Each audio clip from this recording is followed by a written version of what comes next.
Hey, what's up? Welcome to this playthrough of Dark Souls Remastered.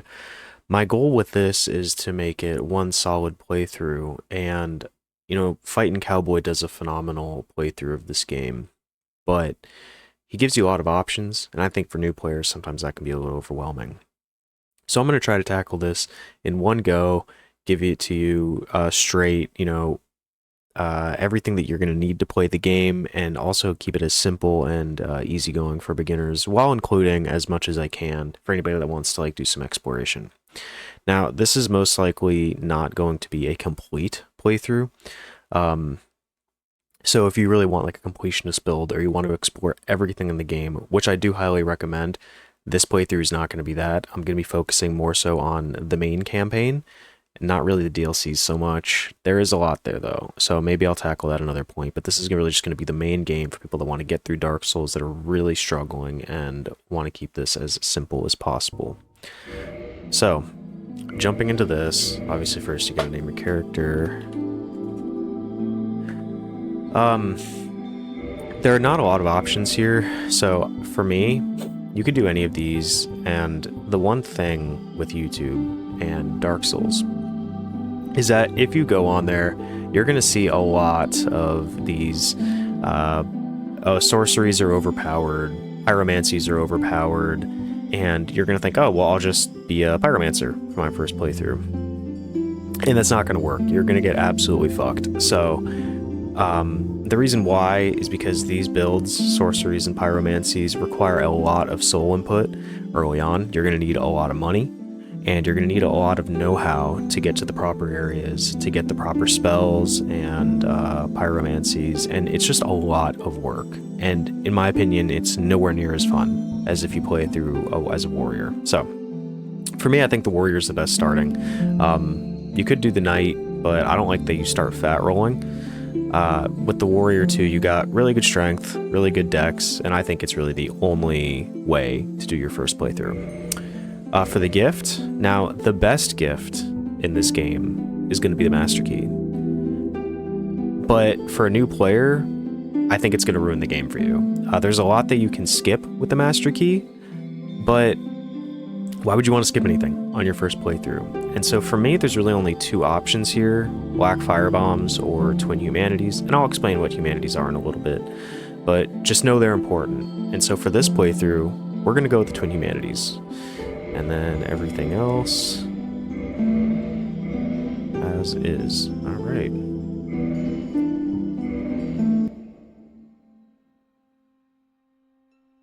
In the age of ancients, the world was unformed, shrouded by fog. A land of grey crags, arch trees, and everlasting dragons.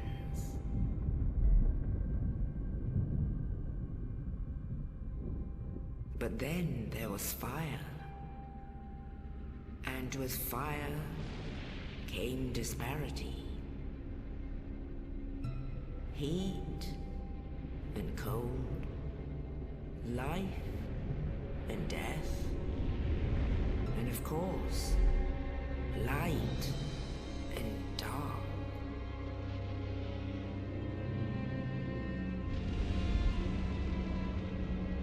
Then from the dark they came and found the souls of lords within the flame.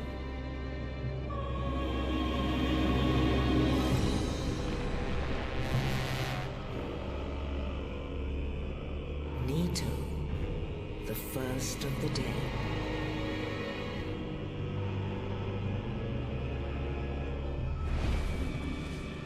The Witch of Izalith and her daughters of Chaos.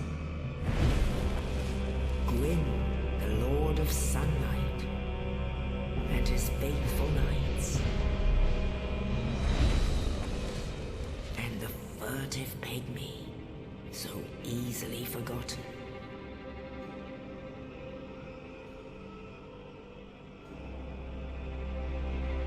With the strength of lords, they challenged the dragons. wind's mighty lords ruled upon western spirits. Witches weaved great firestorms. Nito unleashed a miasma of death and disease. And Seath the Scaleless betrayed his own, and the dragons were no more.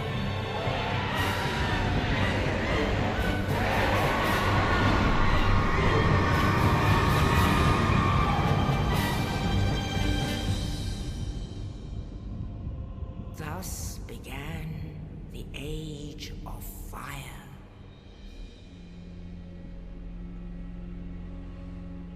But soon the flames will fade, and only dark will remain.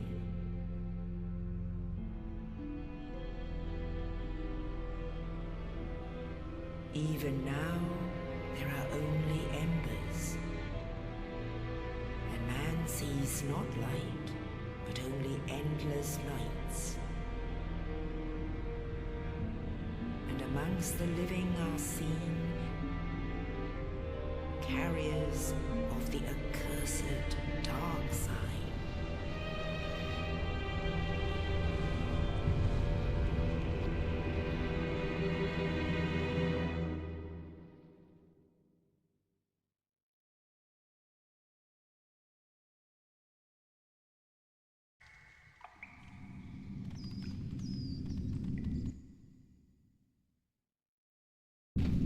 Yes, indeed.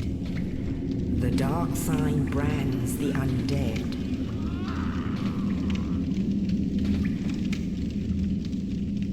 And in this land, the undead are corralled and led to the north.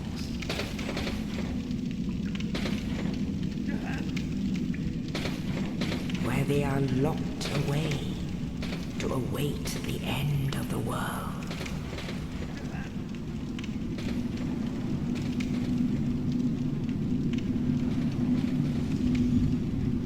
This is your fate.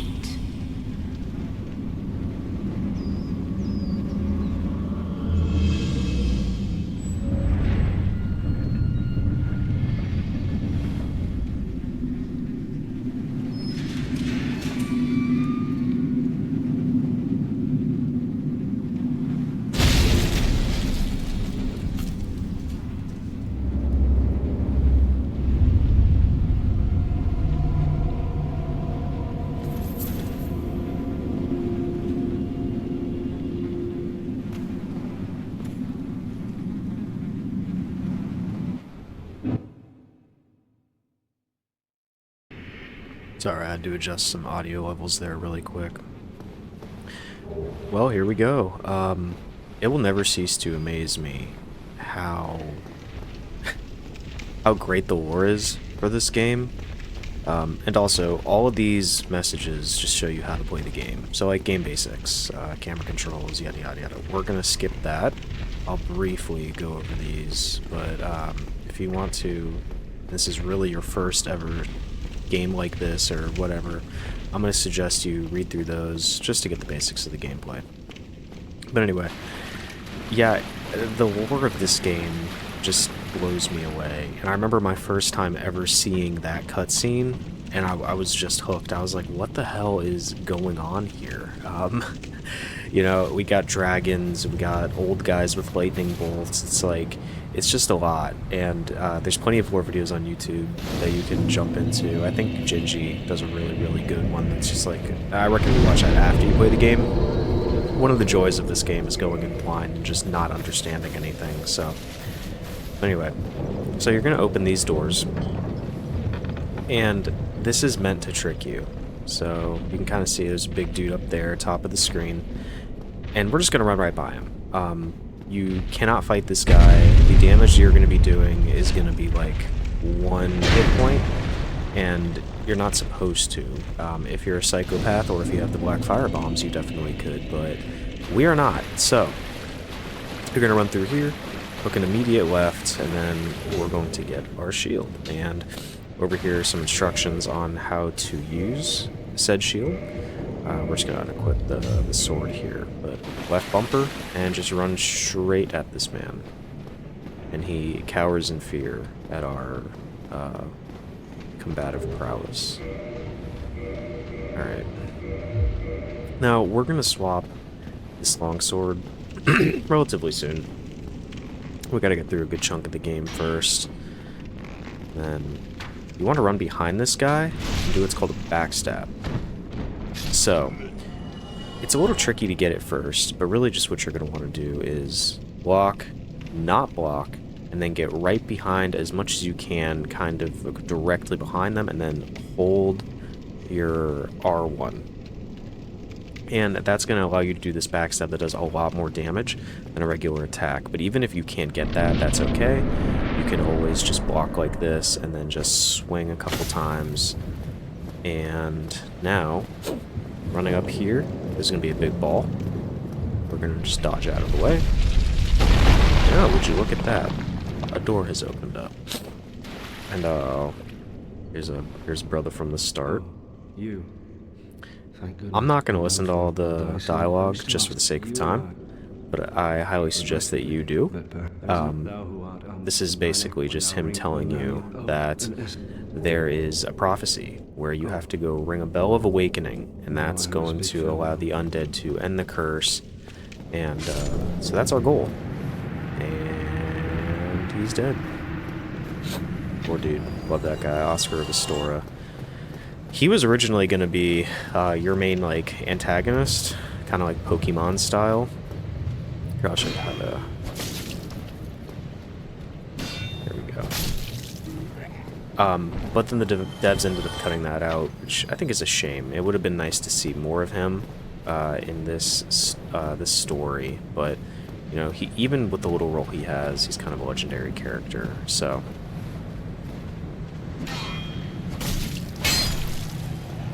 Now right there, that getting your sword stuck on walls, that's going to be a problem for new players. It gets really frustrating. I remember having a big problem with that in like tight corridors and stuff. But hopefully we're going to get a main weapon that's going to counteract that, and I think it's just really good to start with. Okay, so here we're going to learn how to parry. It's a very important skill in these games, but it's really tough to get. So I am going to recommend that you don't do it a lot for your first playthrough, but I'm going to try to show you how and explain to you how the best way that I can. So the way you parry is you're going to press L2 and you kind of swat away an opponent's sword. Now you can't parry all enemies, so don't make that mistake like I did and try to do that. But this is a really good guy to practice on. And what you're going to do is you're going to want to parry, so swipe his sword away and then hold R1 the same way you did with the backstab. And you're going to want what's called riposte, and that's just going to deal a heavy attack that does a lot of damage. And the way we're going to do this is he's going to swing his sword, and I'm going to miss completely, which okay. And I'm going to miss again, because I'm bad at this game, right there. So you're going to get that audio cue, swat his sword away, and then stab him in the chest. Now,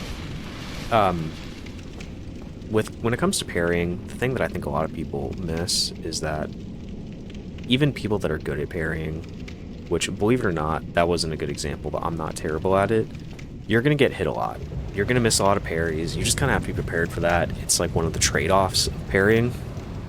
But the way that you want to try to do it, and the way that I think about parrying, is right as their sword or their axe or whatever it is about to hit you, right? Then you want to swat it away. So if you do it too early, then obviously you're going to swat, open up, and then they're going to hit you. If you do it too late, you're just going to hit air.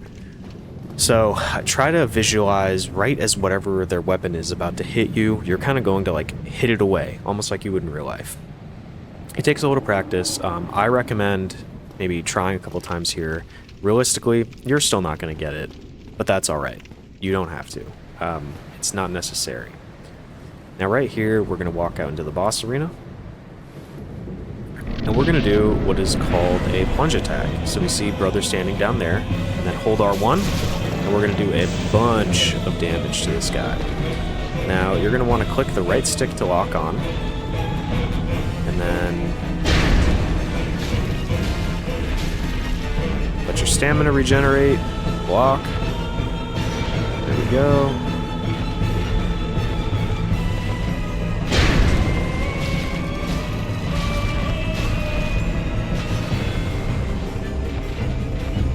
Keep on blocking.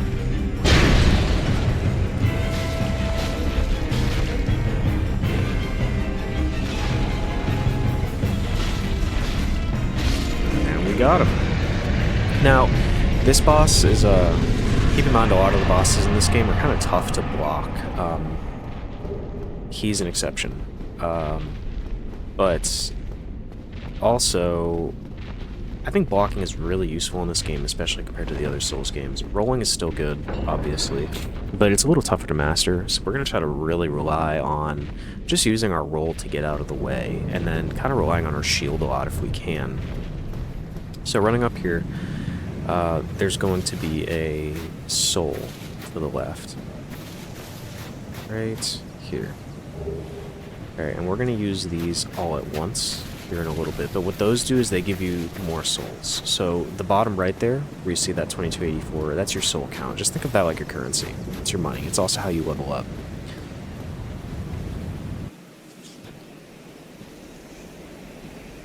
Only in the ancient legends it is stated And we're about to meet one of my favorite characters. that one day It's an Snuggles. undead shall be chosen. Snuggly. Snuggly the Crow. That's his name. Or her name. To leave the undead Yeah. asylum in pilgrimage My first time ever playing this game, seeing that, I was just kind of to like, the land of the ancient well, lords. what else? You know, we got giant monsters, like I said, dragons, and then just a huge Lordran. crow. So be it. Why not?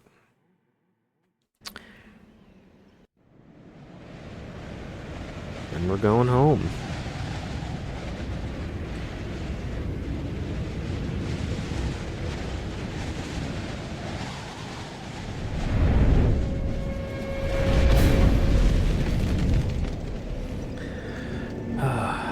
Welcome home. This is going to be your home base for the remainder of this game. This is a Firelink Shrine, and probably one of the coziest locations in all of gaming.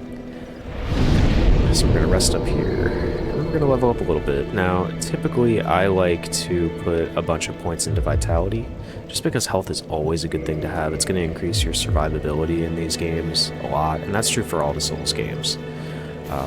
And now I'm going to show you here at Firelink Shrine, right off the bat, there's a lot of things that we can get. So starting off with these 3 Humanity right here.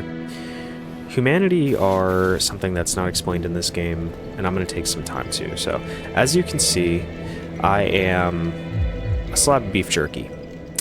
You are right now hollowed, and what that means is that you can't summon people. So summoning in co-op is a pretty big part of these games, and as long as you're hollowed, you cannot summon people, and you cannot what's called kindle bonfires, which means you get some extra Estus, right? And that's going to allow you to have more heals. And the Humanity, if you go over here, you could pop these, and then it'll pop up where it says 00 in the upper left, and then you can go to a bonfire, reverse your hollowing, and then kindle it, or you can use that once you get the summon sign to summon other players or NPCs to help you out with the boss fights. And we're not going to use Humanity just yet. We're not going to need it for a little bit. We're going to use it whenever we start, when we get the summon sign from our favorite Sunbro. But for right now, we're just going to stay a nice little piece of beef jerky, because Humanity is pretty rare in this game, and I made my mistake my first ever playthrough of using all of it. And it's tough to get, and it's not the easiest to farm, so we want to try to hang on to as much of it as we can. So going up here, there's some fire bombs over here to the right that we can get. Like I said, there's a bunch of goodies here, and I'm just going to show you how to get all of them. Firebombs are going to be pretty useful with some of the later bosses. I'm trying to think we can use them for the Taurus Demon or the Capra Demon, but we'll see.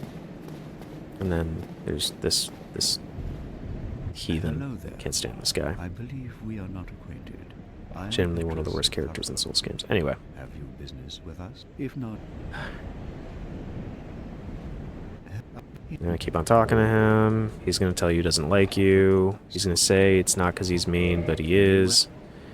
And then here you can join your first covenant. And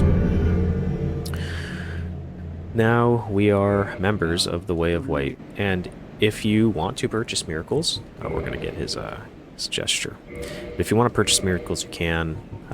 We're not going to be relying on them for this playthrough, though. But alright, so running up here. There's going to be some souls. There we go. And then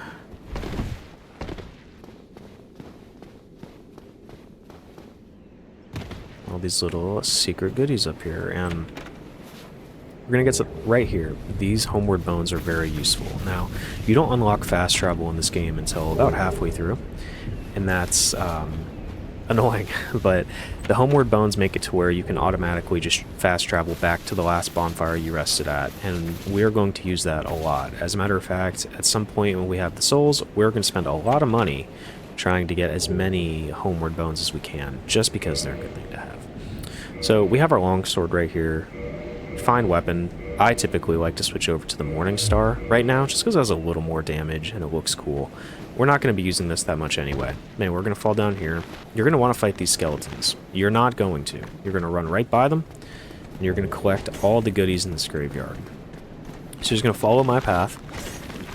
There's a chance you might die here. There's a chance I might die here. But that's okay. So I enter my beloved.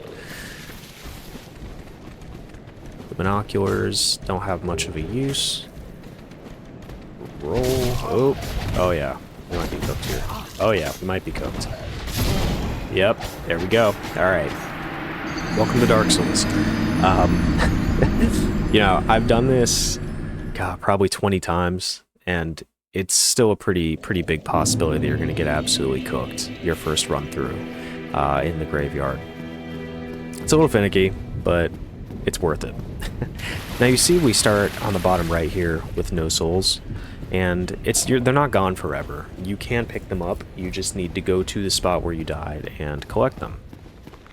And that's part of the reason why we don't want to pop any humanity yet, because there's hard and soft humanity. And soft humanity is in your upper left right there, where it says 0, 0. And that is going to be very easily losable. And so we don't want to lose our humanity. But if you have it just sitting in your inventory, like I showed you earlier, you can't lose it. If you die, it stays there. You're fine. Wing Spear, pretty good weapon.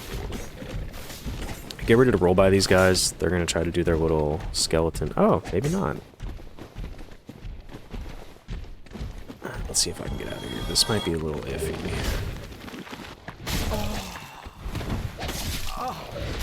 Yep, there we go. Alright, it's okay. We died closer this time.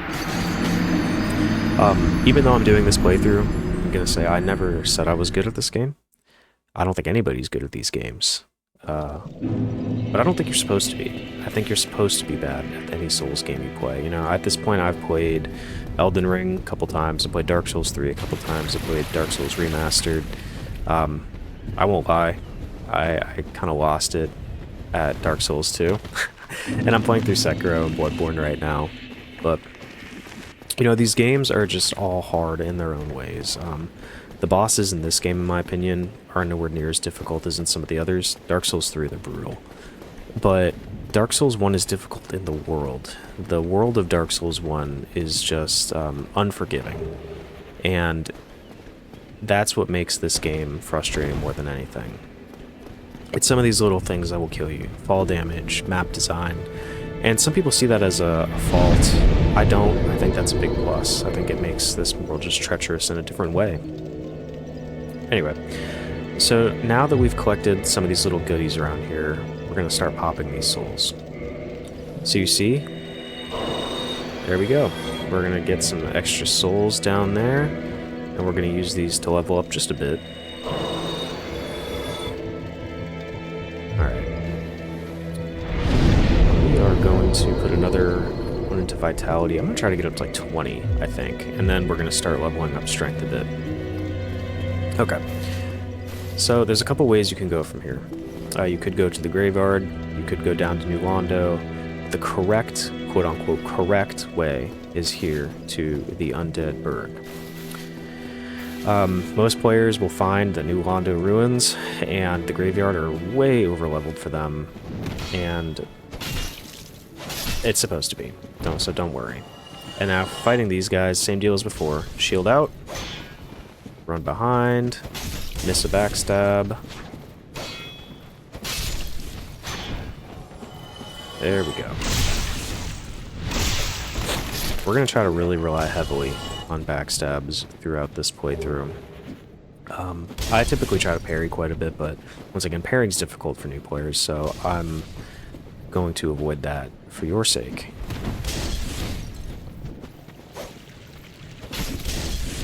Another thing, too, that I've decided is because your ease of playing this game is very much dependent on the drops you get. So if you just so happen to get, let's say, a Black Knight weapon at the beginning of the game's going to be really, really easy.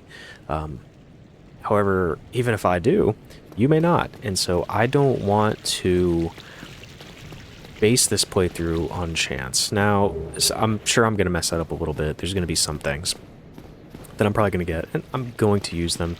But I'm not going to base my entire play on things that you can't get guaranteed in your playthrough. I just don't want to do that. So the weapon we're going to use, we could use the Zweihander. It's a very, very good weapon. It's my favorite personally. However, the one thing that's not beginner friendly with the Zweihander is it's really meant to be used two-handed. And that's not like a huge deal, but it's a little more difficult, I think. And maybe we can switch over to that a little bit later. But I have another one in mind. But, we'll see how I'm feeling when I get there. Realistically, there's a lot of good options in this game that you can use. And you can't go wrong. There's quite a few very good starting weapons that you can utilize and upgrade. And another thing that I struggled with on my first playthrough was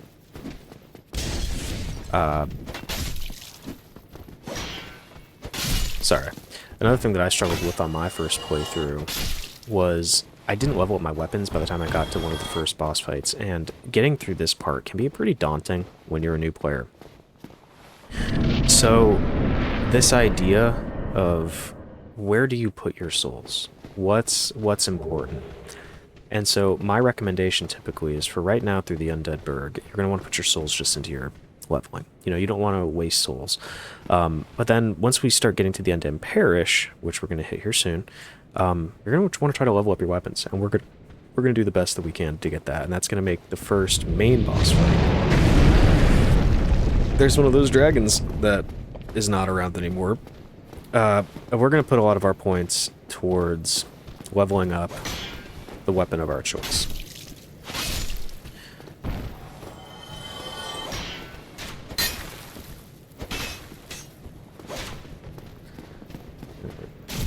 Whoopsies. Alright.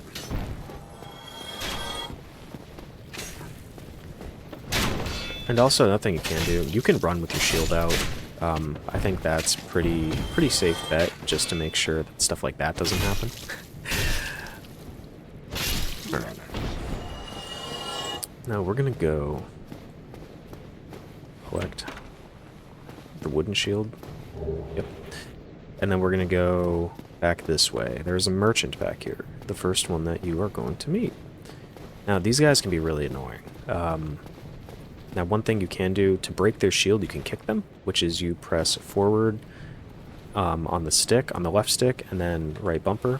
And that kind of kicks them, and it should break their shield. That's also going to take some time to get used to as a new player. But fortunately, we're going to get absolutely gaped right now. Because why not? There we go. Alright.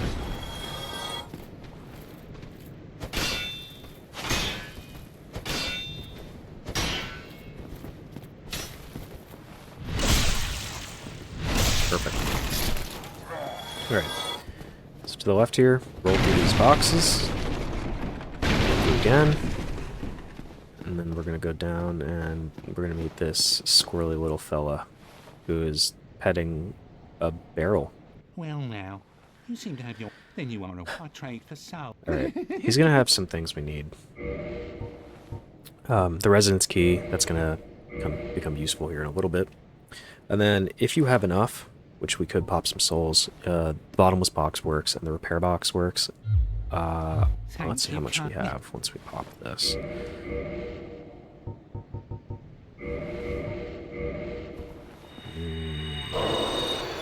Don't think we're going to have enough. Yeah.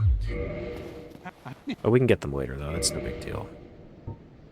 He does have some weapons here that you could purchase if you wanted to. The buckler for parrying is really good. It has a lot of frames, so it makes parrying just a bit easier if you really want to lean into parrying some, especially on some of these lower enemies. I would recommend that quite a bit. That helped me a lot to learn parrying. Short bow we're not going to need. We're going to get another one. And then I've done some cleric playthroughs, use a reinforced club. These are all great weapons. You know what? I wonder if we can use this now. We're gonna spend a couple hundred souls. We're gonna give it a shot, because if we can use this, that's gonna be pretty useful. Yes. Okay. Perfect. Let's see. Yeah, 97. That's good. All right. We're gonna use this then, because that's decent. Block.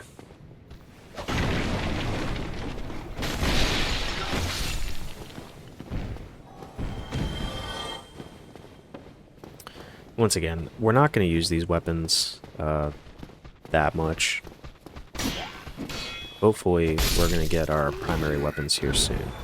So, and just a fun fact, I missed a lot of this area of the Undead Burg on my first ever playthrough. I just didn't bother to run back here, so there's like all this stuff, and every time I go back when I do my subsequent playthroughs, that I just think about, wow, like I just missed all of this.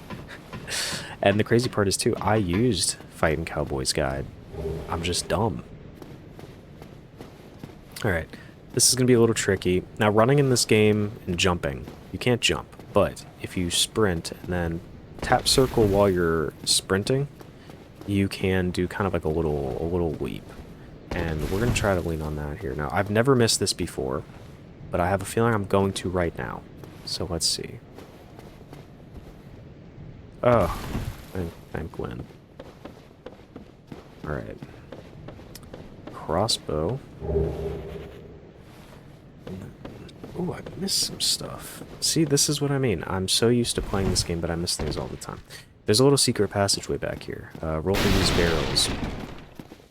Good mind, we're kind of back to where we were before, but get some more souls.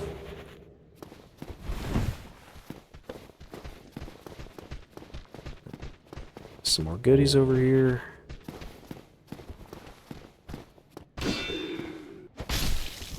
Oh yeah, this club is nice.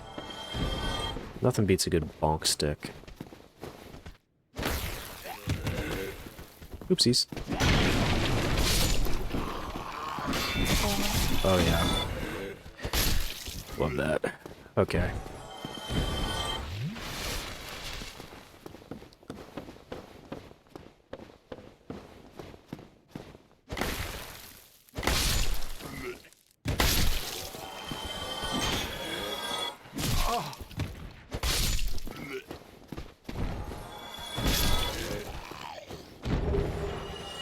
Trash.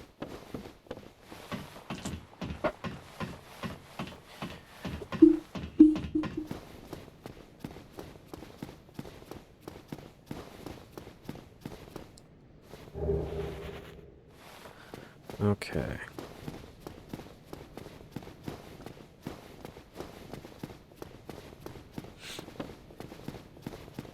Run all the way back.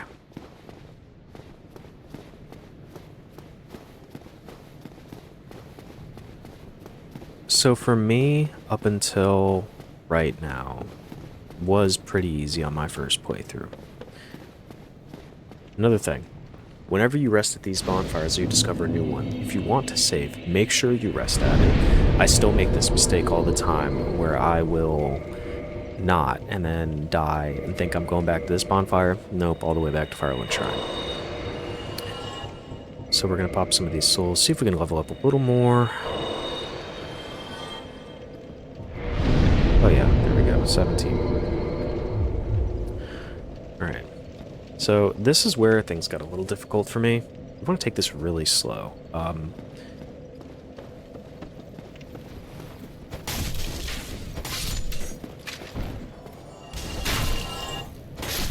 So there's going to be these firebomb guys.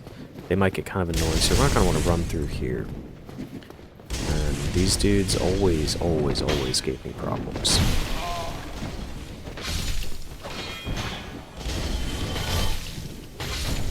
Alright.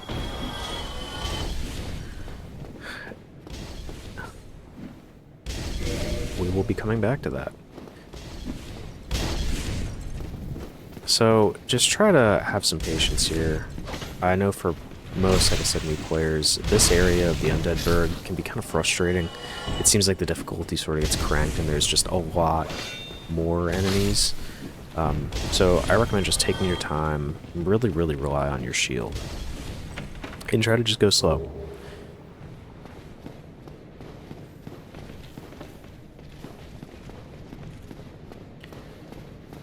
Alright. This dude at the back is going to go throw firebombs at us. We're going to run straight to him, try to take him out.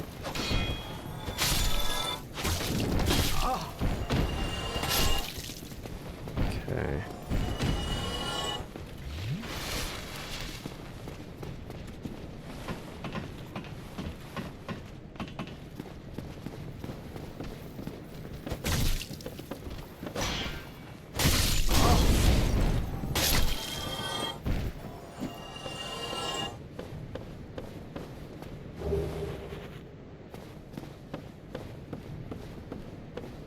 Oh, okay. Alright. There's an archer up in this tower we're going to take out.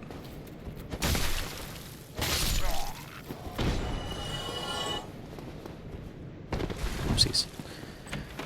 See, that's why we got that key earlier, so we could open up this door.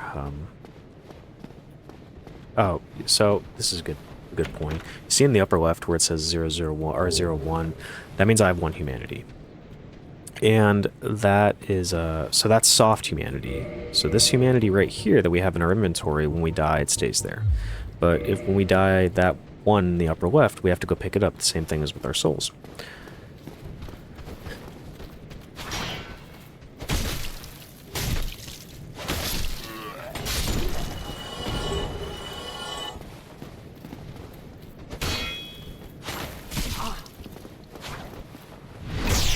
Okay. So, we're going to try this. This may be a little much for you if you're a new player. But that's a Black Knight.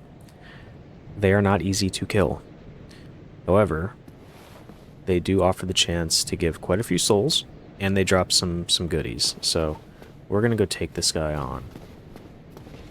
Going to get him aggroed. And I'm not going to be using it, but if, perchance, you do get his weapon, you're going to want to try to use that as soon as possible. The Black Knight weapons are some of the best in the game. The damage they do is just ridiculous. We're going to try to get this guy to where we have a little more space.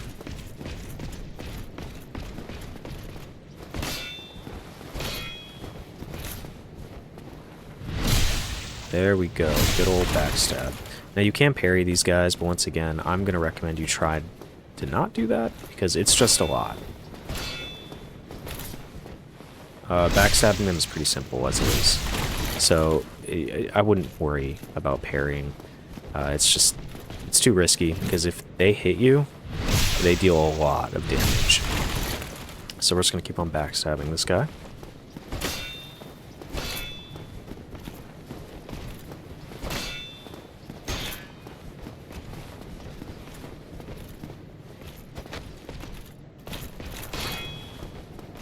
One important thing to learn with this game that I feel like takes a little time is the stamina management. So you'll notice that for me, I can kind of judge this guy's attacks when he actually hits me. It's where sometimes I can sort of let off and just walk around him. Fortunately, this guy is like the worst Black Knight ever, so I don't need to worry about it too much. Chunk, good. See, Titanite chunks are really good. They're a later game upgrade tool. So, the way you upgrade weapons in this game is with shards, large shards, and then chunks and slabs. And we're going to be using that. Watch the fire guy, run back. We're going to be using that chunk much later to upgrade our weapons.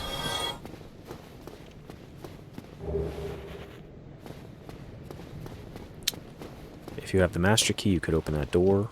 We are not, because we do not have the master key.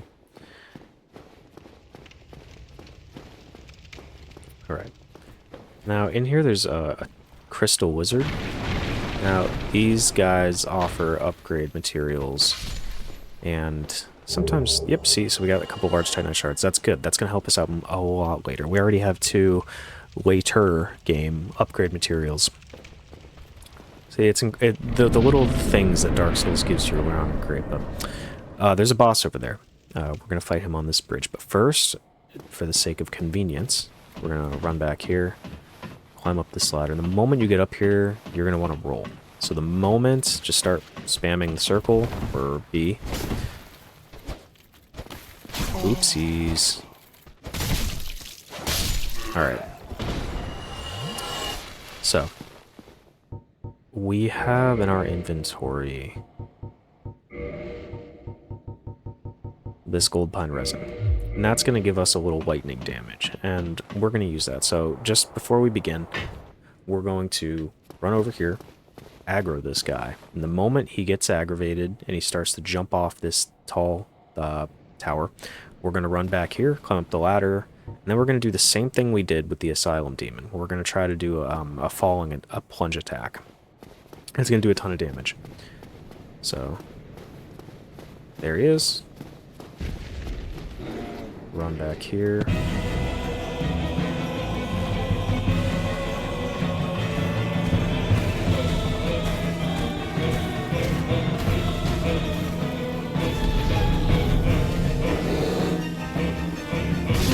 There we go.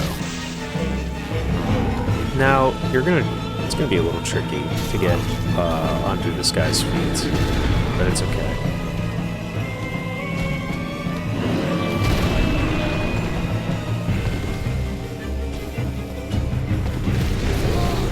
Sorry if you get hit, just climb back up the ladder. We're gonna do the same thing until we get this guy's health really low and he dies. There we go, see? Alright. I'm not going to bother climbing up again. We're already doing a lot of damage, so you just hit him a couple more times and he's dead. And there you go. So, for him, you can block. It's going to take some of the damage. Rolling is just a really good skill to have. Like I said, I know it's kind of tough for a new player, but try to get used to that. So you can roll out of harm's way. And similar with the parrying. The best time to roll is whenever you see the attack is like about to hit you. You don't want to be too late. You don't want to be too early. Alright. And now we're going to meet the best character in all the Souls games. My boy. My guy. Ah, hello. You don't I would kiss him on the lips. I am Soler. Yeah, just a big old smooch if I could. Of the Lord of Sunlight. Now that I am undead, I have come to this great land, the birthplace of Lord Gwyn, to seek my very own son. Do you find that strange? Well, you should. No, I don't find it strange, so where I find it attractive. I love you.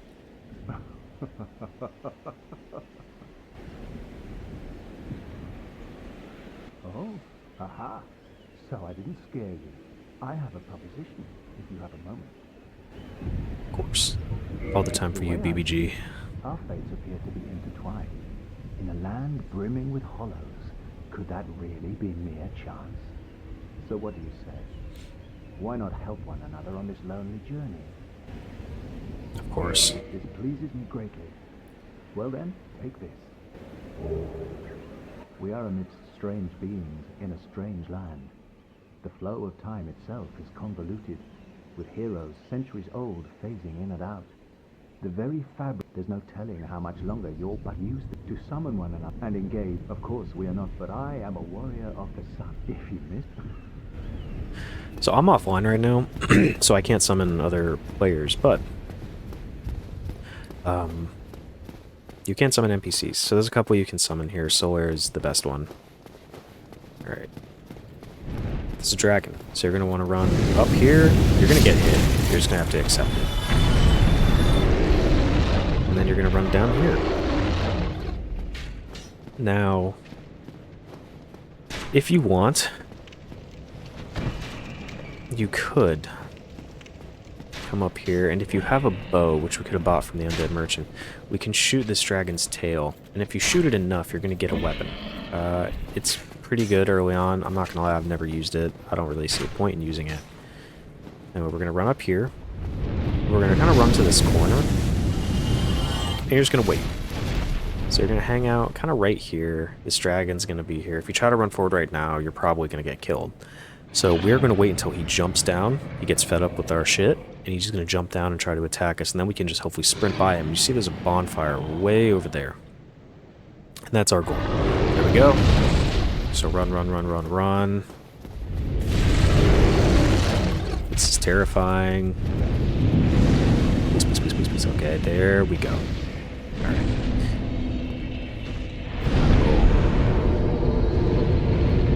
Now, got some more goodies over here.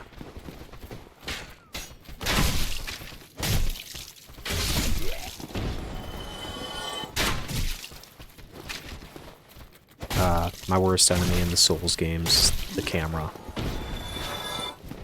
There we go.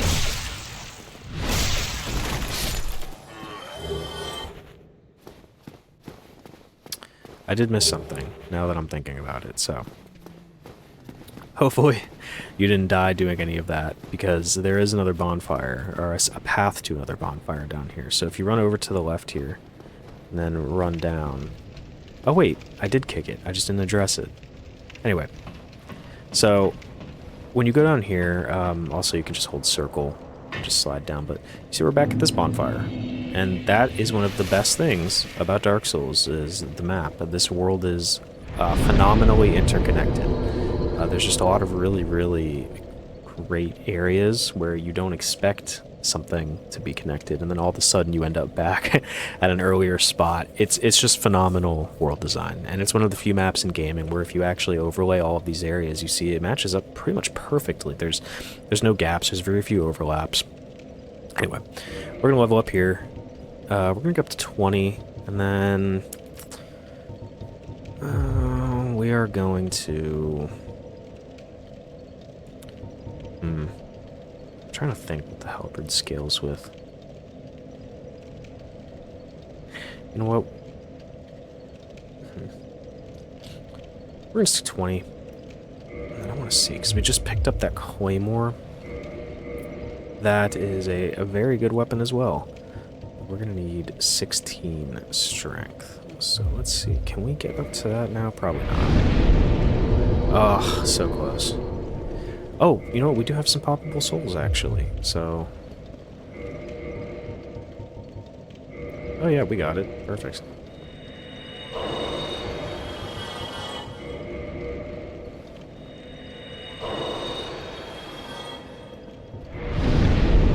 Yeah, great. Alright.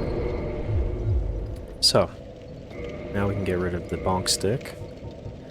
We got the claymore. So, the claymore is considered like one of the fan favorites in the Souls games, and for a reason. Its move set is phenomenal. You have a really, really good R1. So just like a general swing, you can hit quite a few enemies, and then if you R2, you got this really nice stab, and what that's really useful for is if you're in like a doorway or a small hallway and you go to swing, you're going to hit that. However, you can just thrust and avoid that. The R2, same thing, big wide arcing attacks. It's just a phenomenal weapon overall.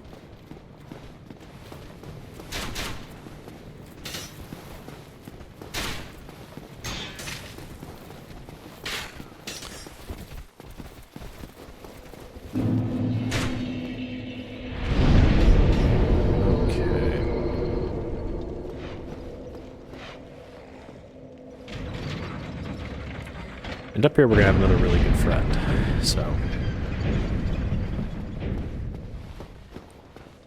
you know what?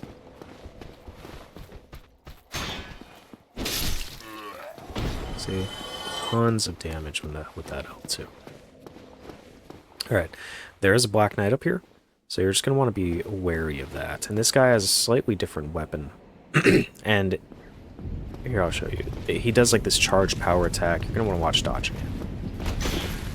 This guy will drain your stamina. Like that.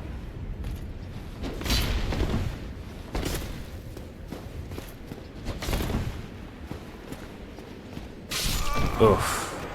Yeah, for this dude, I struggle with him every time. The shield is a little lacking.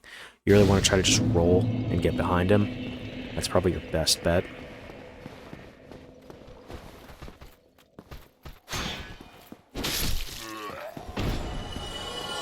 Let's see if we can take him out second try. Oopsies.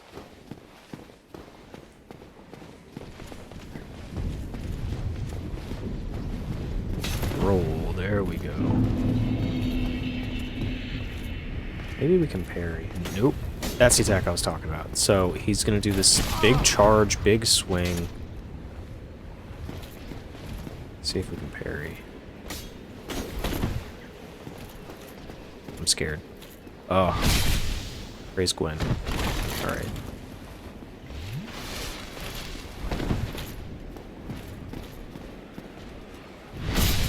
Come on. And unless you're better than I am, which is a distinct possibility, you're probably going to die to this guy quite a few times. So just know that. It's okay. Black Knights are hard. Fuck. Damn it. I'm going to tactically retreat. Oh my gosh. Alright. So because this guy's trapped in here, there's no way we're getting back up this way, so we're going to try to bring him down here and out. Might make it a little easier.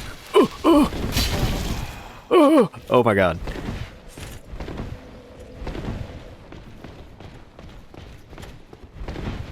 Oof. He almost just cooked my shit right there. Come on, heal, heal, heal. Yep, done. No way.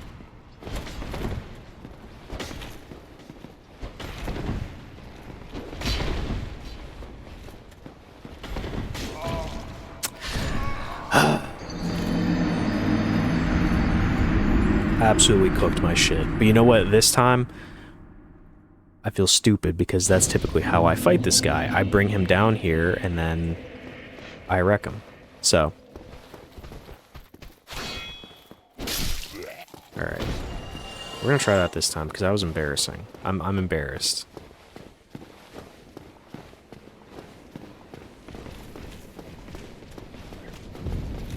Come on, brother.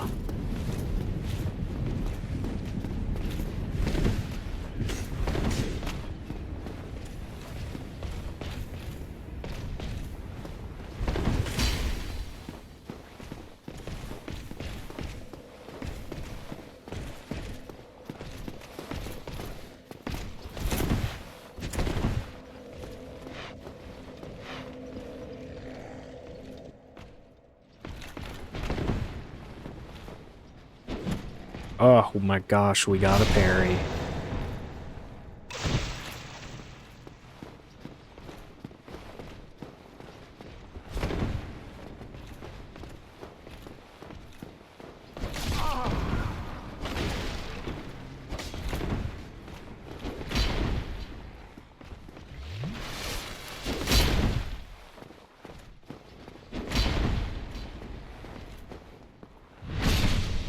There we go.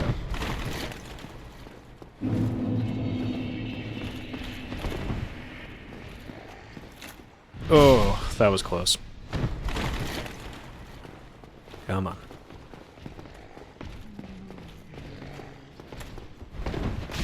Oof.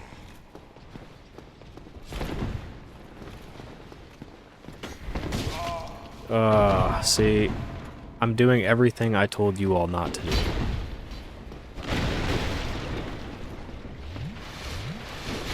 We're just gonna have to take that hit. Alright, come on. Come on.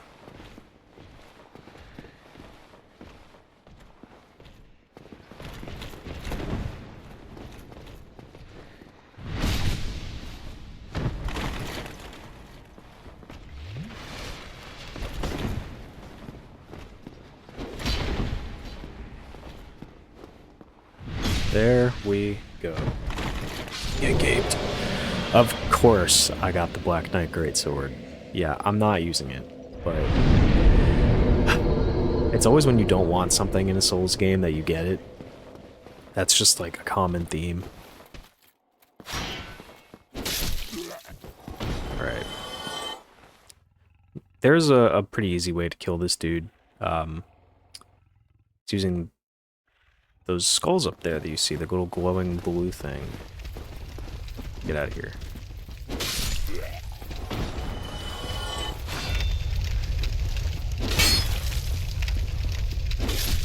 Alright.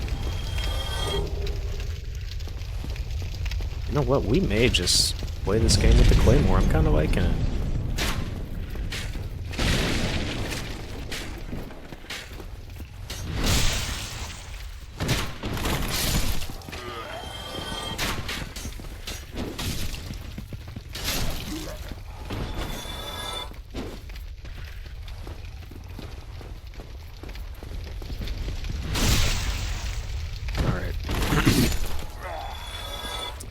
And so there are a couple ways to kill this thing.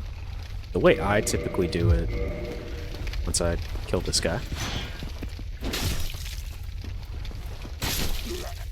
is with these alluring skulls. So I think this is the way you're quote-unquote supposed to kill this guy. And that is you just kind of look down there and then whoopsies. Promise I'm good at this game. You throw this skull, and then brother will run straight into the fire. There we go. And then just chuck another one.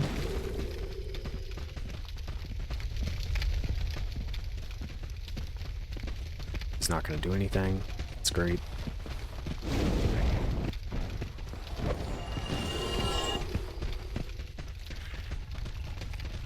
Hello? There we go.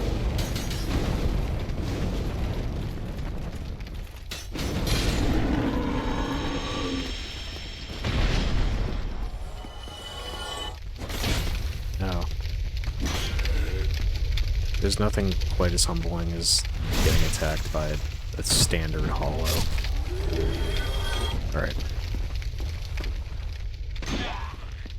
See, and this is kind of where we see that stab attack really come in handy. So if I was to swing like that, I'd be hitting walls. If I'm a little over, I'm hitting the walls. But if I do the stab, you miss a lot. And that, it gets really annoying. Hitting the walls, so. Alright. You know what? I think we're gonna do the Claymore. I was gonna have us do the Halberd, but I'm kinda liking the Claymore. I think I'm gonna have us stick with this. So it was between the Zweihander and the Claymore, and I'm sorry, the Zweihander and the Halberd, and I think this is a good balance between the two. Alright. I forget what's out here. Oh, souls. Hell yeah. Oh, fuck. Alright.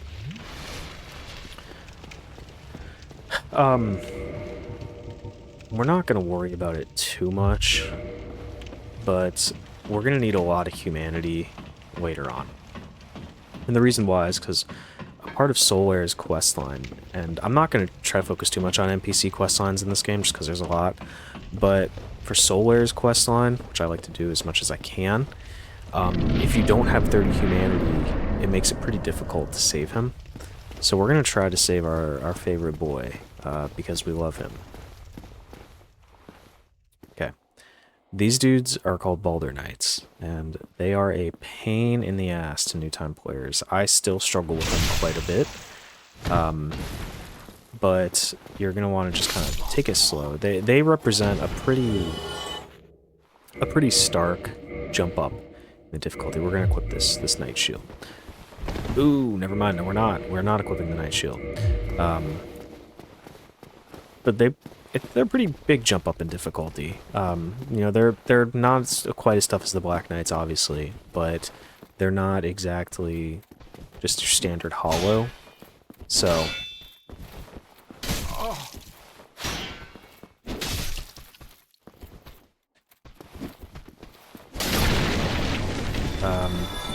they might give you some problems, or maybe I'm just bad. They gave me problems. So come in here, go right. Wreck the,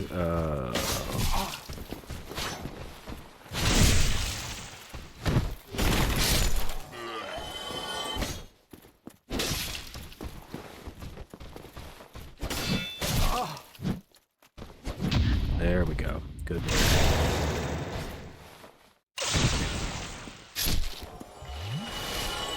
Alright. More stuff we're not using.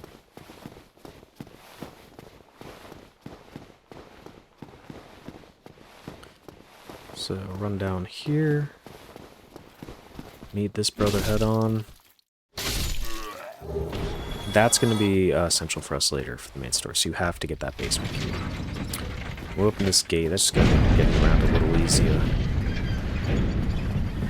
And here's the halberd. This is the other weapon I was very much debating on having us use. And let me see. Yeah, we could use it now. It does a little more damage than the claymore, and I've used this extensively in my other playthrough on this channel. This was like my main weapon, and I like this one because it has a really good R1, which is that like stabbing motion, and it does a good amount of damage. However, I think, for having fun, we're gonna do the claymore. We're gonna do the claymore this run. I've decided.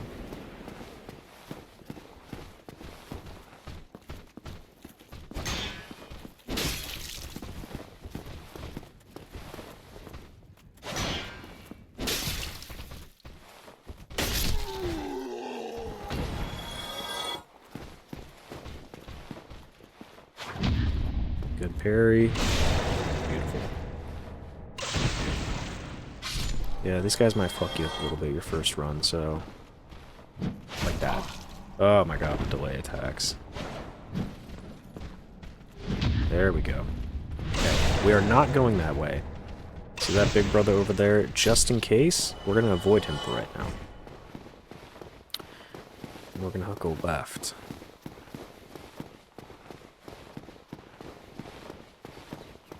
Now there's a bonfire in here along with one of the best characters in all of the Souls games.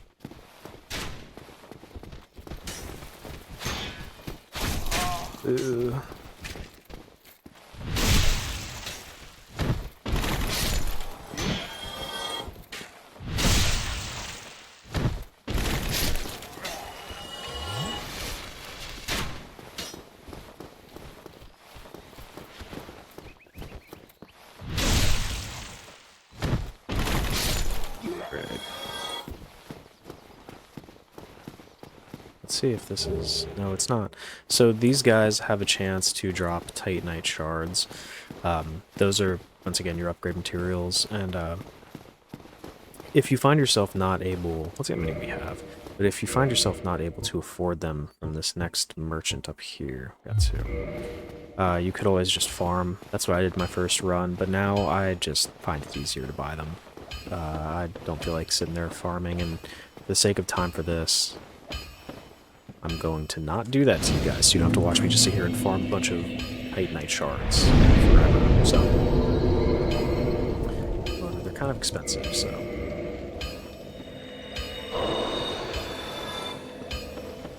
And also that big brother up there does drop one, but we're going to upgrade our claymore a little bit here. Boy.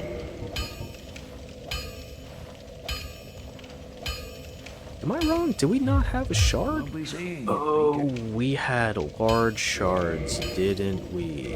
Okay, yeah. We're broke. Great. Okay, well. I guess we cannot upgrade our weapons yet, but thankfully, one of the dudes up here does indeed drop one. So we're gonna run up here. That big guy that we saw inside this church, he's gonna have one. And we're gonna use that to go upgrade our weapon just a little bit, and then we're gonna see if we can purchase some more. And really, it's because we want to get our claymore as high as we can before we go fight this next boss, the Bell Gargoyles. They're not impossible. We're gonna have Silver helping us out, but still, it's just good to have your claymore leveled up early. You know, you want these fights as easy as possible. The more damage you do, the easier this game will be. So.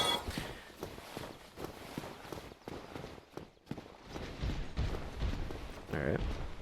And you're going to want to try to bring this guy out here. You don't want to fight him inside this church just because there's... It's called a channeler. It's like a mage, it just shoots at you. Yeah, we're going to go two-handed for this one. Now, if you go two-handed, you just do that by pressing square. You're going to do a little more damage. In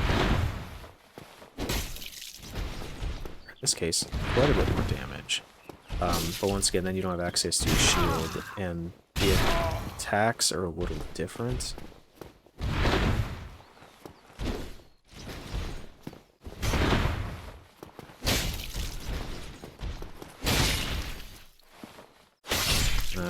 Get gaped. No, I'm just saying get weaned, because my name is Sigwayne. Alright, so we got our Titanite shard. We'll level up at least once. Hopefully we can purchase at least a couple. Get our claymore up a little bit, and then if we have to farm, I guess we could a little bit. But I prefer not to. Farming just sucks. You know, it's not fun to have to sit there and grind. And the cool thing with this game is technically through farming, you could actually, if you have the master key, level up your weapons completely without fighting a single main story boss. But to do that, you would have to farm, and that, it just takes a long time. Okay, so we have one. We're gonna need 9 more. Let's see how many. 48, so we'll do another 6.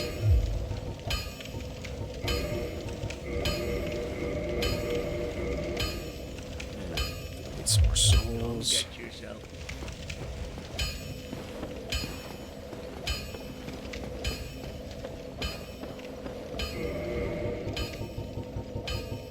We do not. That would be okay.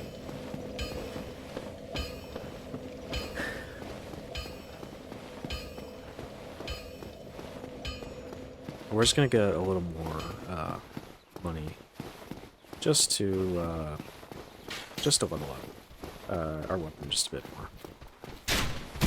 Ugh. Really lucky. These guys will drop some Titanite shards as well. I know I said I wouldn't rely on drops, but sorry, they drop shards. I'm using them. You are free to farm.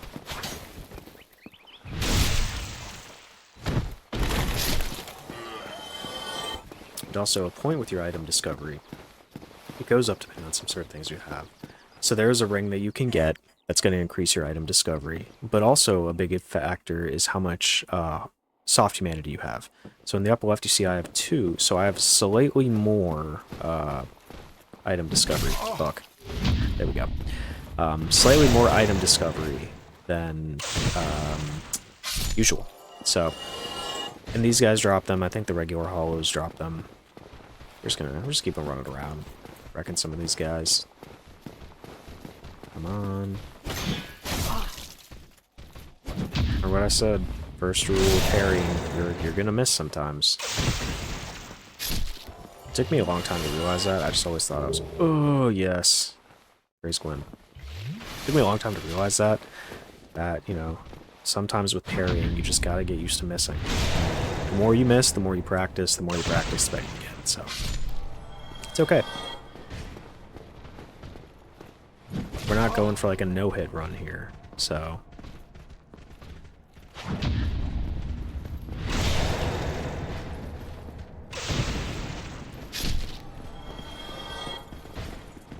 Probably gonna get shot here. Yep. So, just keep on running, dodge this guy. You're gonna want to run forward. Grab this. That's a Firekeeper soul, and that is going to be used for making our healing potions do more healing. So, they're alright right now. But we're gonna hit a point where we're just gonna have so much health that we want a lot more. And you can use the Firekeeper souls. There's only so many you can get in this game. And quite a few of them are gotten through killing NPCs you might not want to kill. That's kind of a common theme of Dark Souls, is that these Firekeepers, or NPCs in general, you know, sometimes they're gonna have some gear that you're gonna want, but it's up to you to decide whether you want to end their life and take their stuff, or let them be. I typically let them be. I find that I can get by with just about everything that I have. Generally. So, +3. Ugh, we only need one more shard. How much money do we have? Not enough. That's so... We're gonna run up here now. We're just gonna try to get some more. We can maybe get another like 1,000 or so. Unless we get lucky and one of these guys drops another one, but we'll see. They cost 800 apiece, so we'll need maybe like 1,500. Just my guess. To upgrade. I didn't check. I probably should have.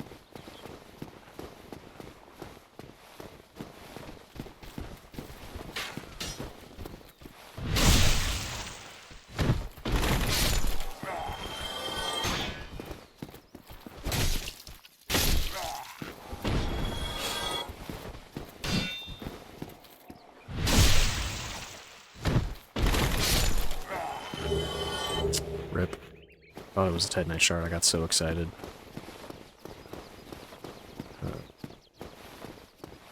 Well.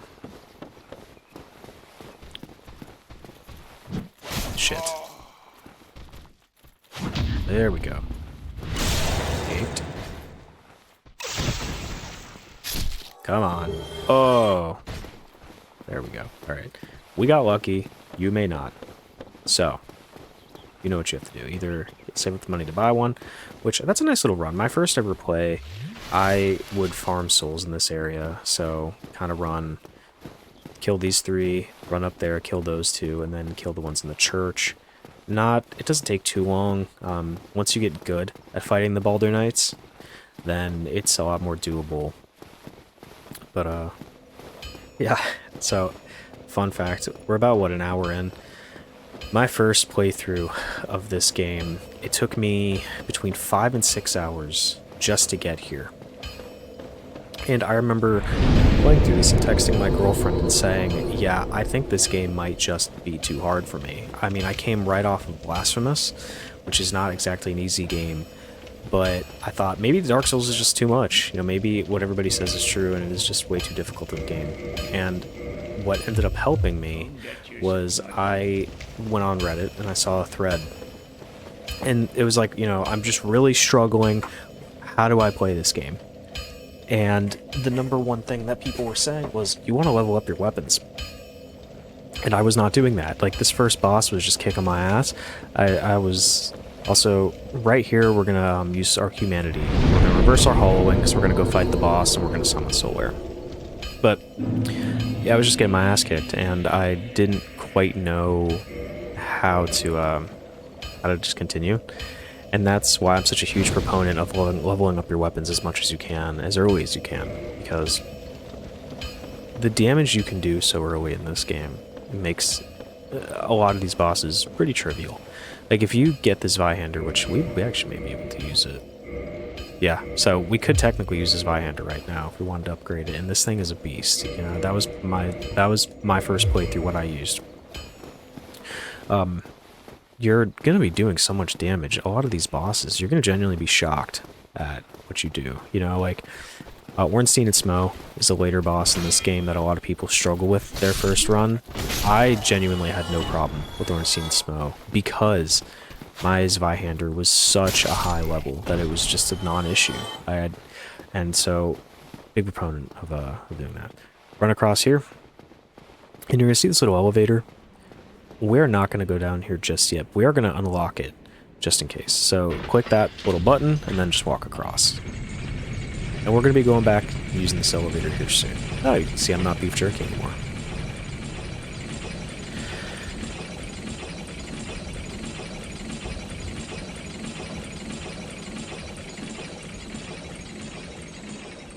Alright.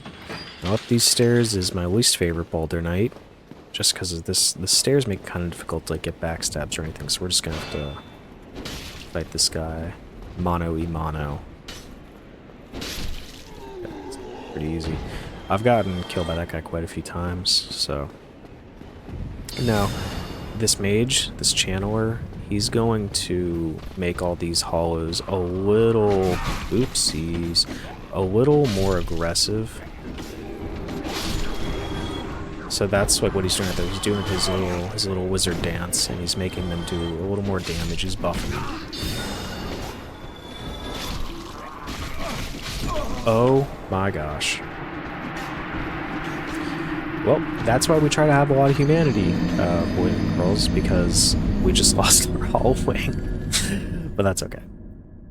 It happens. Yikes. That's embarrassing. We're just going to use the twin humanities that we got from the beginning. And we're going to try to not let that happen again. Oof. Shame.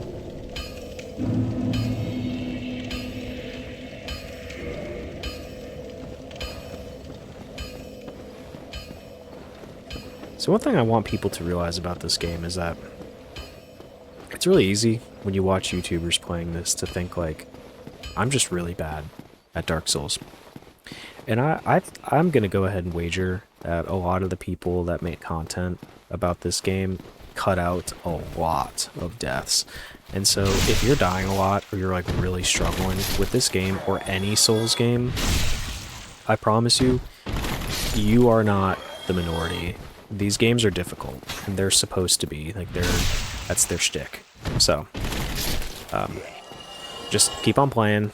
Once you get the hang of it, it's like, once this game just clicks, it's the best feeling ever.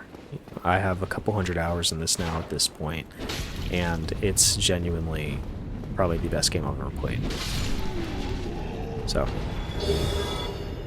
to get a helm and leggings again is crazy. Alright.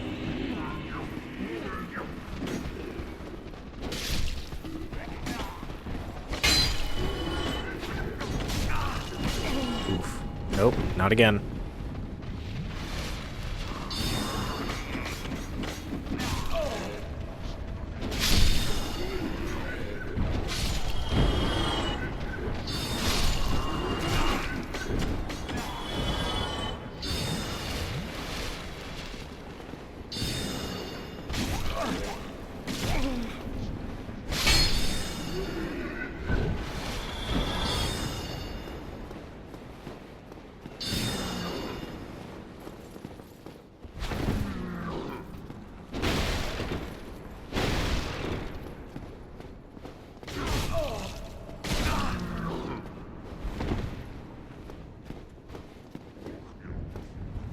I got really scared right there.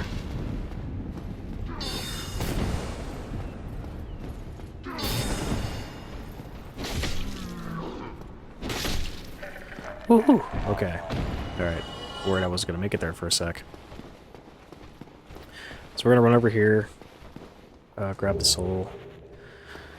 We got another Balder Knight and another terrible character up here. A fellow we don't like.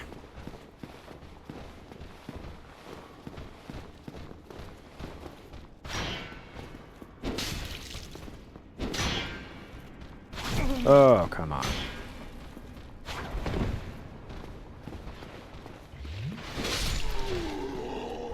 Gamed.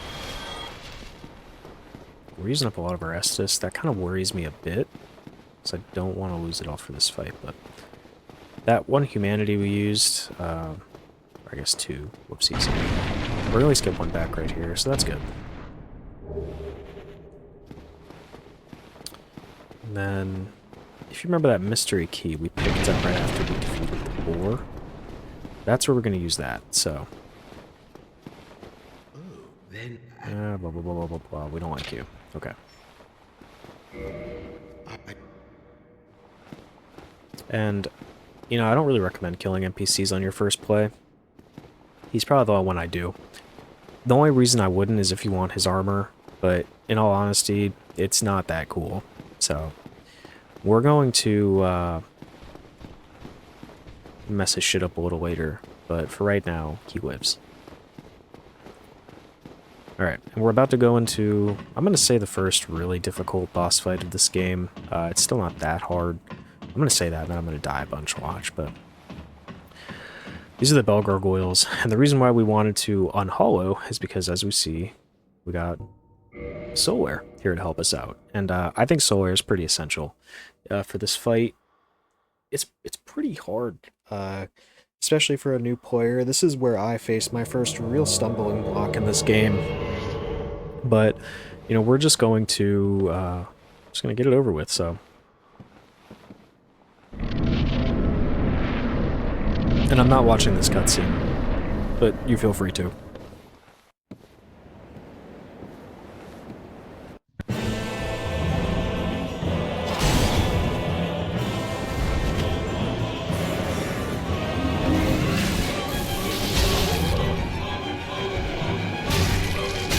Now I'm choosing to two-hand right here. Oof. Just because that extra damage is going to be really nice. And as you see now, we have a second bell gargoyle.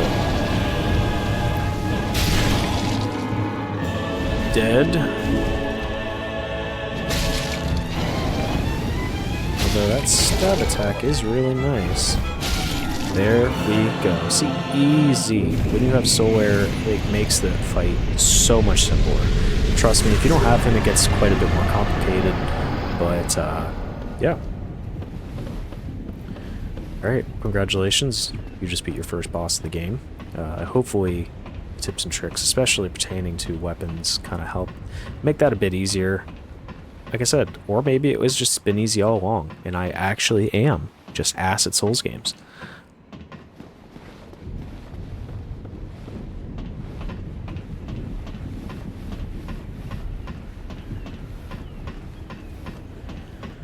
Okay.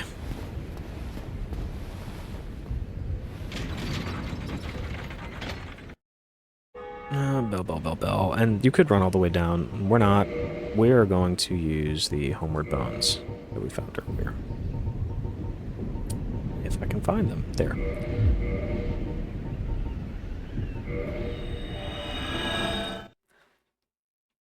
Now, that was the first Bell of Awakening that our comrade Oscar talked to us about. We're gonna get lots. So, I try to get vitality to 30. Once I hit 30 vitality, I kind of just stabilize there, focus on other stuff, but I think that's a good point. So the next, technically, the next step in this game would be to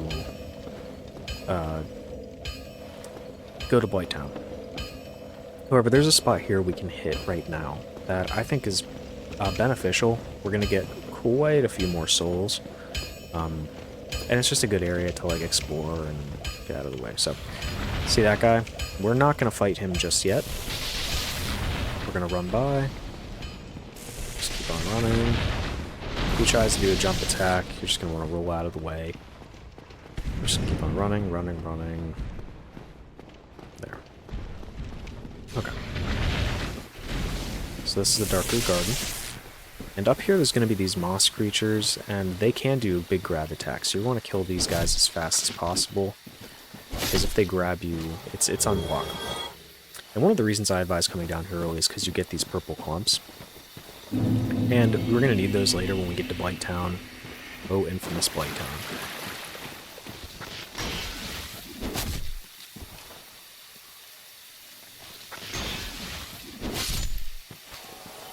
Ugh. Rep, he had something on him.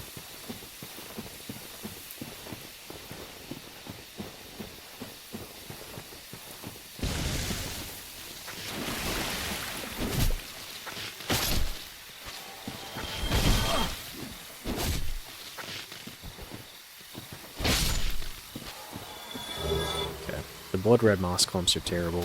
I don't think I've ever used one genuinely in a game.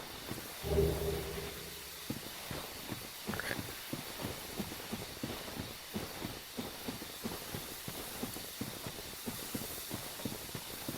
Coming over here.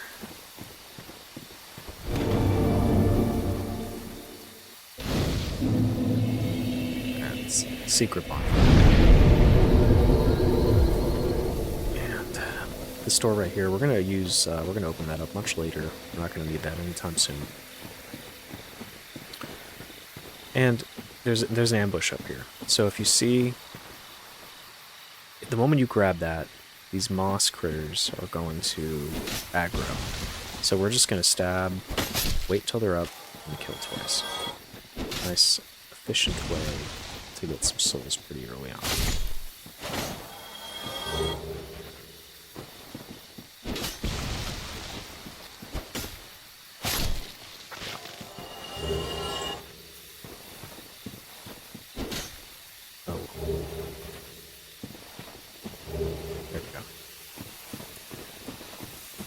Coming down here. Now there's a decent set of armor. Let me see. So our equip load is at 24 out of 52. So if you're at over half of your equip load, so if we were to hit, what, 26 about, we would be fat rolling. Now fat rolling is kind of what you saw earlier whenever I equipped the night shield and you just roll really slow. It makes the game a lot harder. You want to be at least medium rolling, which is what we're doing right now. Yeah, we're going to kind of walk here. Just avoid that sleeping giant.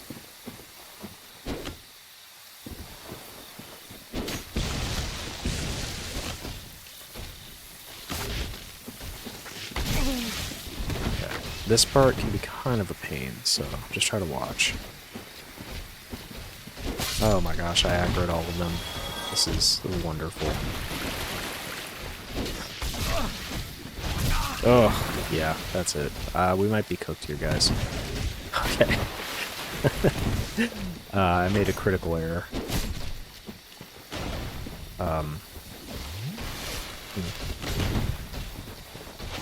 Alright.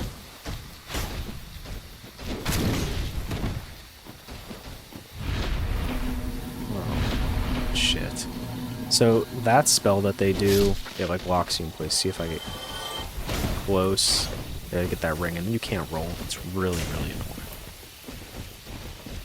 So don't do what I'm doing. The other guy that we did ignore earlier.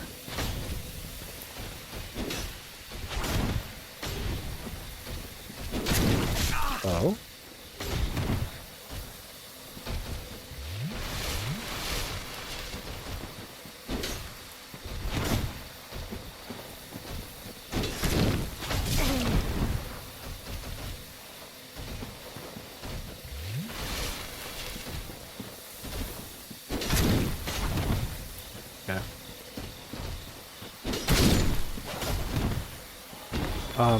I didn't realize they get stuck right here. Wow. I just discovered something that makes this a lot easier. Oh! I say that as I get absolutely fucking wrecked.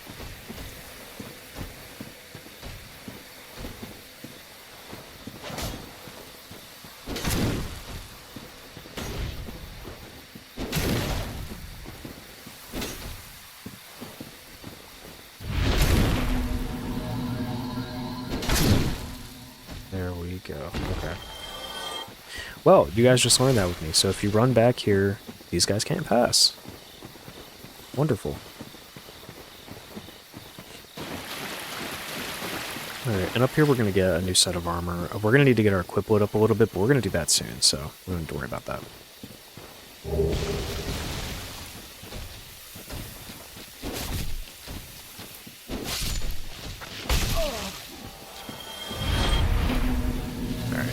See, you can't roll.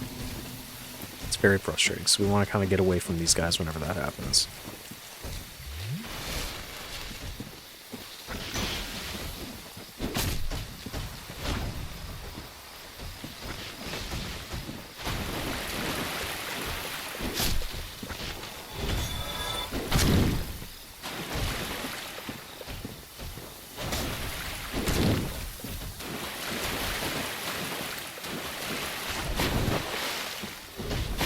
god, I just realized I never went back and got the ring from the Black Knight.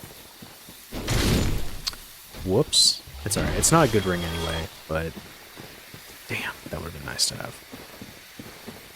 Okay. So one other thing that we can go grab really quick is the Leo ring, I think. It's a ring that increases poise, I'm pretty sure. And, hello?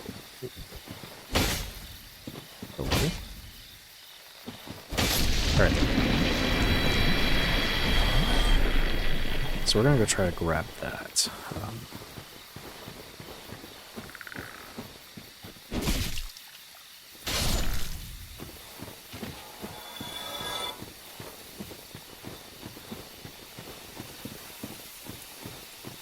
I wish I was him. Oh, to be a massive sentient tree.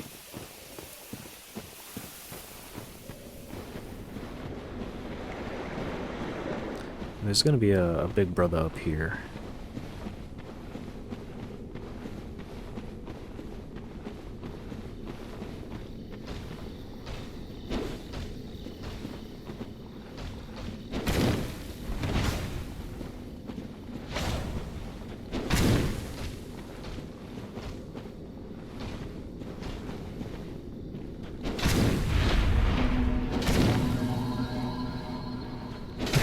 Oh, perfect. Alright. Cool. Okay. Yep, wolf ring. We're gonna put that on for right now, just since we don't have any rings. So, that boosts poise. And what poise is like how much you get staggered whenever you get hit. So, we're gonna have to run and jump off here. Whew, I got so scared. I thought I'd make it. Alright. Like I said, these purple moss clumps are going to be very useful later, so...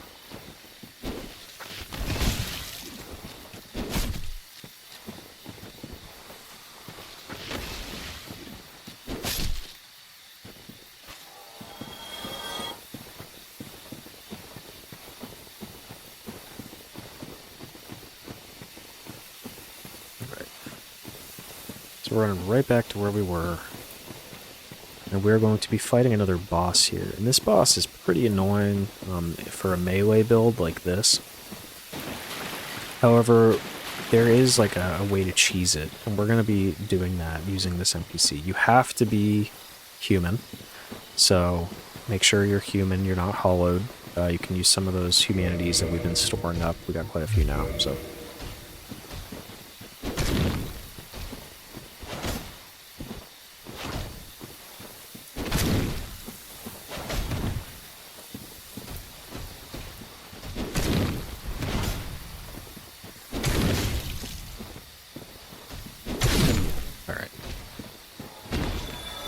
Hopefully it won't need a lot of health, but we'll see.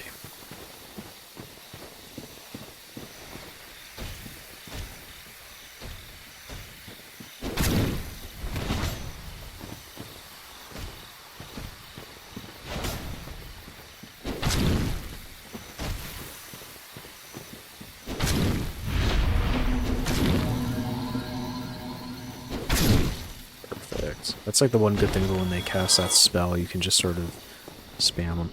You see there's a summon sign hidden back here. Witch Beatrice. And she is going to make this fight a trillion times easier and less annoying. So, I think she's essential. Unless you're a sorcerer or a pyromancer. Or an archer, I guess? I don't know. I've never done an archer build. Maybe that'll be another video.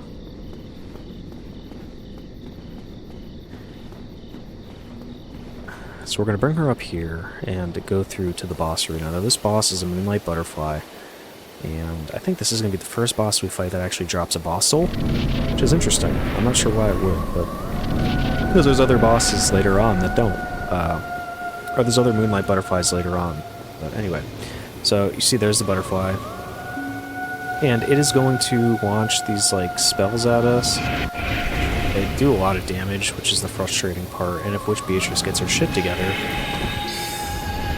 she does a lot of damage as well. And so there are points where this boss lands, and you can hit it, but until then, you're kind of just rolling to get out of the way. So we're going to rely really heavily on Witch Beatrice to just do a lot of the damage for us right now.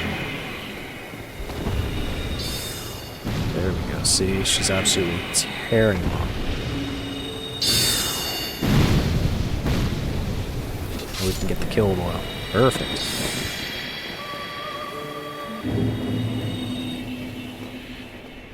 Thank you, Witch Beatrice.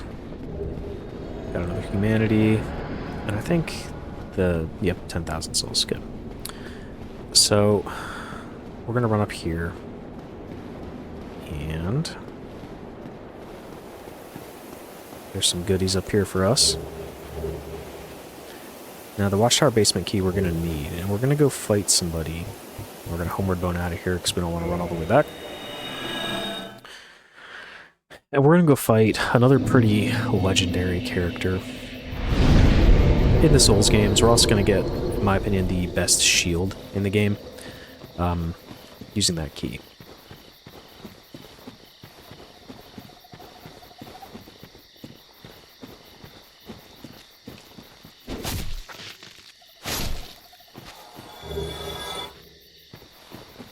So, here we go.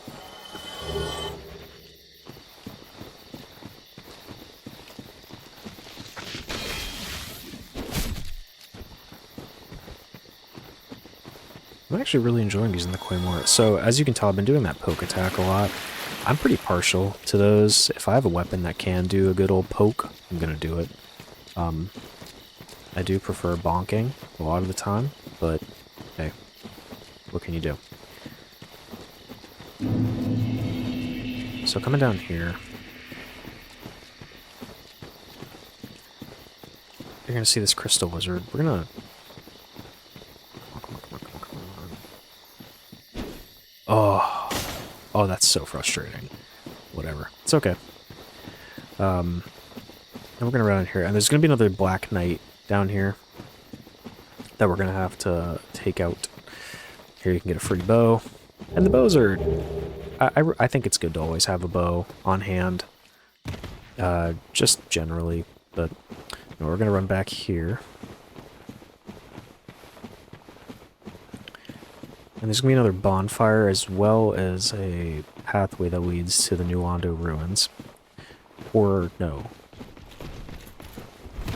Ooh. So we can roll past this guy for right now. Once we get to this bonfire, we can just save here and then go fight him. We really don't want to die right now. Just for the sake of that run back. We're gonna put some more points. We're almost at our goal. Once we hit that, we're probably going to put some into endurance, just because it's always nice to have some endurance. Alright, let's see if we can get some nice parries on this guy. No, he's not here. So, this is the best shield in the game. This is the Grass Crest shield. We're gonna immediately drop that and replace it. And the Grass Crest shield gives you better stamina regen. It's amazing. There is really no other option, in my opinion. Yes, yes, yes, yes, yes.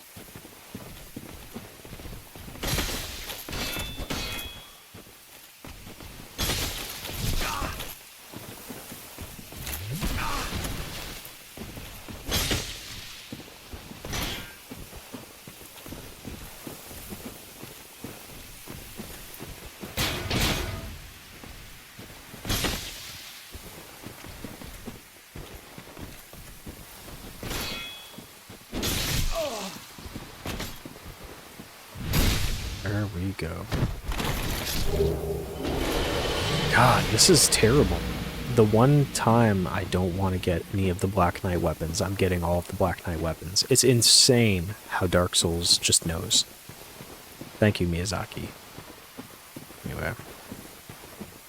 So that Watchtower key that we got earlier, after the Moonlight Butterfly, we're going to go use that now. And we're running up to a spot where, if we were to do the DLCs, we would begin that here. We have to fight this Hydra.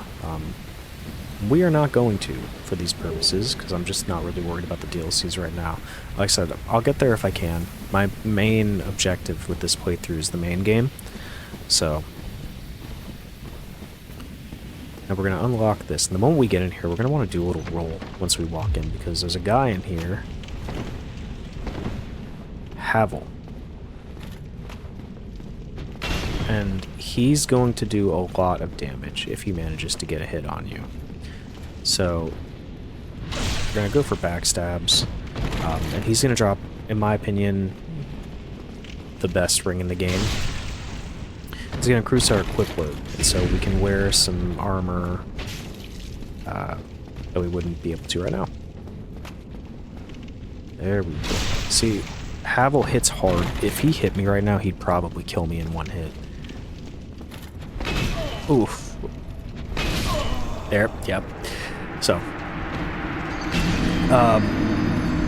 yeah. Not quite one hit, but close enough. So, we're going to be making it back there. Anyway.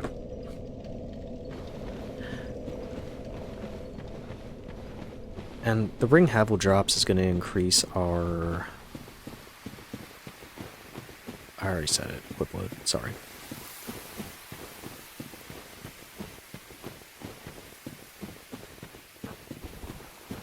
Havel has some really interesting lore. I'm not the most knowledgeable about Dark Souls lore, but just give you a brief rundown. Obviously, in the beginning cutscene, we see that there was the Age of Dragons prior to Gwyn finding the Lord Soul within the flame and then creating the Age of Fire. And Havel was one of his bishops. He was a bishop of the Church of Gwyn, otherwise known as the Way of Light. And Havel always mistrusted Seath, the Scaleless, the dragon that we see that betrayed his own kind. And Havel... Now, there are some theories that the guy we're fighting right now is not actually Havel, but is one of Havel's knights. I think it's possible. I don't really know.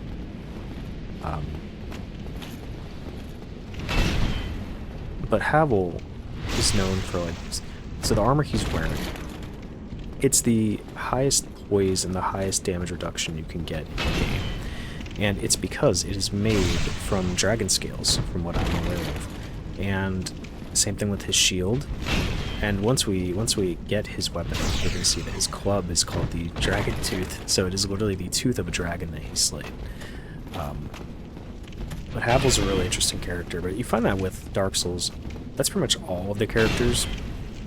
Any character that has any kind of established lore is going to just be really interesting to read about.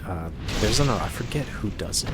I'll link it if I can, but there's like an 11-hour video about the Dark Souls lore, and they have an entire section about Havel and all of his exploits, and it's really, really interesting.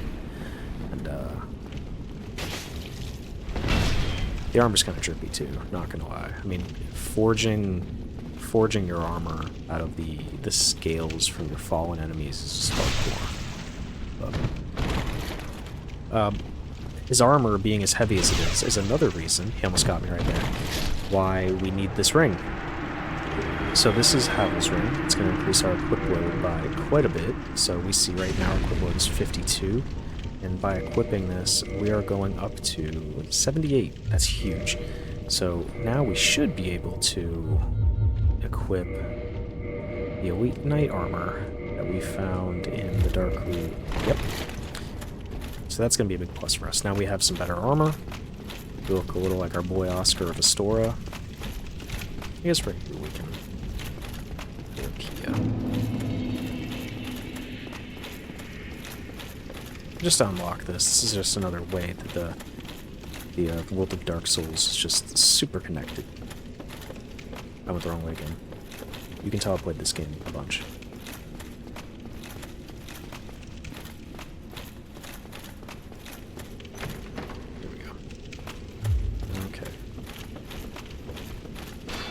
We use this as an opportunity to get that ring that we missed.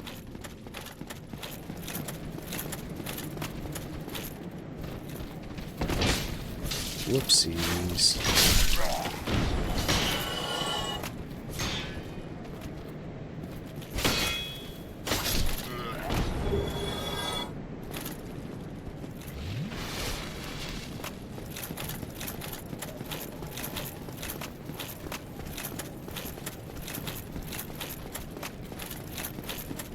Yeah, blue tier stun ring. I think that increases defense when your health points are low. It's kind of useless.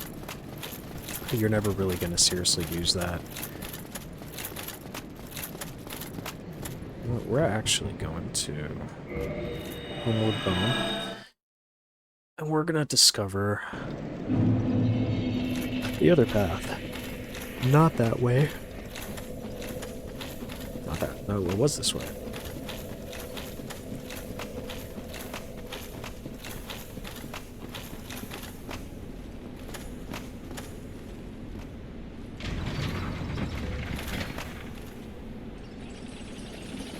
I love this armor so much.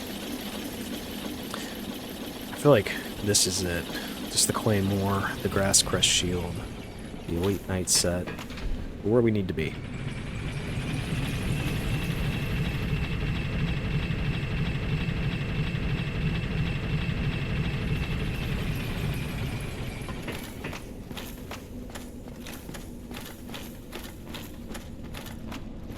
Oh.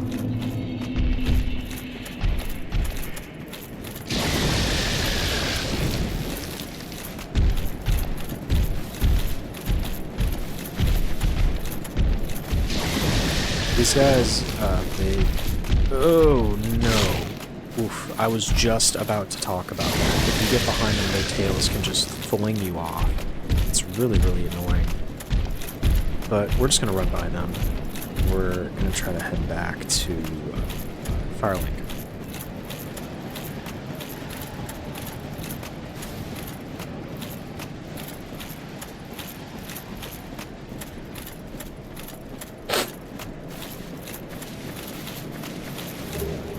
Alright, that's a pretty decent soul chunk. We're not going to grab those things just yet, because once we do, this guy's going to aggro, and we don't need that stuff.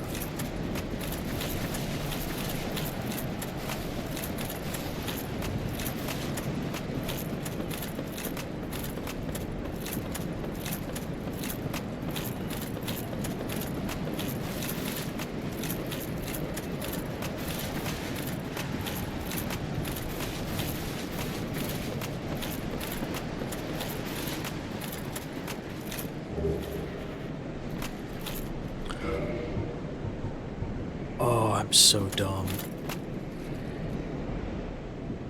Yeah, I may actually be the dumbest person ever. Wow, okay. So from here we do have a couple options. We could go down to Blighttown. And... Okay, so I made a mistake. We don't want to homeward bone out of here just yet. So we're going to go into Blighttown just a little bit. This is not technically the correct way to get to Blighttown. However, if I'm being completely honest, this is the way you should take. And the reason why is because Blighttown is really frustrating. It's just like, there's a lot to it. It's, you know, in the Dark Souls community, Blighttown is notorious for being just horrific. And so we are not going to take this way. This is where we need to go for the main story, but we're actually going to go do some other stuff first. We're going to go through the depths and through the undead bird, lower undead bird, and fight Cappy, the Capra demon. And but yeah, if you want to just kind of rush the main story, go that way. If you have the master key, you don't need the key that we just grabbed, the new Londo Ruins key. You can just come here straight from Firelink. It allows you to skip a lot of the main game. Basically everything we just did, besides the Bell Gargoyles, is skipped. There we go. Yeah, it's a shame, because I want to recommend, for all intents and purposes, skipping what we're about to do. But I feel like you just have to experience it. You know, you gotta go. You don't understand why Blighttown sucks unless you go through it at least once.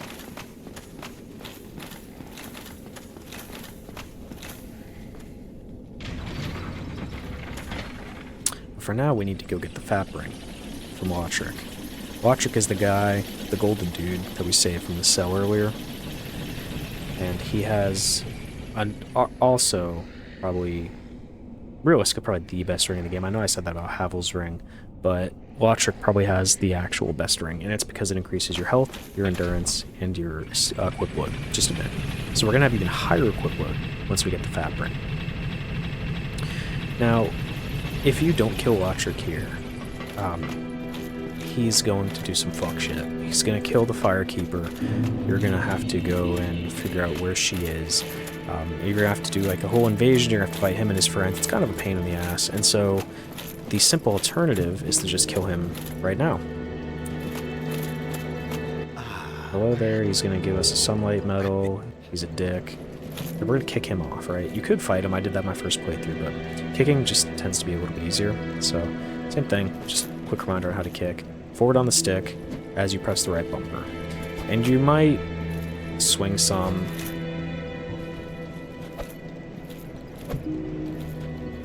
It's a little bit easier if you do it without a weapon.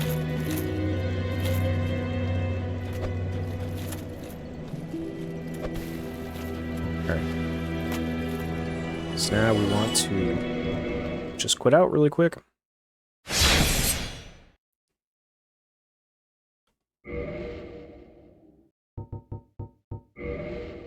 I'm playing offline, and then we're going to continue.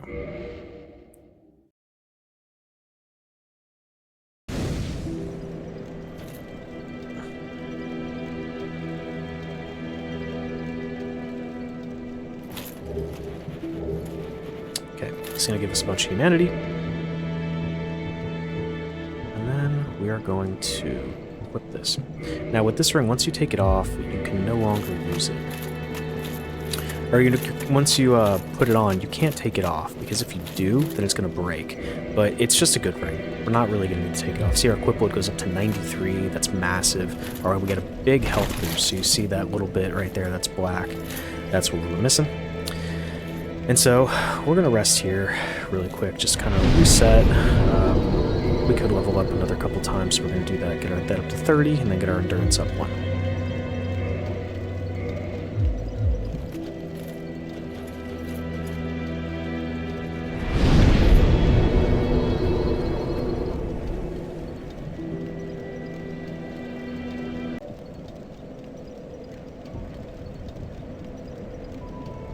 Okay, so the next step we're going to have here is we're going to have to do a little backtracking. We're going to go through the depths, and the depths can be annoying. It is a really good place to farm for humanity if you need.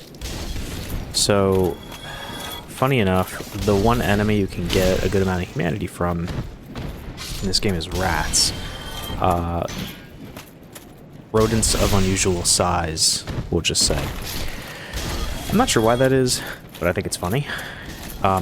So we got a couple steps. Like I said, where we were before, you could just go fight Quelaag, who is the next mandatory boss for the main story.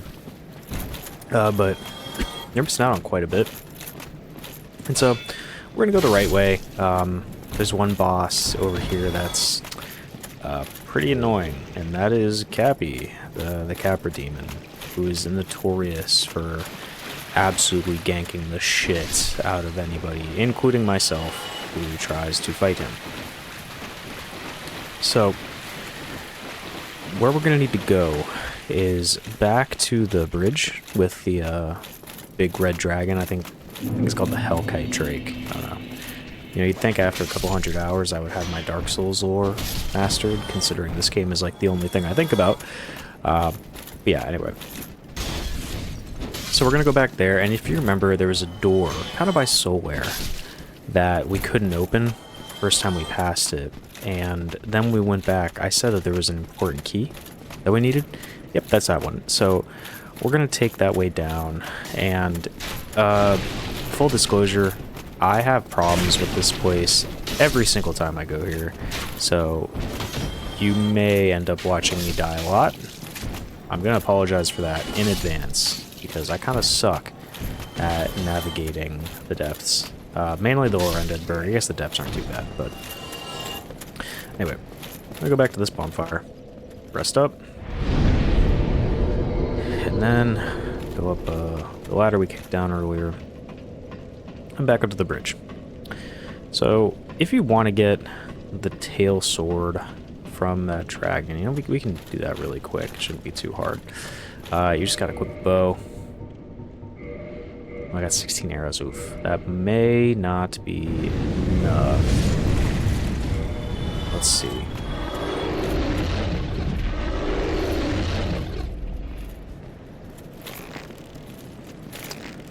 Let's see.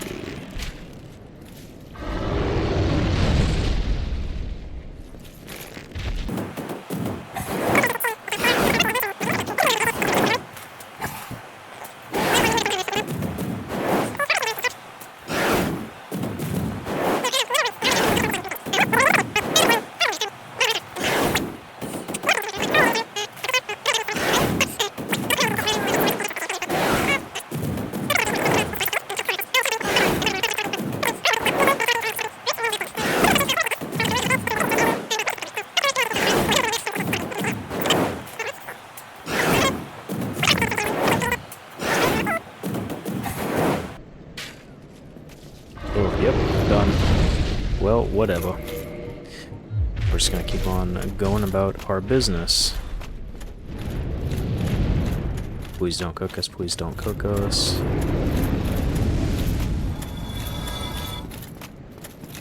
Alright, this is the door I was talking about.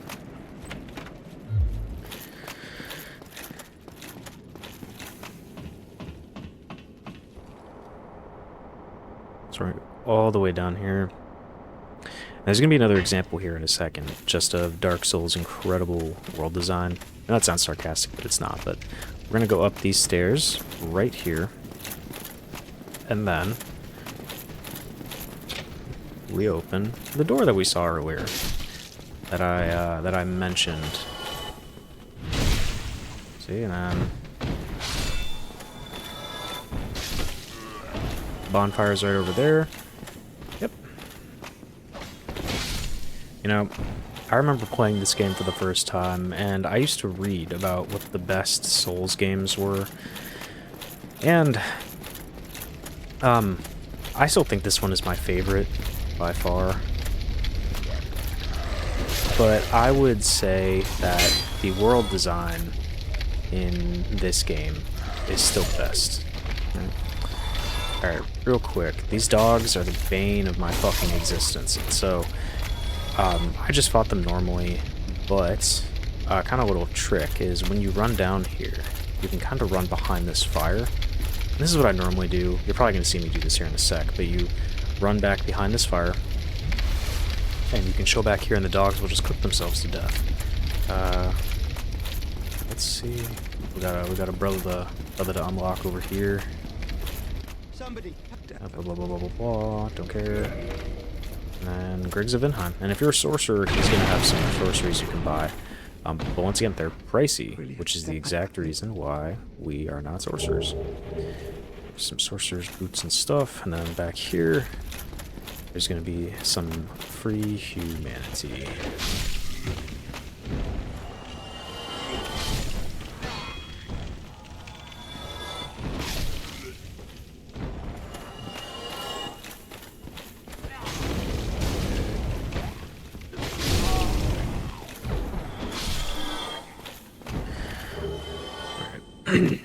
Let's see how our humanity is doing now. Good. So each of these twin humanities obviously gives you 2. So that's what, 13, 14, 15, 16, 17 plus the 2 we have. Good. That's a decent amount. And it's going to take 30 humanity to free soul air. It's a lot. There's a chance we may have to farm, but if we play our cards right and we can not die a lot, then I think we will be okay. Now, another little trick. If you run too far this way, you're going to get ambushed. But if you run up to these doors... Let's see, there should be... There we go. There's another one over here. Let me see if I can do a heavy attack. Yep. This guy... Nah, so we're going to have to run by him, but that's okay.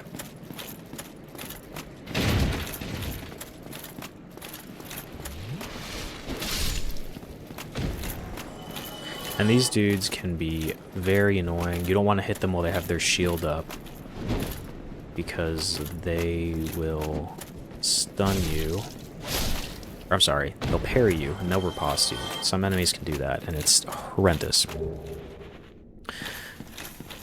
And then, see, this is a spot where I have a lot of trouble typically with the Lordran Deadberg, because right here, you're gonna get absolutely ganked. There's a couple dogs. Yep, there's one.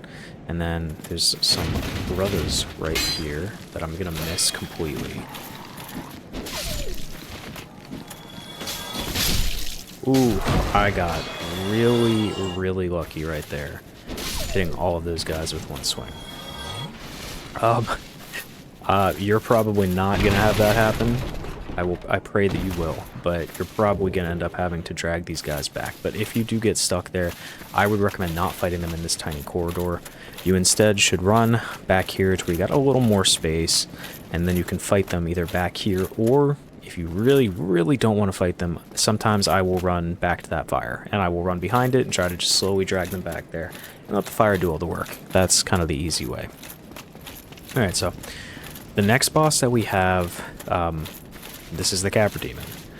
So this guy is notorious for giving people a hard time, and it's not because he is really hard, but he comes with 2 dogs, and those 2 dogs take up a good chunk of a already very tiny arena.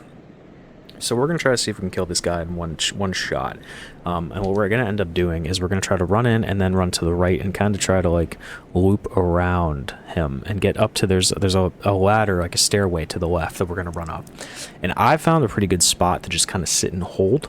Hopefully we have a good amount of vitality that we can just kind of tank hits up there, focus on those dogs, and maybe get some drop attacks. We're going to see. But I recommend pulling up your shield, going through while you're holding up your shield, and the moment you can, try to go around this guy. Yep, we got hit, but that's okay.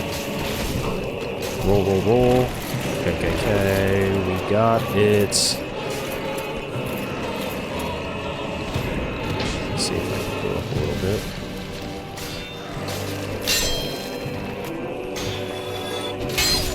Alright, got the dogs. You see the Capra Demon is over there, and I like to stand right here and block, because he's going to do this little jumpy attack. Normally he connects, but we're going to see if we can do a drop attack on him. So he's going to try to swing right here. His AI is going to get bugged a little bit. And then we're going to want to kind of just walk off. See? Do loads of damage. But now we're at a point, realistically, where he's not that difficult to fight.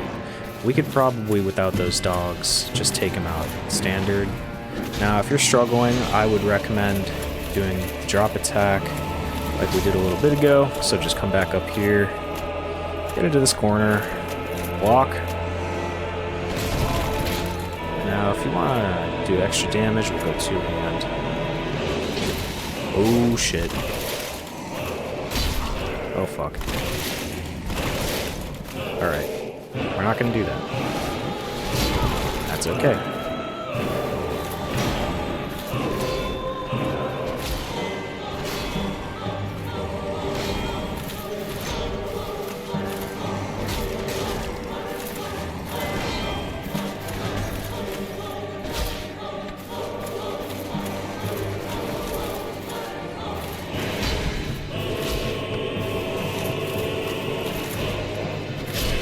One try. Let's go, baby. Alright. Wow. That was not too bad. You see, we still took quite a bit of damage, but that's why we wanted that vitality up pretty high. If you're really struggling with him, and there's a good chance you will, like I said, just keep on trying to run around, get up this stair, and if you really, really have to, like I said, the way I typically just kind of cheese him is just sit in this corner, block, and then do drop attacks whenever you can. Alright. The worst part about him, if I'm being honest, is the run back. Running back from that bonfire up there, all the way down, fighting all of these dudes again. It can just be really frustrating. So, let's be ready for that.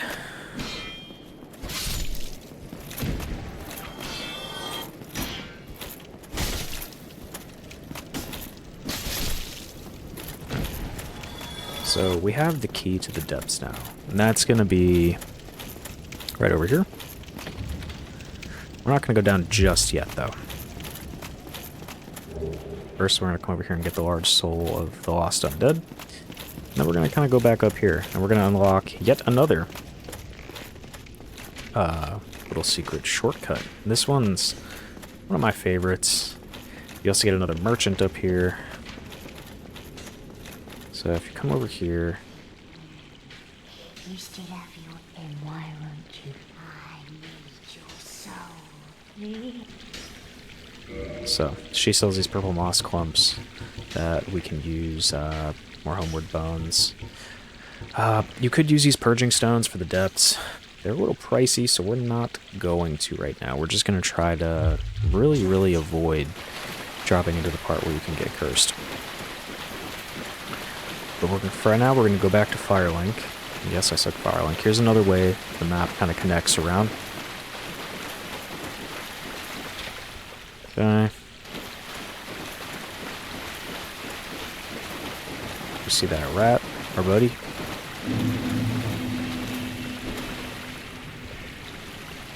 Wow, that was such a big whiff. That was crazy. We're gonna walk back to Firelink, and so for right now, we are going to go back to the Undead Asylum. We don't have to right now, but I think it would be beneficial for us. The reason being, we're gonna rest here. Why not? Hello? Ow.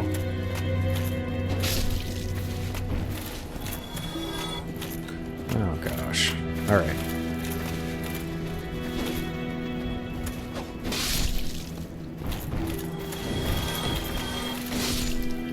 Cool little spin attack.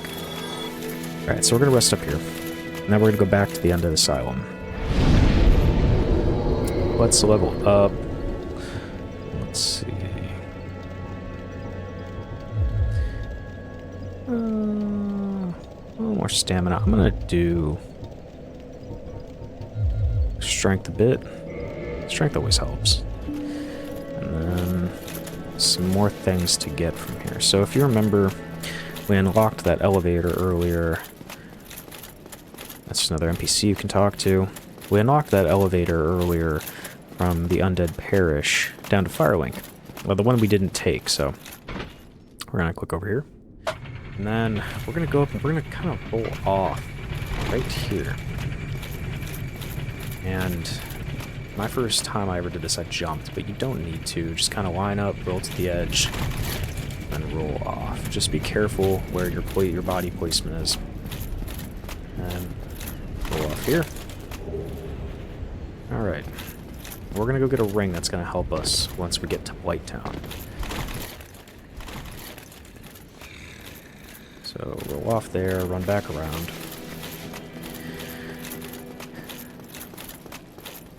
Did I just go? I did go the completely wrong way. Whoops.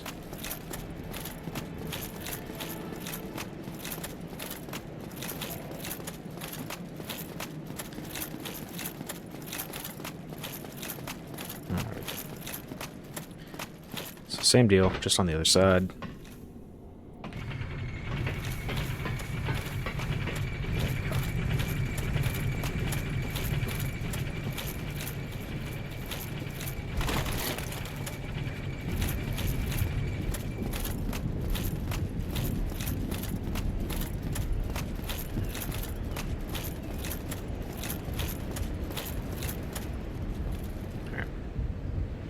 We're going to curl up here like a ball, and eventually Snuggly is going to come back and bring us back to the Undead Asylum. And there is a boss there that we could fight. We're not going to fight him yet.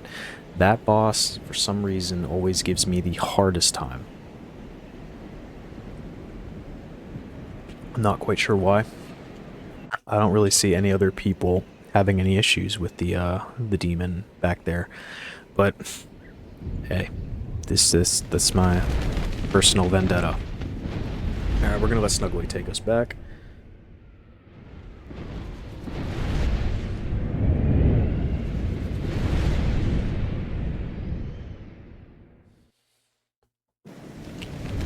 Alright.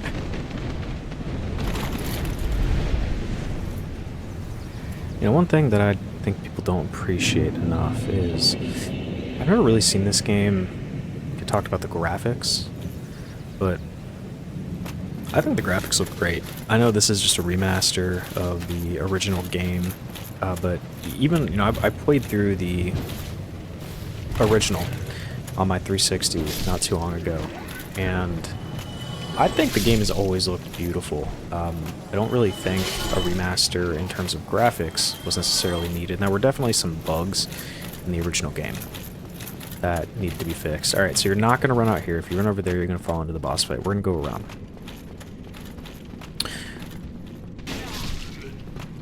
Attack mid-fucking swing! And then...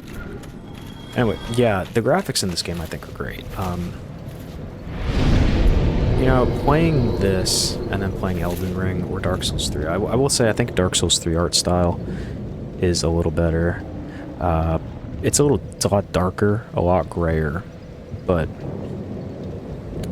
Dark Souls 3 just has amazing cinematics, so you just can't beat it. But this game, I think, in terms of like the vibe, you know, this and Dark Souls 3 I think are pretty similar. Ooh, I forgot we have to fight Oscar. Our boy Oscar is now undead. Rest in peace to the king. And he's hollow. So we're just gonna run back here, backstab him. Shouldn't be too hard. See if we can get some nice parries on him. Yes, we can. The art style in this game is probably the best in the series. This is definitely the game that I have the most hours in, but the combat's a little more fluid in 3, and obviously the graphics are better considering the game came out 5 years later. I'm not a big fan of Elden Ring, in terms of like everything. I know that's kind of controversial, but to me, Elden Ring compared to this or Dark Souls 3 is just like very clearly the inferior game. Ooh. Alright.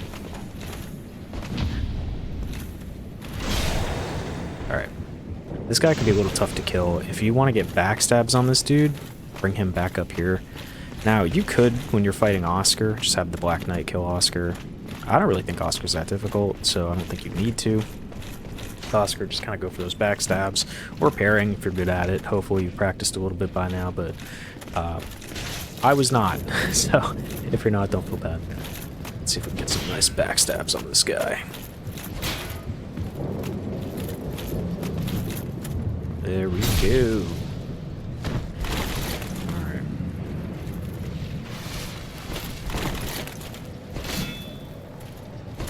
Oh, yeah.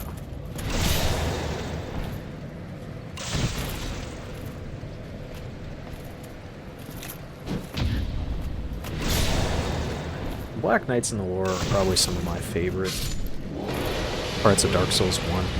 So, the Black Knights are the Knights of Gwyn who fought the dragons earlier on. Oh my fucking god, I forgot. That's embarrassing. Anyway. The Black Knights are the Knights of Gwyn who fought the dragons earlier on. You see them. They, even after the Dragon War, there was a series of events after Gwyn linked the First Flame, when there was always been this worry of the First Flame fading. And so what ended up happening is the Witch of Izalith, as we saw in the beginning of the game, tried to create a duplicate flame, and she failed. And that's how we get chaos. So, you know, if you're a pyromancer, that's where the pyromancies come from. They're like an imitation of the First Flame. And so, eventually, the demon race was created through the creation of the Chaos Flame. And we're going to go there here in a little bit, but down in Lost Izalith and in the Demon Runes, you're going to see the remnants of the demon culture. And over time, I can't remember what led to it in the lore, but Gwyn and the other gods went to war with the demon race. And the Black Knight's armor was originally silver, like the ones we'll see later in Anor Londo, but it was charred by the fire from the Chaos Flame. And so the Black Knights in the lore are veterans of the Demon War. And that's part of the reason why they're kind of scattered around in different areas, because they're keeping peace. You know, we're in the final days of the first flame in this game. The flame is fading, and Gwyn has a few Black Knights around just to like keep an eye on things. But the Black Knights are definitely something that grew on me. Initially, I thought their design was a little silly looking, but now I think they're just great. Oh, nice.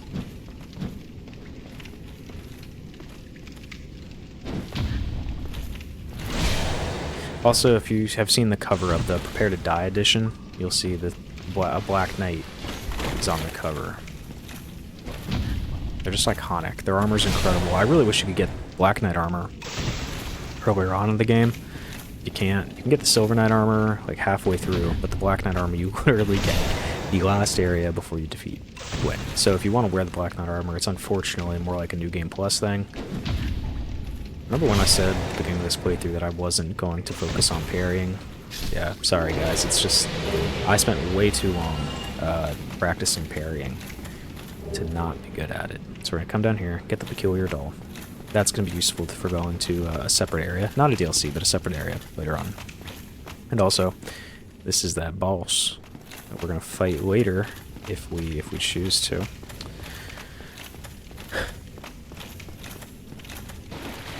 But there's quite a few things in this game that you can only access through New Game Plus. For example, I have this game platinumed, so I have 100% in this game. You know, not to flex, but... And a lot of the weapons that you need to get for one of the achievements you can only get... Well, that was a waste. You can only get if you do multiple playthroughs. So, for example, I want to say Sif is one of the bosses, and we're going to fight Sif in a bit. Yeah, okay. Alright, guys. Okay, fine, I get it, shit. Sif is one of the bosses where you need, like, I think there's like 3 different weapons you can get with Sif's Souls. You need to do at least 2.5 playthroughs of Dark Souls just to get all the weapons for Sif. And I gotta touch on that as well. So once we get back to Firelink, I'll show you. Whenever we defeated the Moonlight Butterfly, we got a boss soul. And you can keep those boss souls to create weapons out of them. But once again, the weapons you can get in this game, like the Claymore, which we are going to use this entire game, we're not going to change anything else. They will carry you. You don't need any special weapons. The only, like, quote-unquote special weapon I think you could use would be a Black Knight weapon, which, speaking of which, I cannot fucking believe we got the Black Knight shield. Like, this is, like, a huge anomaly. I have never fought Black Knights and always gotten Black Knight gear. But, anyway. If you see right here... Okay, we get it. You see right here... we have the soul of the Moonlit Butterfly. And you can use this soul to create a weapon once you get to a certain blacksmith. Or, you can do what we're going to do, and you can pop it for souls. Now, obviously, the bigger enemies, like for example, we're going to fight Quelaag shortly, you're going to get a much more powerful soul. So we're going to get quite a few more.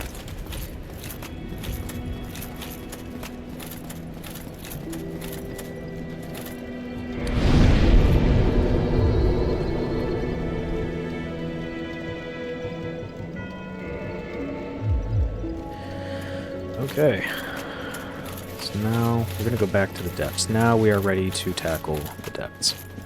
And this ring that we have here, the Rusted Iron Ring, we're going to use that if we need to navigate through like swampy areas that are going to slow us down at all. It's gonna be a little annoying because we're going to have to take off Havel's Ring. But hopefully with the FAP Ring,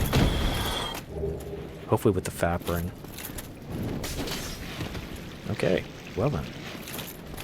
Our equip load will be high enough that we can just take it off and not have to worry about it. If not, we can strip a little armor off. But we're going to go back to this gate that we opened up earlier.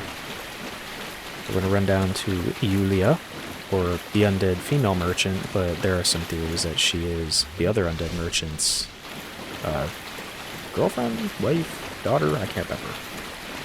All I know is that my buddy Tyrese says that's his girlfriend. So, we're gonna go run by my buddy Tyrese's girlfriend. And we're going to run down here to the depths. It's always so crazy. For quite a few of my playthroughs, I would skip a lot of this. And just use the master key, fly right by it, but not too long ago I did a playthrough where I did just do every single part of the game, and it's just, it adds so much more to the game when you do these kind of more annoying, more difficult areas. You know, a lot of people will be like, oh, well, this part's really frustrating, you know, so let's just skip it. For example, Blight Town. But we're going to switch over to the crossbow really quick.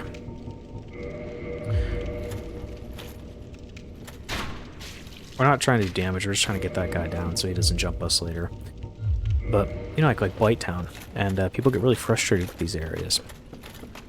But, I mean, the frustration is kind of what makes the game. You know, so many people, I've noticed, complain about aspects of this game. You know, they complain about the Bed of Chaos fight, or the, you know, Blight Town, or things like that. And it's like, to me, I think that's what makes this game this game. In the later Souls games, certain other elements are refined, such as like the bosses, and maybe some of like the movement, things like that. But what makes this game difficult is some of that jank. I mean, to me, it's unapologetic, and it should be. You know, those tough areas, they're tough for a reason. How on earth? I don't know why I thought we had to have a key to open that. Maybe I'm losing it. Oh! Alright, we're good.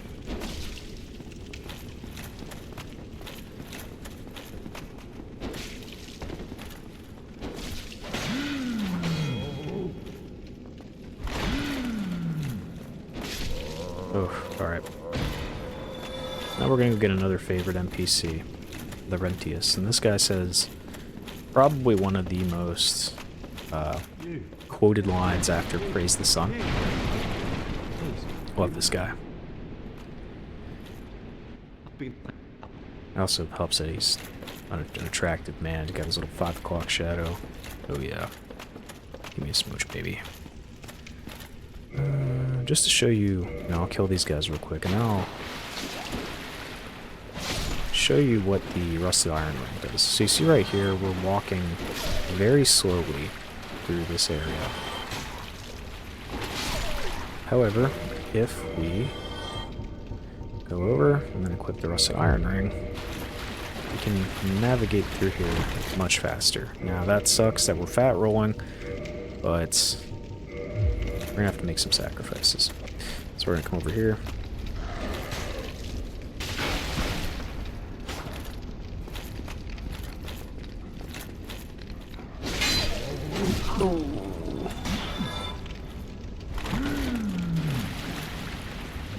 That was close.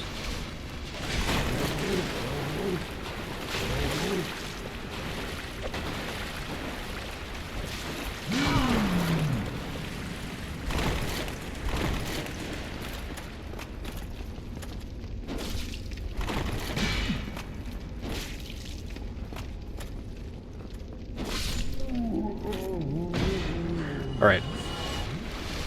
That was a little rough. Not going to lie. Oh, you bitch. Sack. I think my first ever playthrough of this game, there's a couple points I got frustrated with it, and I just put the sack on and got naked and fight enemies, you know. In the game as well. In real life too. Anyway, we're coming over here to this, and we're going to get something that we're critically going to need. That is this large ember. And we're going to use this when we go back to Andre, our beloved blacksmith. And we are going to use that to upgrade our weapons to +6. Alright, so you see this is a little hidden path. We're going to drop down here. And we're going to kind of go around this way. Now, ignore the big rat. I'm not going to lie, I feel bad for him. The other rats, not so much. But it's kind of cute in a really disgusting way. The shield that we just picked up is the spider shield. probably the second best shield in the game, behind the Grass Crest shield in my opinion, and arguably one that is essential for getting through Blighttown.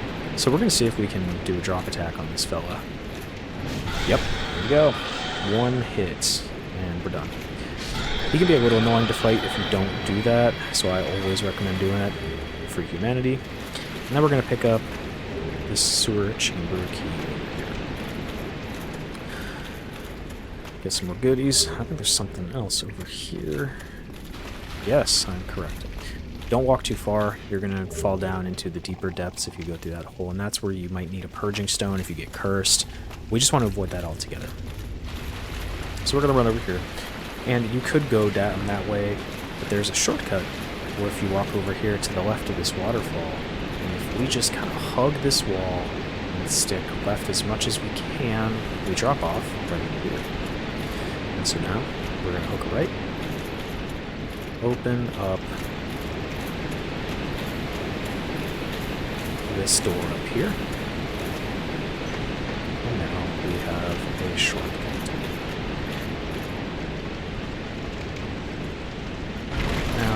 Picked up a key a little bit ago, the sewer chamber key, and what that was useful for is this door right here. And behold, ooh la la, secret bonfire. Probably one of the coziest in the game. Nice little tucked away here. I love the bonfires. You know, I think their locations are just so like, symbolic of just chilling. I love it. Alright, now we're gonna run back out here.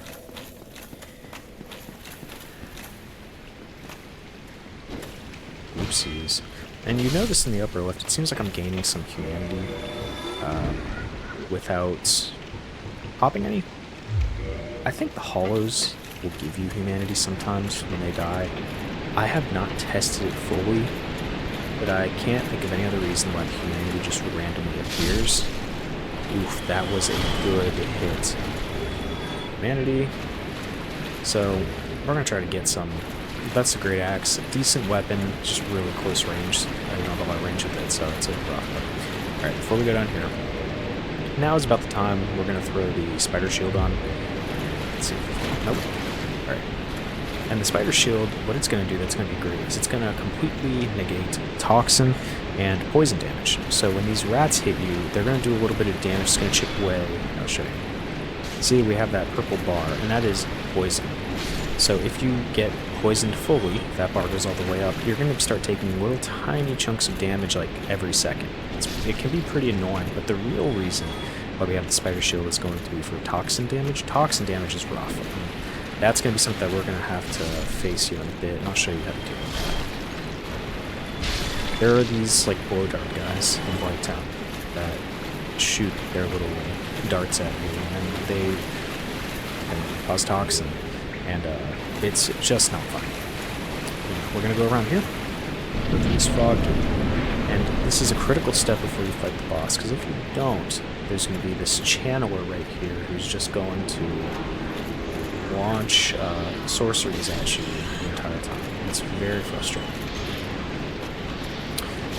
And also, this kind of way that I am showing you is really, really good for farming humanity.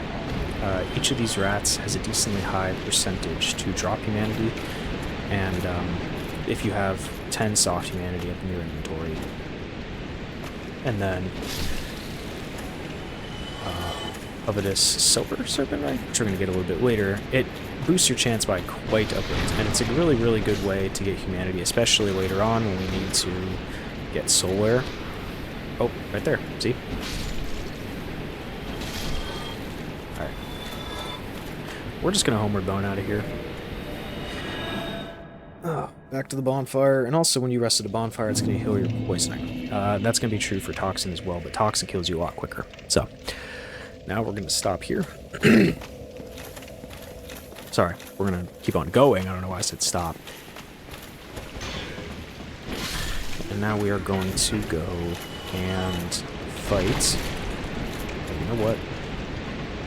We don't want to be hollowed for this, because this fight can be pretty annoying as well. So we're going to unhollow and then kindle this flame, because we want to have 10... We want to have 10 Estus flasks. Manatee restored. And kindling the flame. Alright.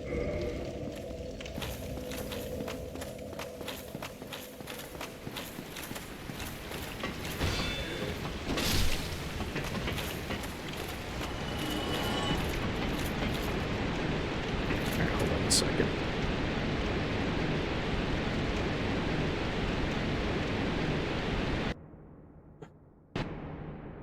Okay, sorry, my girlfriend sent me a video. Gotta stop and respond to the cookie bear, the mama bear, really quick. So our next goal is going to be fighting... just avoid these guys. And this guy right here, he's pretty dripped out. If you can afford it, you could always buy his helmet and his armor. We're not going to, just because that's a lot of extra souls. I did one of my last playthroughs, though, solely for the vibes. Solely. So, we're going to run over here.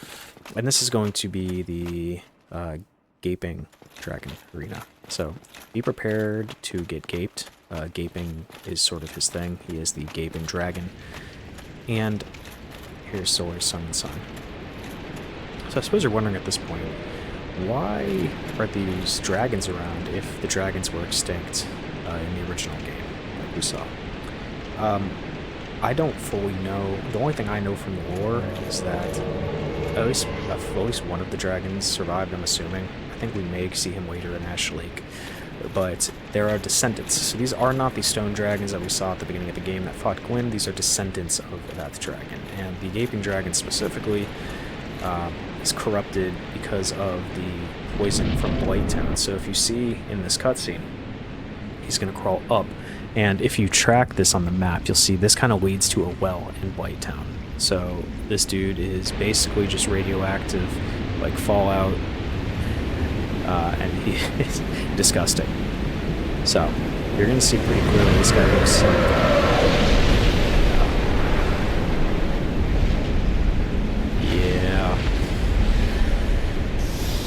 Miyazaki needs to be stopped. Making this guy look like this is criminal. I just want to know what was going through that man's head when he called it the Gaping Dragon and then made it look like that of all things. And he's a pretty annoying fight. He has a pretty big health pool, which is part of the reason why we call Solaire, because we're hoping that Solaire can just take some of that heat, launch some good old lightning bolts.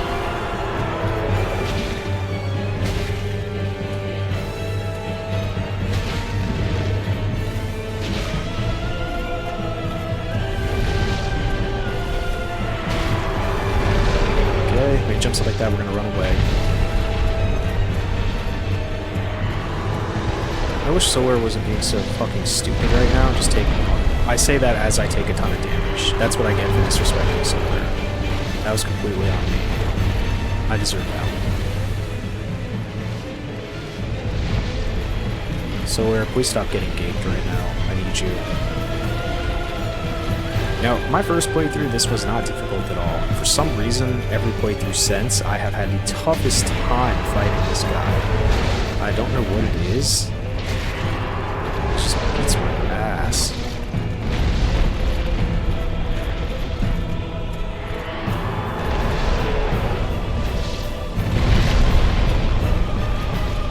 There's also a tail weapon that can get hit. There it is. See, man, please just keep on using those, Solaire.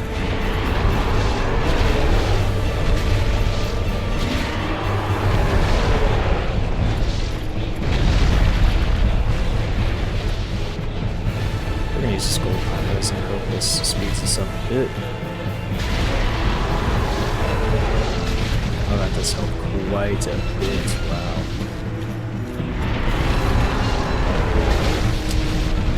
I hate it when Solaire dies in battle. It's so annoying. Fortunately, we don't have that much left. No. Alright, let's see if we can get maybe one more hit. There we go. Oh, wonderful. Alright, now we got the key to good old Blight Town. And Homeward Bone. Sweet. So we're going to use that Homeward Bone right now, because I don't want to run all the way back up there. It's not too bad, but I'm lazy.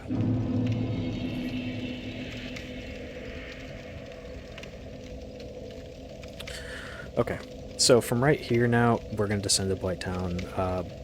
We're going to spend all these souls, because Blight Town is hell on earth, and there's a good chance we're going to die, and we're going to lose all of them. So,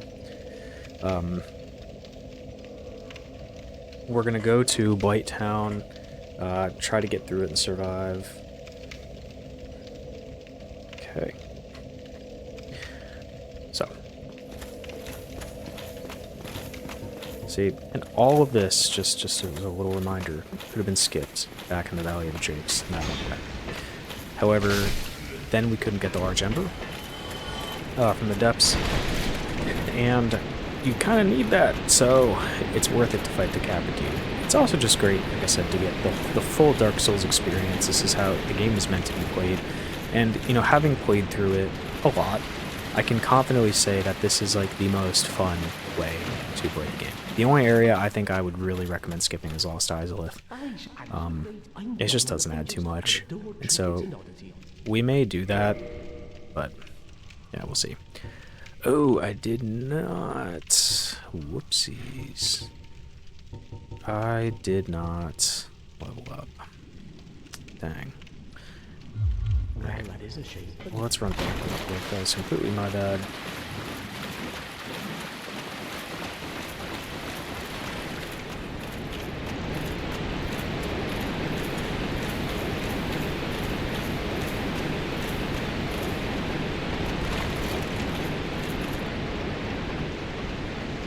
Once again, I got distracted. And I should be locked in right now to this video, but I'm too busy texting the love of my life. Really a shame. I know it's weird, right? Dark Souls players can have girlfriends. I'm shocked. Alright. Could get our strength up some. 209. We get dex up. I'm gonna do endurance. Get our equip load up just a bit. Maybe that'll offset a little bit. Alright, run here.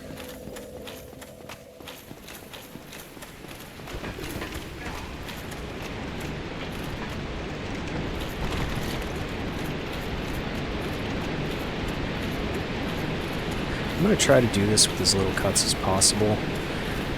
I'm sure you guys have seen, there's been a few thus far. Those are mandatory, but as far as like deaths and stuff, I'm trying not to cut any of that out because I really want to paint a clear picture of what this game is like, and that, you know, I'm dying a lot. It's not an easy game. And I also want it to be painted that, I love that lighting change. I want it to be painted that, you know, sometimes I'm gonna accidentally go the wrong way. It just makes it easier for editing, that sort of thing. It might tack some length onto the video, that's the only thing I'm worried about, but we'll just deal with it when it comes. Alright, these guys, they hit pretty hard. Backstab them, kick them off.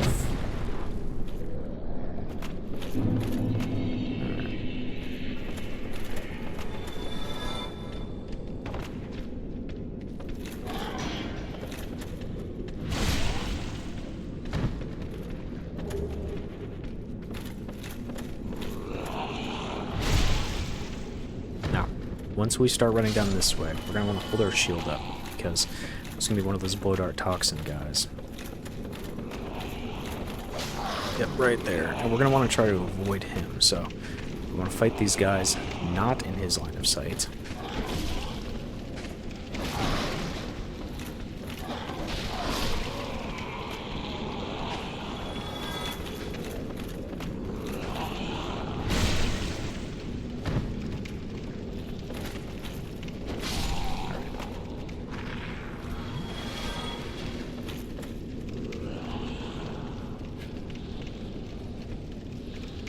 He's going to be right there. Shit. Fortunately, See how fast our health has gone down. We should have a couple of these, and that's going to reduce toxin buildup. Thank the Lord. Oh, fuck. Ah, the joys of Blighttown. Oh my god.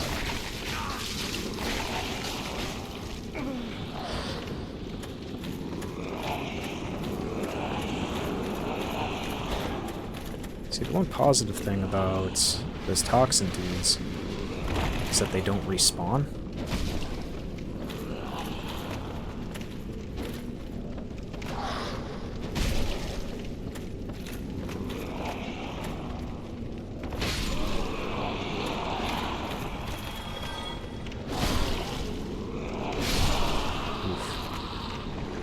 See, that's one of the best things about the Claymore is these massive R2 two-handed swings.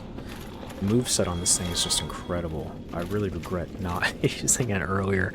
I still prefer this Zweihander, but you know, good choice. I think I'm just biased towards this Zweihander. My first ever playthrough, I remember unlocking it or finding it in the graveyard, and I was just like, that's just it. That's gonna be my weapon. I like the fact that it had a German name. Ooh, shit, I forgot that moves. I like the fact that it dealt a lot of damage. I don't know, the Zweihander is always just called to me. I used it in Elden Ring. I've used it in Dark Souls 3. It's just my weapon. Just like the Grass Crest shield. It's just like my go-to. Alright. So we are going to drop down here. Have quite a few souls we can pop. Careful.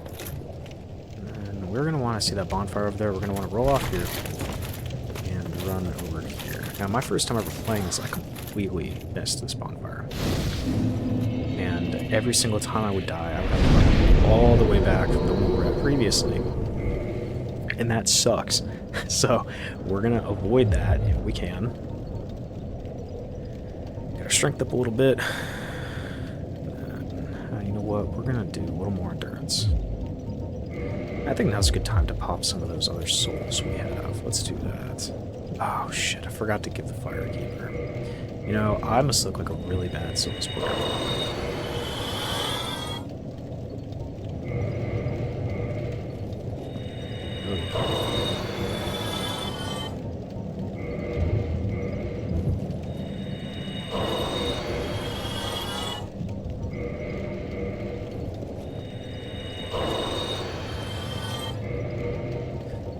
Alright. Spend some of these.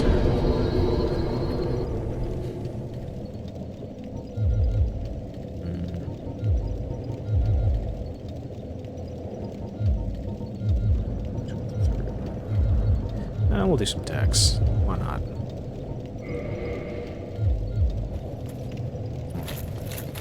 I think there's some goodies we can get over here. We're gonna take a hit right here. Aha. Sometimes the extra damage is worth it for the cool factor. What can I say? And we're gonna walk over here. Grab those. Those are gold when fighting those toxin guys. You're gonna really need those. I'm kind of used to fighting them at this point, so I don't need them like as much, but you probably will, just being real. Let's see if we can get across this without dying. Every time I play this, I'm just reminded of how hellacious Blighttown is.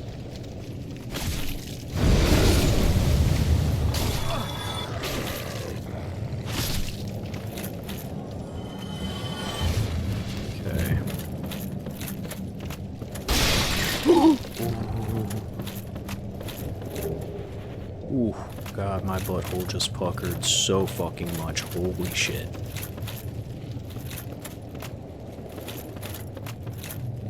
Oh, fuck. Damn. That's alright. God, we gotta go across the bridge again. That's okay, we got humanity.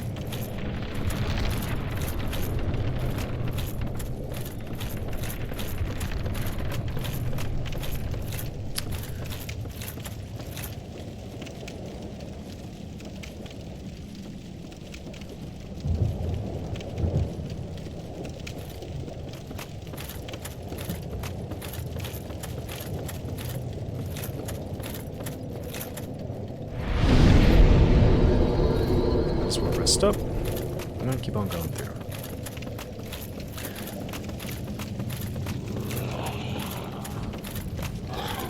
So I'm not gonna say Blighttown is like the best area ever, or that it's easy necessarily, but I will say that, like everything else in this game, once you learn it, it's a lot more manageable to navigate.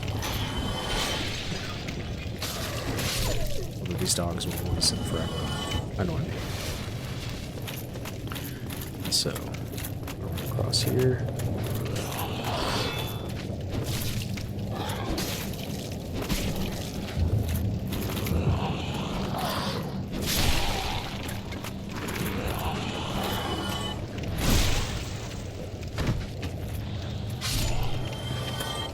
What on earth did I miss whatever that thing is?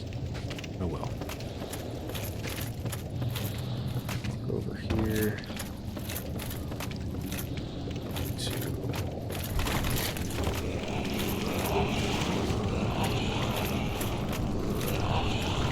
All the frustration that Blighttown offers, there is quite a bit of loot here, I will admit.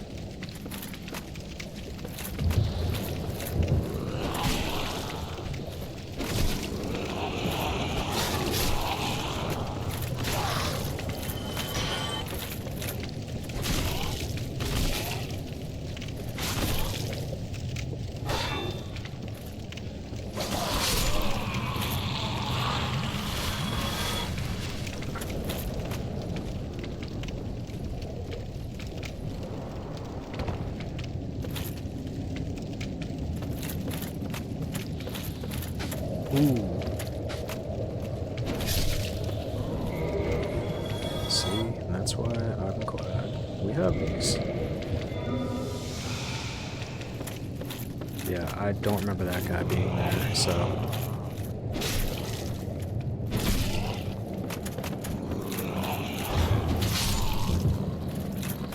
Down here is the Roman shield, the eagle shield.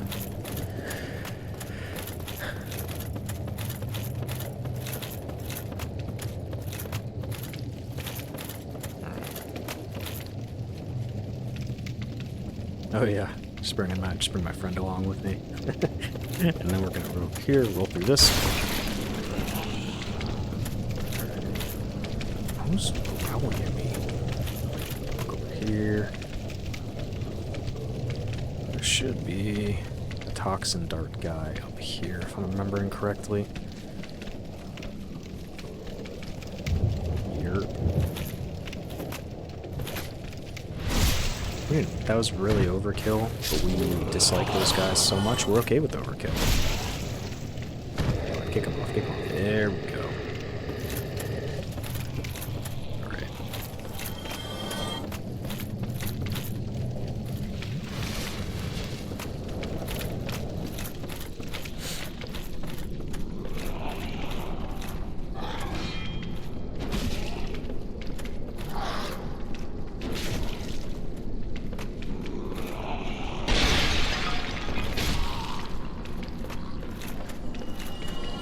I always die a lot over here, so we're gonna hope that that just doesn't happen.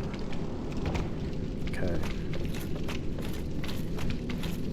So this dude, if you get too close to him from the other side, he will...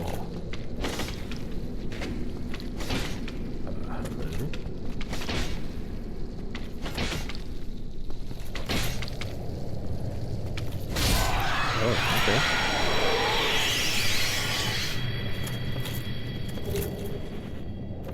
Alright.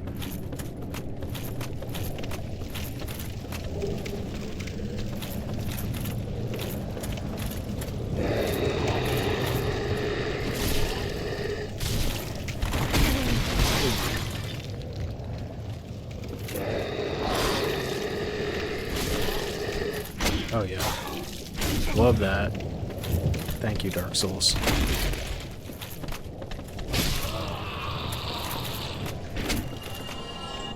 Oh, wonderful. Okay. I'm gonna have a rough time here, guys.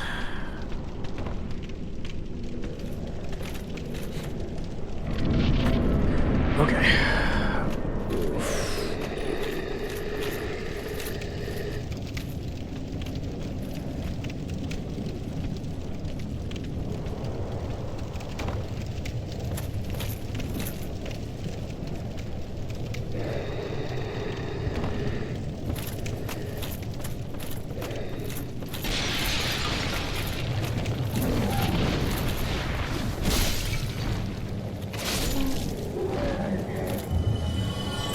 I'm very scared. We don't have a lot of health. I suppose we could... Oh, we can't pop humanity.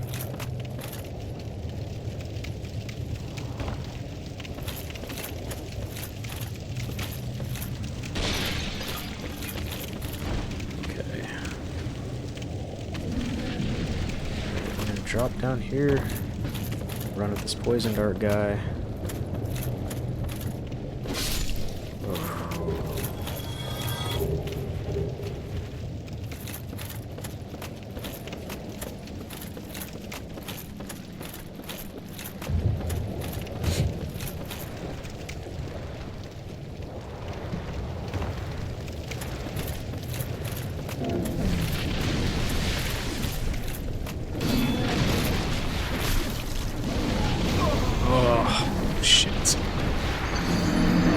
That's okay.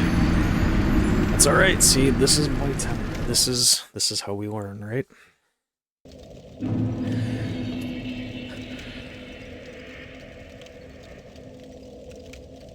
Alright. So, same deal as before. Gosh.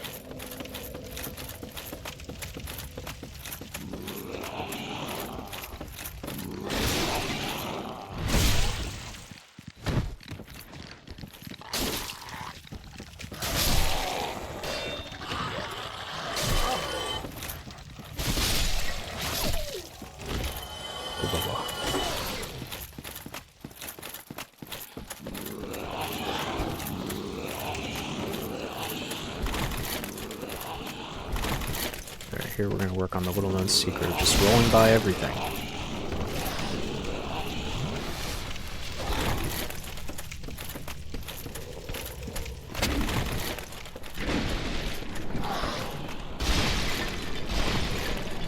Now, there's a lot of people that would say doing this, just running by enemies, is like cheating, where it's like, you know, the incorrect way to play Souls games. And I think they're right, but if I didn't do this, I don't think I would ever beat any Souls games. So, you know, you gotta make some sacrifices. And one of the ones that I'm gonna make is sometimes I gotta take some heat from the Souls community, and also, you know, fuck what everybody else thinks. It's like the people that always say, well, if you use summons, you're cheating. No, it's not. It's a game mechanic. Oh, no! You know, if it wasn't for co-op summons, I don't think I would have beat Dark Souls 3 or Elden Ring. And that's one of the things that I'm the most nervous about with Sekiro, is because I know you don't have that with Sekiro. And so it's really, you just have to rely on yourself. But that's the one thing with Souls games, especially this one. The game gets so much more difficult if you play it by yourself, and in my opinion, a part of the philosophy of Dark Souls in general is you should be using help. I mean, it matches the vibe of the game. It really does, like, equate with the overall themes and stuff like that. There's no reason not to. I mean, these games are meant to be played in community. It's not something that you're supposed to do by yourself. You're supposed to do it with friends, and that's part of what makes these games so much fun. It's a uniquely single-player cooperative experience. It's amazing. So here's the reason why a lot of people hate Blighttown. This one. Now we know Senor Miyazaki has a thing for poison swamps. So this is the this is what started it all, I believe. I don't know if there are any in Demon Souls. But we're gonna go over to this bonfire, light it, and then I'm gonna mess with some things. So we gotta see if we're fat rolling with this ring on. Oof, yes we are. Alright, that's okay. So, before we even do that, we'll put on Havel's ring again. We're going to want to unhollow. And that's because we want to get invaded right now. So, Quelaag isn't the most difficult fight. Once again, it's going to be made a lot easier if we have the help of a friend. And that friend is going to be somebody that's going to try to kill us, which is pretty in line with Dark Souls. So, we're going to wait for her to spawn. There we go. So Mildred is going to pop up. She's going to run at us. She's parryable. Not too difficult of a fight. Just try not to get hit. Come on.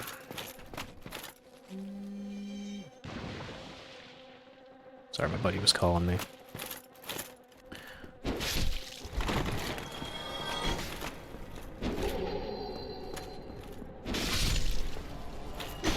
Oof. Okay, come on.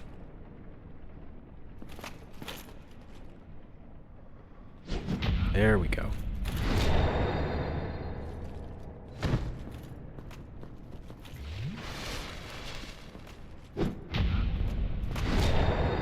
Now, you fight her however you need. If you gotta do some backstabs or just kind of block and roll and whatnot. Oh, sweet, sweet humanity.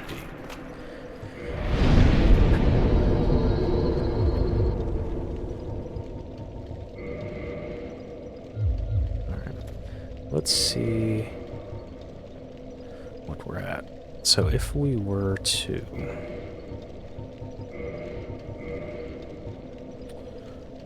Oof, still not quite. We're gonna have to take some stuff off, but that's alright.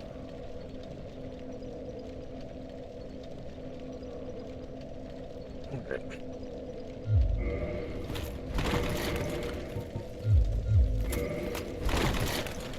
That works. We'll just do that right now.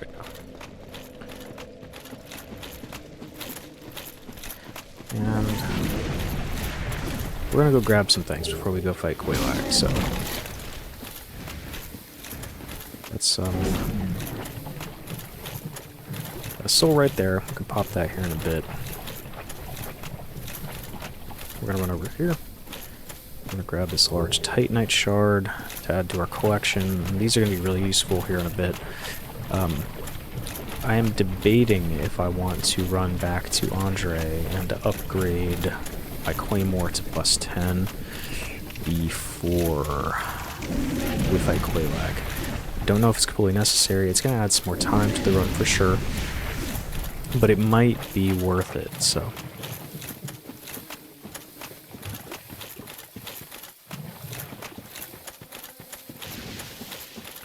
And we're gonna run here to the right, and here's where we're gonna get the set that we're going to wear right now. So this is what the Pyromancer starts with. It's gonna be much lighter, but it has the added benefit of resisting. Whoops. It has the added benefit of resisting poison. So we're going to develop poison much slower. It's going to take less of a toll on our health. And for right now, I'm going to show you this route. This is like if you want to farm these large Titanite shards. This is the way to do it. You're going to want to kill these slugs. They have a decently high drop rating. Some more souls.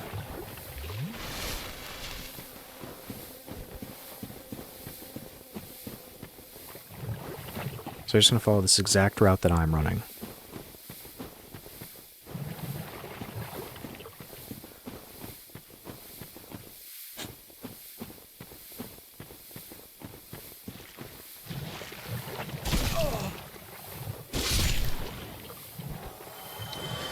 Watch, they're not going to drop any large Titanite shards at all. But I promise if you have...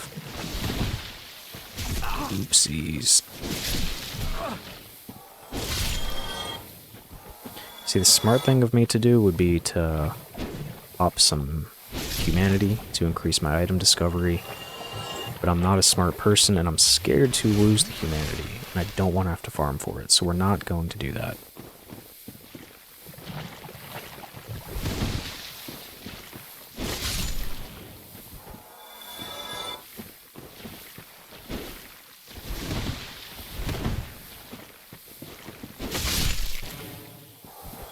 Oh, come on.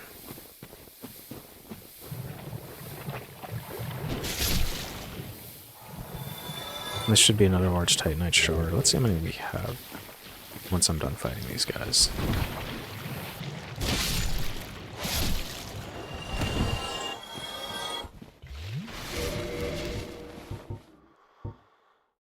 Oh, decent. Okay.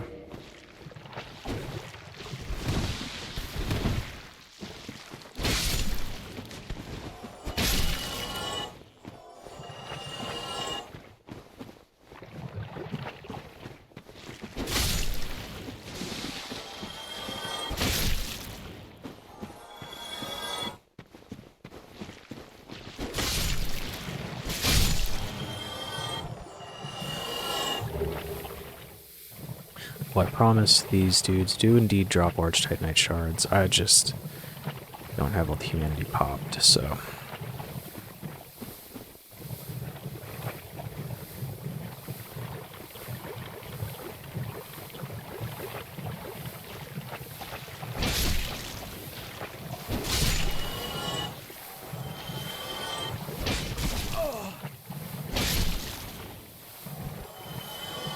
While we're over here, we're going to run up here.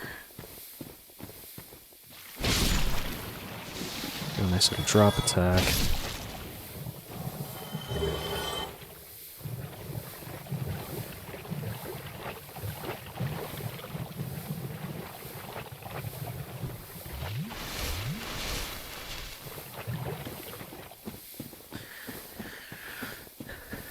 Alright, and this is going to be probably one of the more interesting places lore-wise.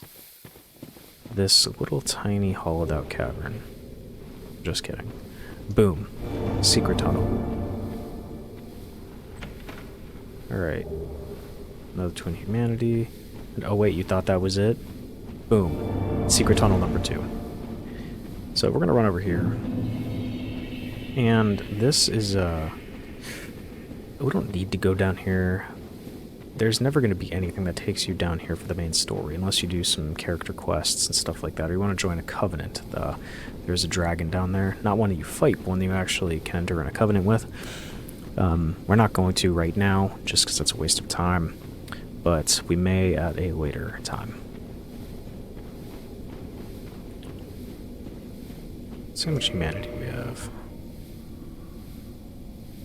It's 8, 28. Wow, we are doing really good on humanity. That makes me glad to see, because we are very soon going to be hitting the point where we need to give them to the Fair Lady. And the Fair Lady is going to be the boss we're about to fight's sister.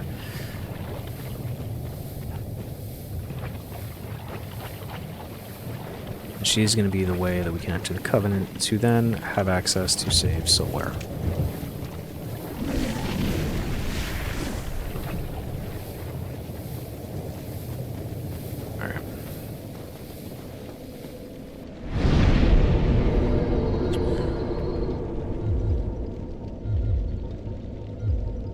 Okay.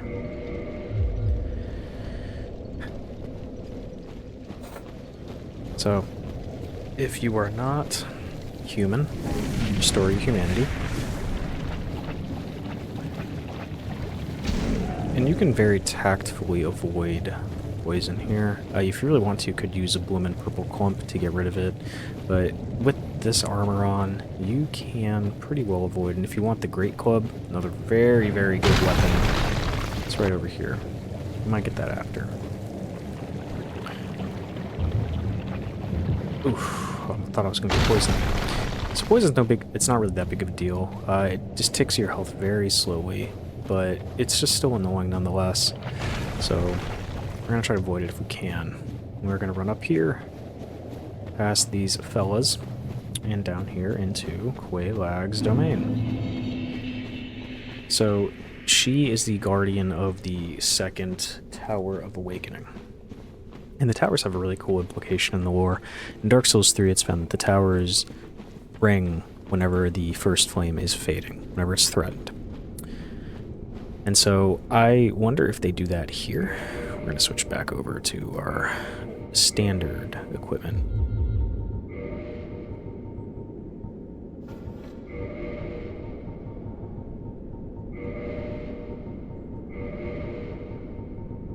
Alright. Summon our friend Maneater Mildred.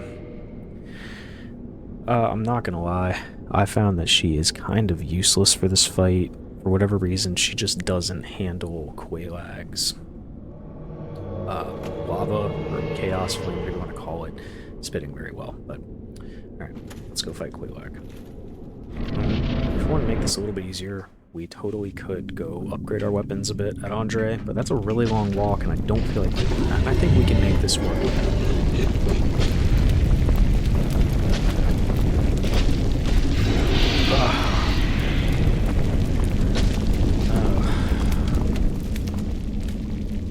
Thank you, Miyazaki, for this wonderful image.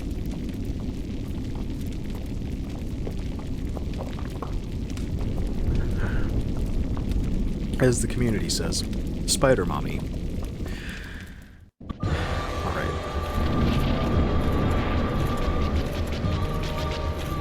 So her attacks are relatively predictable here. Just gonna want to kind of get behind her, and if she does get to the point where she's swinging her sword, roll.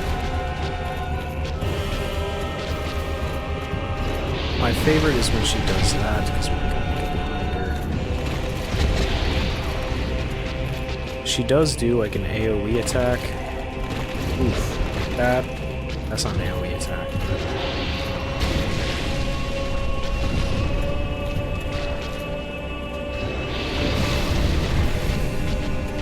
See, for whatever reason, Mildred just does not deal with the sloppy well.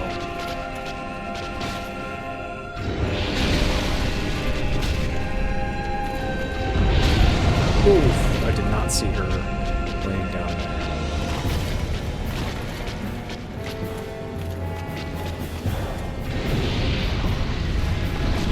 Alright.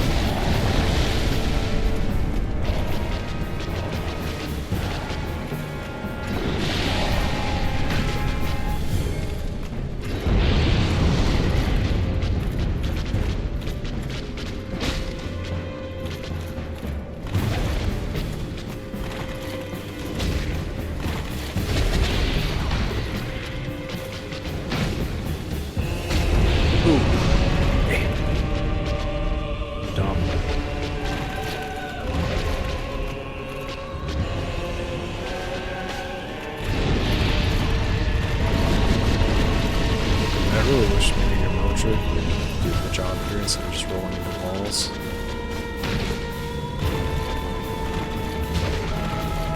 Thank you. Okay. If she lays down like that, that means she's about to do her spurty attack.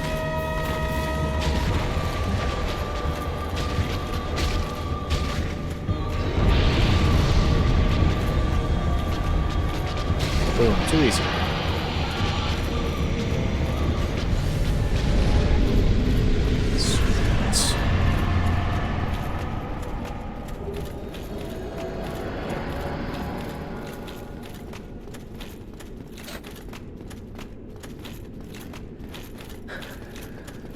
Alright, we have now completed the first set of objectives in this game. How does it feel that we did all of that just based off of one guy saying there are 2 bells of awakening you need to ring? I don't understand. I really don't know how the first person to ever play this game really figured out what to do. I think that's a good thing. I think a story that doesn't explain everything to you is really welcome. I think that's a part of the reason why these games just do so well in general. It's really nice to have something not hold your hand for once, especially in a world where most video games tell you step by step every single thing to do, and you know, there's 9 trillion things on the screen. It just gets overwhelming. And to have a game like this that's kind of simple, just difficult, it's a different kind of pleasure from gaming.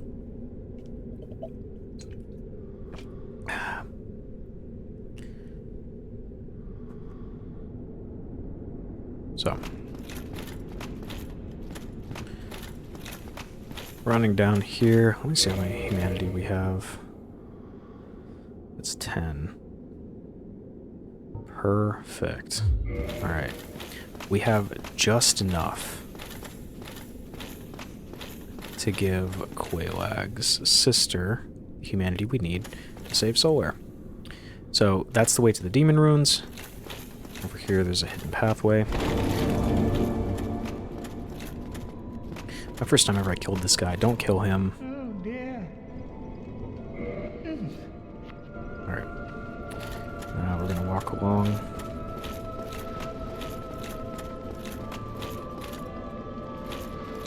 We ain't gonna rest at this bonfire just yet.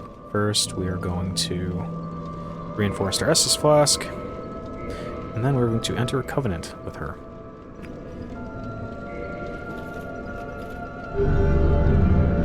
Remember, do not rest at that bonfire. It's gonna make it kind of a pain. So, offer humanity. Whoops. So first, we're gonna go down here, pop all of our twin humanities. Now we're going to pop 19.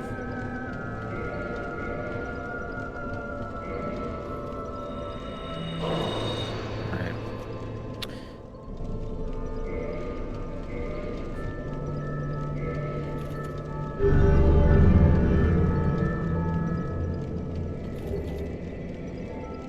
Alright, we're gonna stay a member of this. You know what?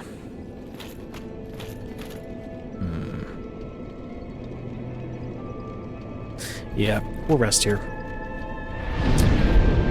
First, before we level up, we'll pop Quailag's soul. Oops. Oops. Oh, fucking stupid. Alright.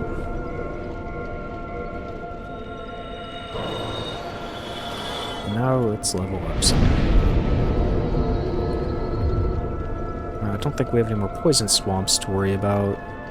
But regardless, we'll get our endurance to an even 8.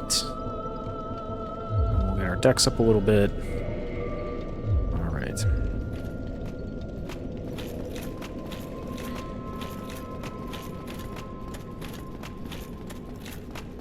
Now we gotta run all the way back. So, this is the worst part about that bonfire, but the reason we discovered it is because at a later point we'll be able to fast travel directly to it and progress through the rest of the game. So, we're going to choose to suffer right now to endure some peace a little later.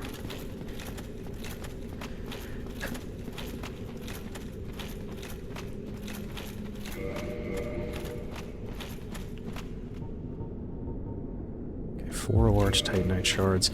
That's not too bad. We're going to be able to get more... Honestly, this next area, Sense Fortress or Sense Playhouse, we're not going to need too much fighting. There's no boss until we get to the end. By then, we should have enough large Titanite shards that we're able to just upgrade our weapon to at least plus 10. Alright. While we're down here, let's go get the Great Club. I very heavily considered using this weapon for this playthrough, however, also decided against it solely because... Let's switch back to the Rusted Iron Ring. Ooh. Are we? Oh, we... Oh. I thought for a second, just for a second, that we were not fat rolling. Oof.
Oh, yes. Shit pie. My favorite. Alright. So here's the Great Club. A very, very good weapon. I considered having it be the main for this playthrough, just because it does such an insane amount of damage. I decided against it, partially because the strength requirement is really high, and I feel like it's a relatively skilled weapon. You kind of got to be good, and I just don't think it's the best for a beginner. In my opinion, the halberd probably is one of the most beginner-friendly, but I'm liking the claymore. I think this is a really, really good starting weapon. I see the hype. I see why people like it. Alright, so we're gonna run over here.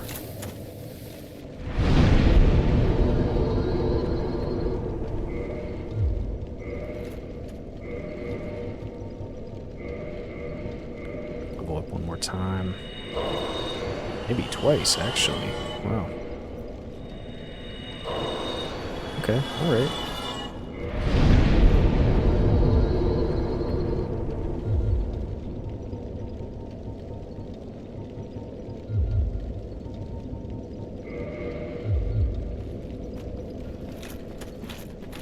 How close were we?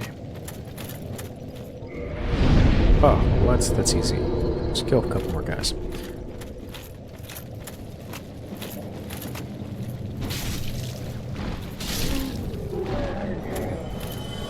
What was it, like 10,800, something like that?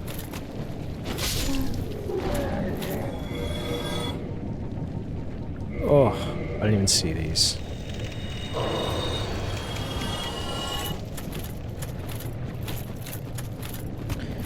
Before we get out of here, we're gonna go get another Firekeeper soul. Even 230 damage. We're gonna get another Firekeeper soul. And we're gonna have to fight some of those toxin guys. So we're going to equip this because this set actually does reduce toxin damage, which is useful in case you get hit. We're going to try not to, but, you know, we're probably going to, if we're being honest. So,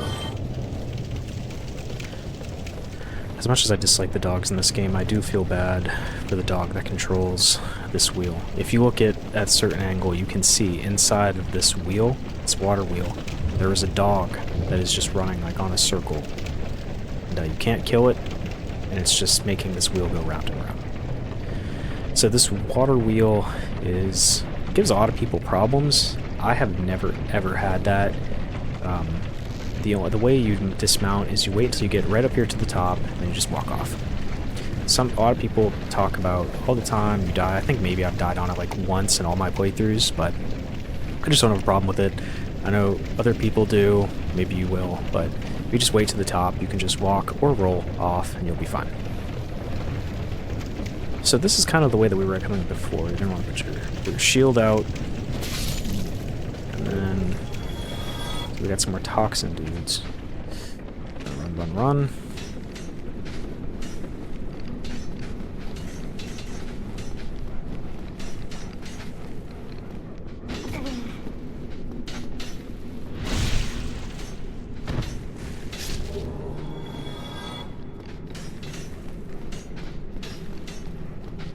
Take a second.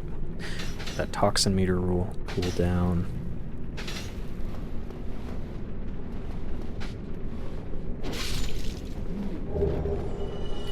That guy may be a little difficult to kill. So what we are going to do is we're going to go fight these dogs.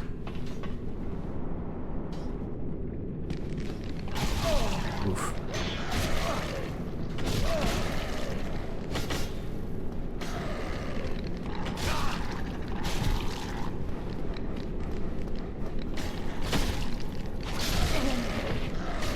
They're beating my ass right now. Holy shit. I feel like I'm a fucking toddler at a public park and getting attacked by a pit bull named Princess.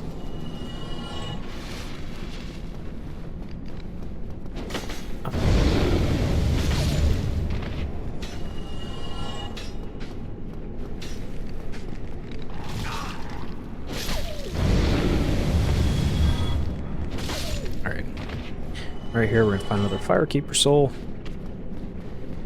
And we're gonna have to kind of watch this dude that we left up here.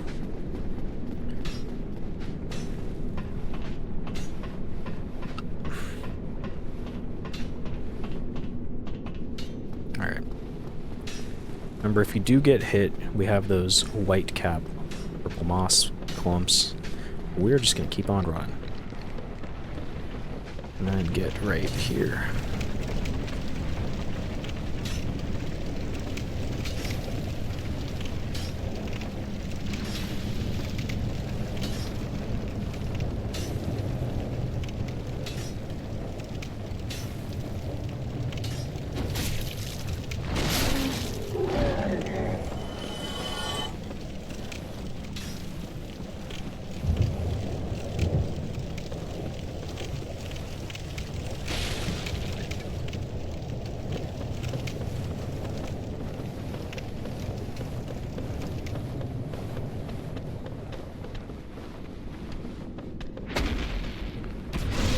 These big old boys.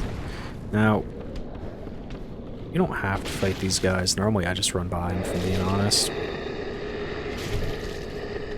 I'll probably just kill this guy and then run by the others. Yeah, fuck it. We don't need to kill these guys.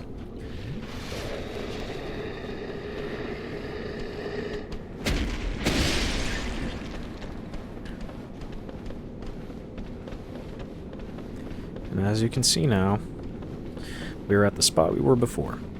So there's those two ways to get into Blighttown. The way that we took previously, and then obviously the other way that I showed you. So you could skip all of Blighttown essentially.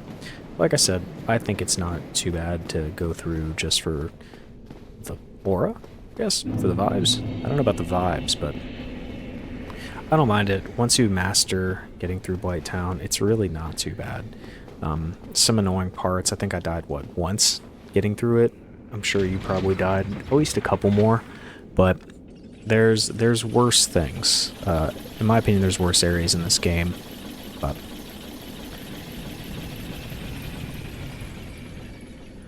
okay, let's get out of here.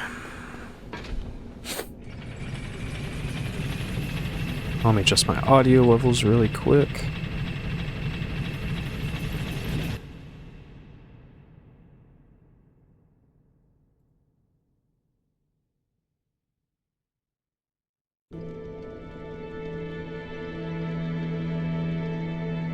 Alright.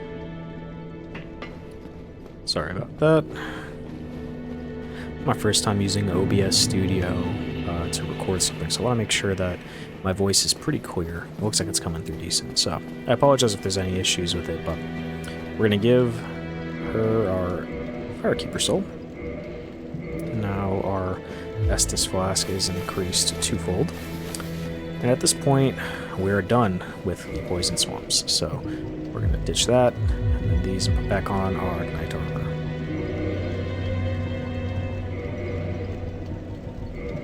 Not that I don't love the... There we go. Not that I don't love the Pyromancer armor, but... You know, I think there is just something special about this armor set. You know, it's the dude on the cover. You know, that's nice.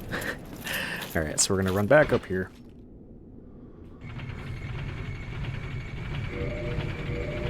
Keep in mind, right now we currently have 4 large Titanite shards. If you want, I would still recommend at this point going and farming, but I'm going to show you where you can get all the Titanite shards you're going to need to get the Claymore to +10 very shortly.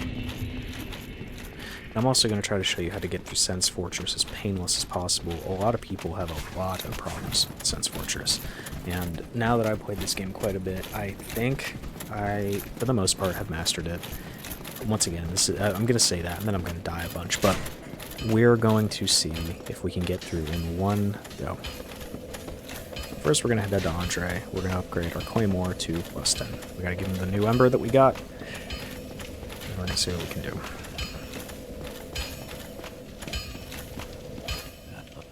Ended. Alright. Modify equipment, Claymore plus 6. And then we're going to reinforce weapon and go down to Claymore plus 7. Get it up to plus 8. And now from here we're going to need another 6, I think. Another 2 here. And then another 3 next. Or 4. Yes, 4. So, our Claymore upgraded. It is now time to tackle Sen's Funhouse. So, stop. Dip out. And then we are going to head down here.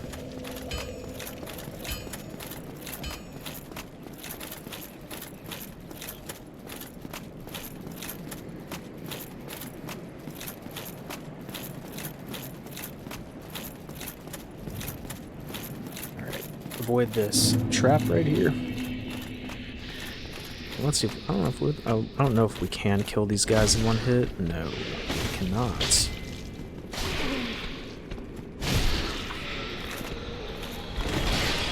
These guys can be pretty annoying. See if we can parry him. Alright. Alright.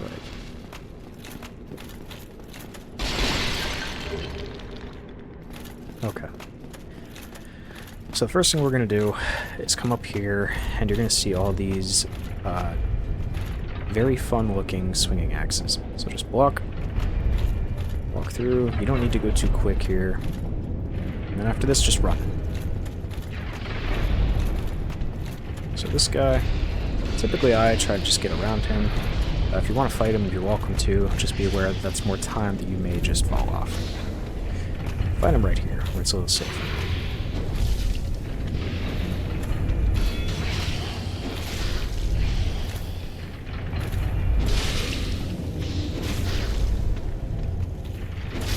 Alright, so I do have one recommendation for a shield here. So if you're really worried about taking damage, you can equip the shield we got from Oscar, and that is the Crest Shield. And you see the reason why is because its magic reduction is 80%. And so we're going to equip that. Let's see if I can show you. Nah, we're just going to walk across. So with these, we're going to get across this. Oh, there you go. See? Very little damage. These are pretty tight, so you want to try to push your body as close as you can to the blade in front of you without actually touching it so it knocks you off. So walk forward and try to get, see? And that way then, if we do get hit, we're not going to get knocked back into the blade behind us. We just get knocked back a little bit. So then right here, see? Don't get knocked, and then we can get behind this fella, backstab him, kick him off. And if you can't get a backstab, just try to run by, trigger this trap, and then roll, and the trap will kill him. And now we're going to get a couple goodies here. So, first thing, some large titanite shards. And I think we only need a few more. We're going to get those soon. Sorry, love my life. Alright. And we're gonna run up here, and this is one of my favorite scripted events in this game. There's not many. Bada boom! I love that. Get absolutely fucked. All right, we're gonna run up here. I may have gone too slow. Nope, we're good. Perfect. And we're gonna run up here. We're gonna get the Ring of Steel Protection.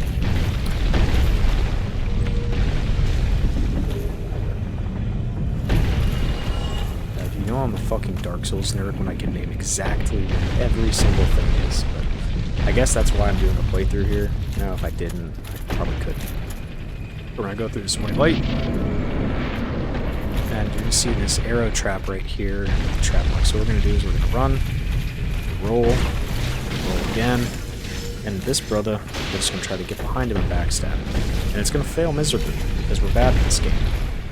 There we go. Let's see if we can get another one. Yep. Right in the cheeks. So here, stand right here. Wait. The moment you see this ball come down, you run. So run, run, run, run, run. We may be too fat and slow. We may get hit. We should survive. Oof, just barely. So if you want that to be a little easier, you could always get naked. So we're going to sit here for a second, and we're going to let this pile up.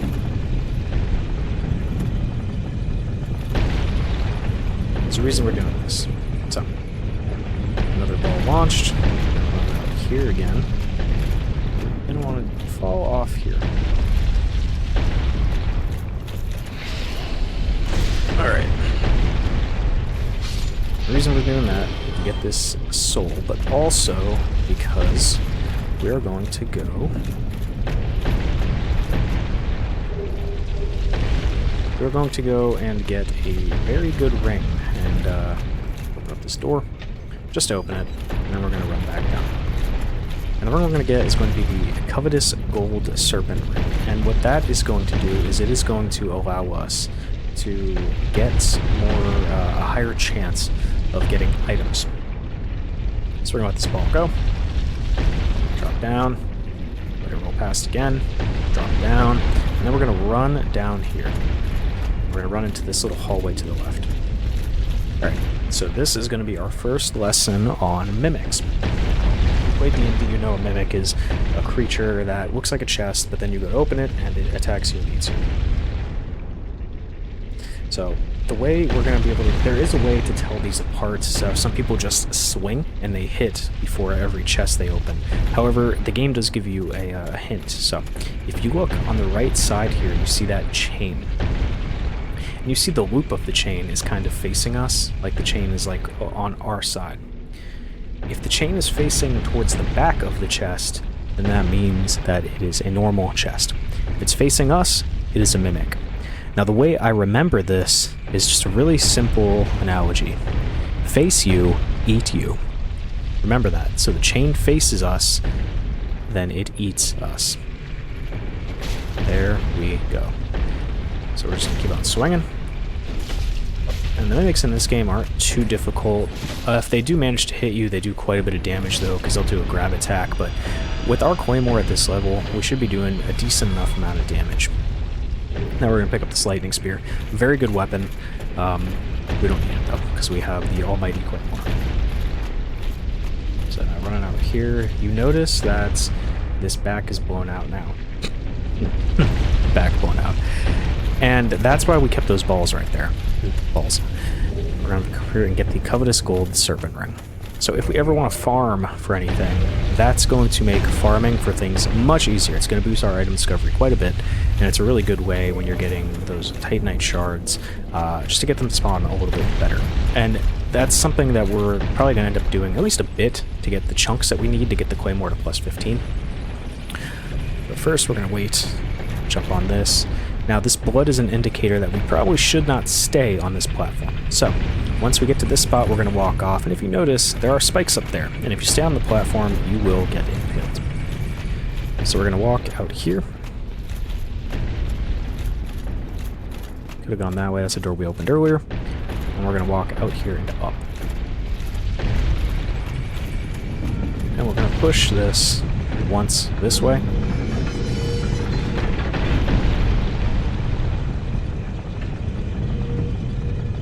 Push it again, and then again.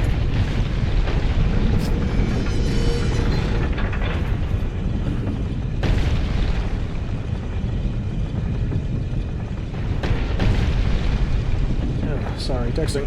Alright. Then we're gonna run back here. Go up here, and you could use a bow and trigger these traps. For me, I just run and then sprint. Do a little jump. So we're going to get over here, and then you're going to see these big swinging things of death. You cannot walk across these normally. All you have to do is wait, and then just sprint by them. And you are good. Now, I recommend fighting these serpents. Very riposte. Just because if you don't, they're going to keep on following you, and they get pretty annoying. Very riposte. Once again, if you're not good at parrying, just fight them normally. But I would say that it's worth it to take the time to practice get good at parrying. And do not worry about getting hit and dying. That's just a part of learning how to parry. And just really quick again, you notice when I'm parrying that... Oh! I did not expect that. That scared the dog shit out of me. See, that's the worst part about those serpent people, is that they do a ton of damage because of the bleed effect on their weapons. God, that scared me. I did not expect that. Whew, anyway. So, some more Titanite shards. God, that scared the absolute fuck out of me.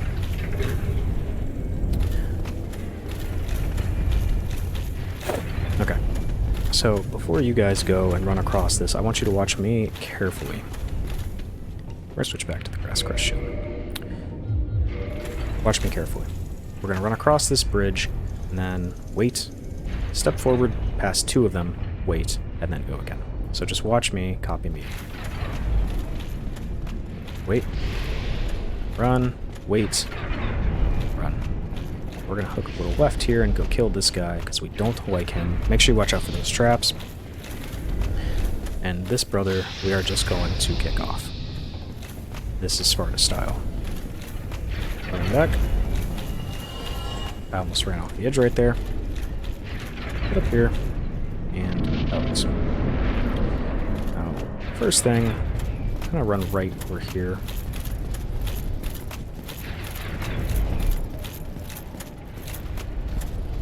Fight another Balder Knight. It's interesting, these are the only Balder Knights here, and I'm not super sure where they came from. There's not that I can think of any lore reason why the Balder Knights are here, but hey, whatever. Another one over here. I'm gonna miss completely because I'm bad. There we go. Damn, that riposte damage is crazy. And then from here we're going to get a ring, probably not going to use, but it's still nice to have.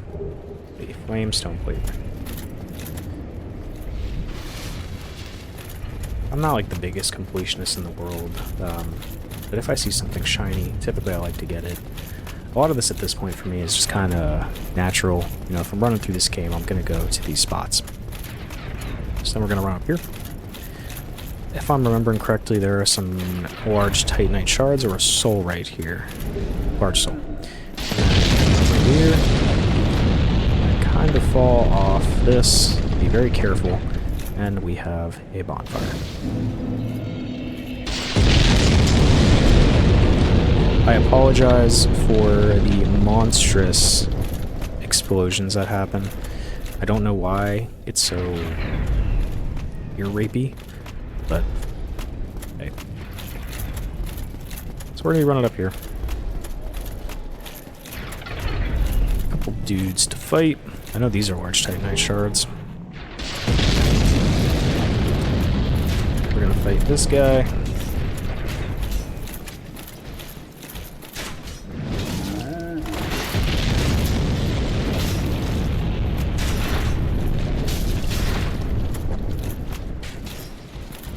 Also, I hope you guys are proud of me for getting through Sen's Fortress on one go. Come on. Come on. Come on.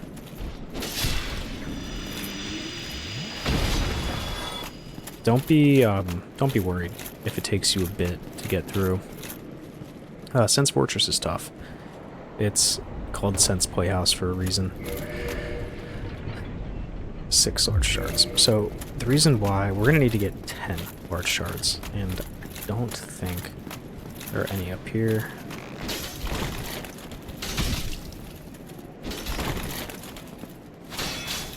Oof, oof, oof.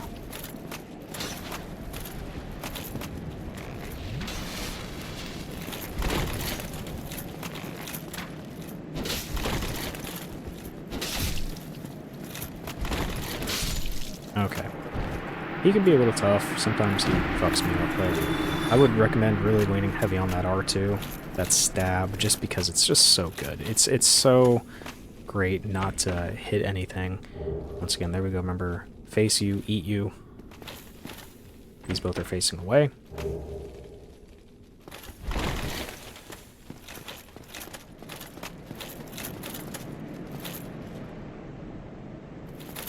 We can go kill that giant off there. I don't like to. The giants are nice.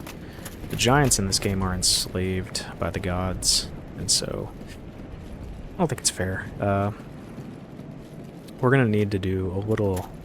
break one's heart a little bit here in a sec, but we're sparing his life, so... I say we're at 6. Okay, we're gonna need a couple more.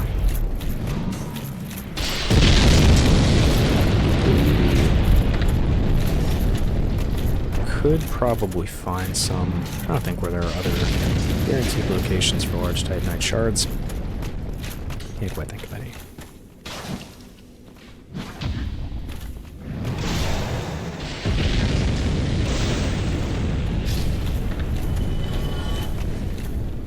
Oh, okay. There's nothing here. Great. There's a couple spots in this game where you can totally see where they meant to include things and just didn't. And that's one. Alright.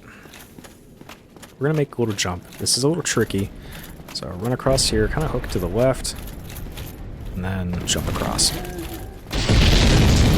reason why we're doing this is because we're gonna want to talk to this guy. He is the crestfallen merchant. We can buy large titanite shards from him. Fun fact, they wanted to make him taller than the player, however all NPCs in this game use the same player creator, and so if you look, he's just floating.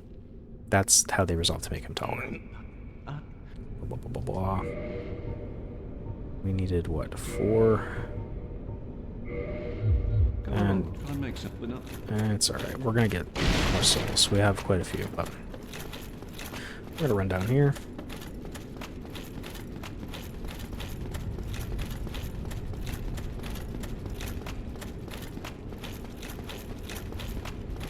All the way down. Watch out for this serpent sorcerer.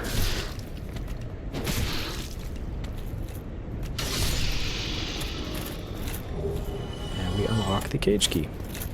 That's going to be critical because we're going to actually go upgrade our claymore before we do anything else. We're going to need that to go back through Sen's Fortress because there is a shortcut.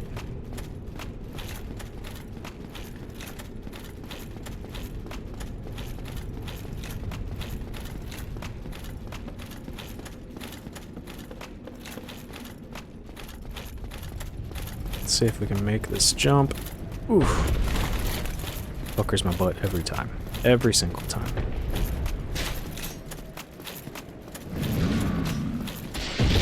So we're gonna use that cage key.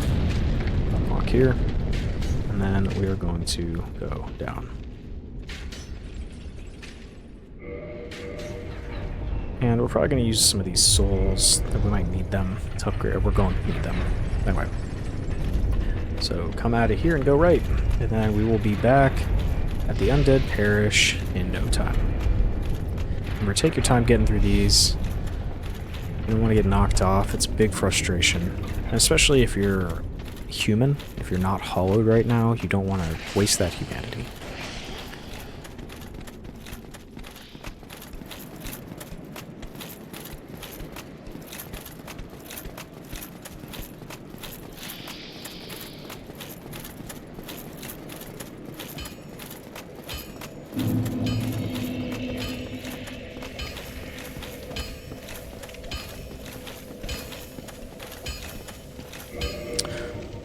So we're going to use some of these.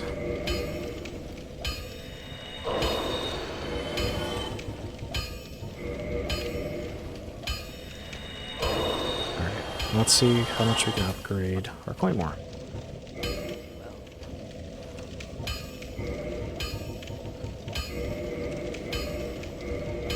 Alright, our claymore is now plus 10. So we're not going to be able to upgrade it too much for quite a while. We're going to need to... Oopsies. From here we're going to need to get the very large ember, which is found in the New Londo ruins, which we can get to here soon. We're probably going to do that right after we get done with Anor Londo.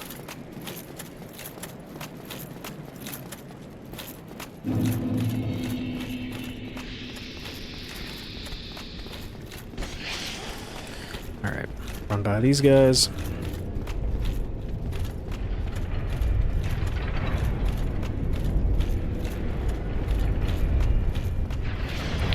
And run directly into this cage. Oh, I did not know they could hit me through the cage. That's ass.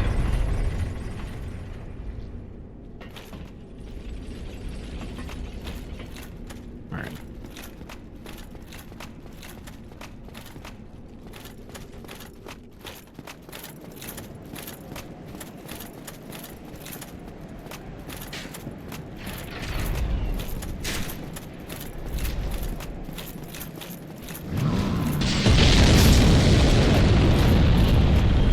First, we're going to run up here.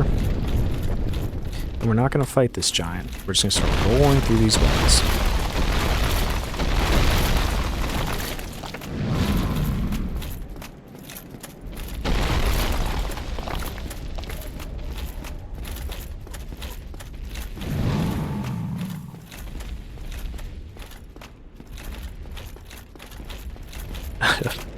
I don't know if you could hear, my dog was just like sleeping and barking in his sleep.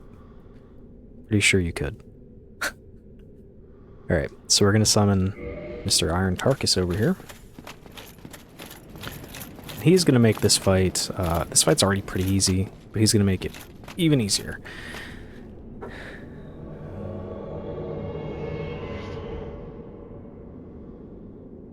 Alright, we're gonna let him catch up with us. He's a little slow, but that's okay.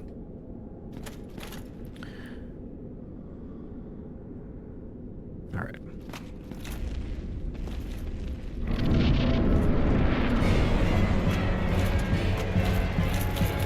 We stand right here. We can't get hit by that bite and blast. Just gonna let him get in here.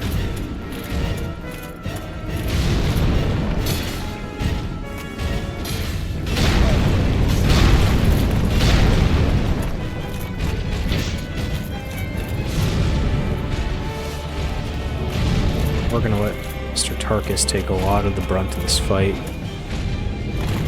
Oof.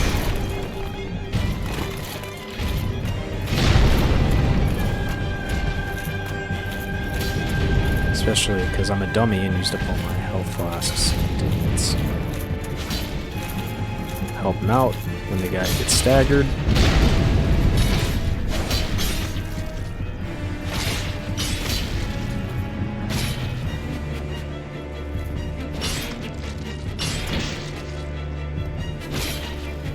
Jumping this guy. Come on. There we go. Perfect. And he's going to give us lots of souls. I think like 40,000. There we go. Great. Now we go to Anor Londo, the city of the gods.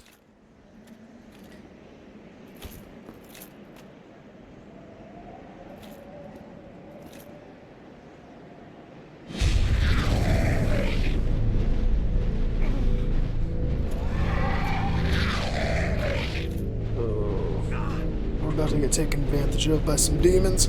Ugh.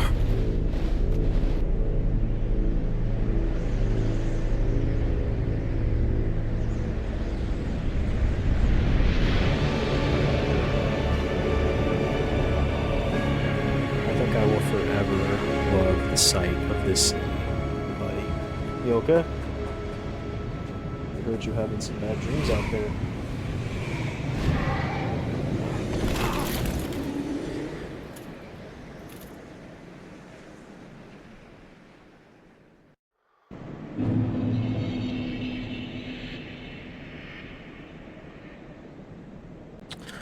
And welcome to Anor Londo, the city of the gods.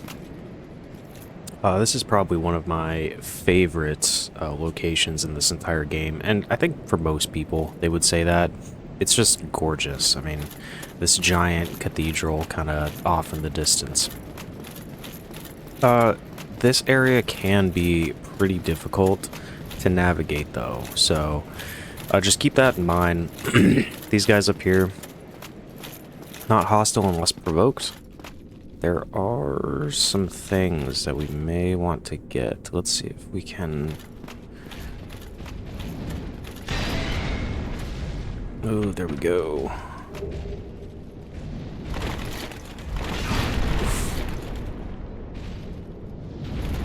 No, no, no, no, no, no. This was a bad idea. Don't do what I do. Never mind, do what I do. We're fine.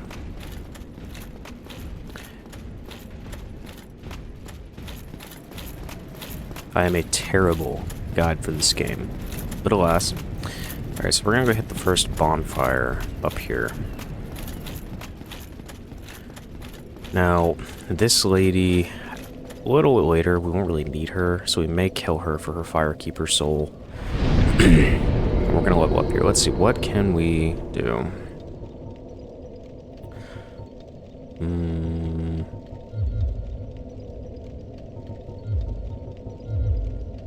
And we'll do that. We'll give us a little extra damage. Why not? Alright.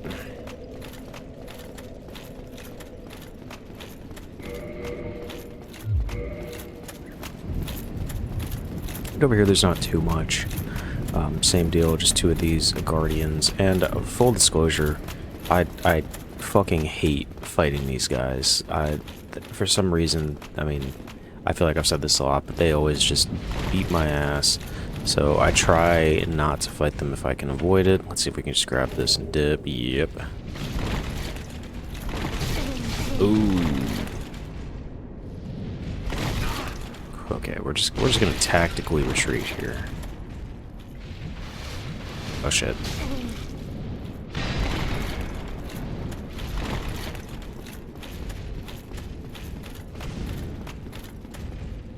Oh, I messed up my own rule. Face UE. I realized way too late there. Alright, we might be... Yep, done. That's okay. That's alright.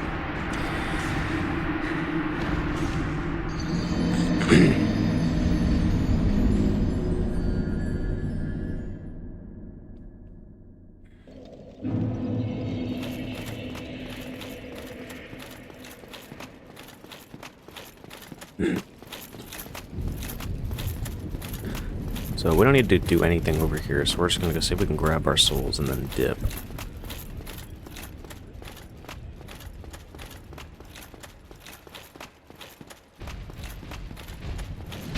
Oof. Oh my gosh, I'm getting ganked.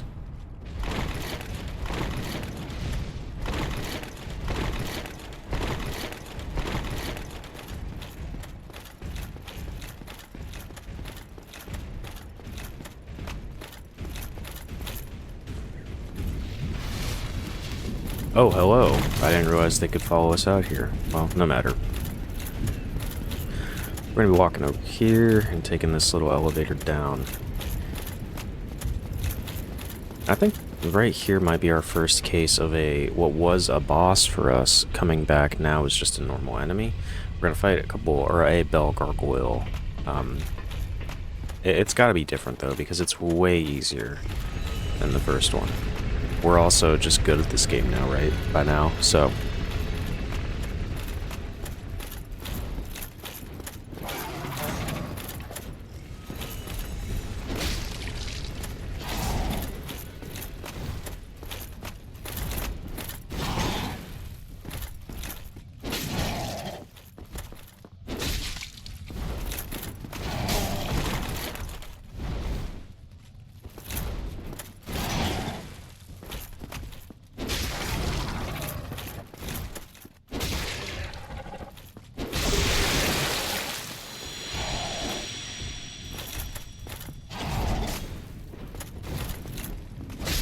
There we go. See, sometimes I forget just how good blocking is in this game, because I'm so used to like Dark Souls 3 and Elden Ring, where using a shield just isn't as good as in this. So I'm used to rolling a lot of the time. I feel like that kind of gets me in trouble in this game, just because I overcomplicate things. Sometimes all you need to do is just block and swing. Grab some Demon Titanite. I don't think we're going to need that, but we'll collect it just for fun. Alright. My first playthrough here, I had absolutely no idea where to go. That way's blocked off, but the correct way is right here on this little ledge. It's another instance where I feel like I would not, I don't know, I felt so silly when I played through this and just could not find it. We're gonna get fake ambushed by a dude. He stands no chance.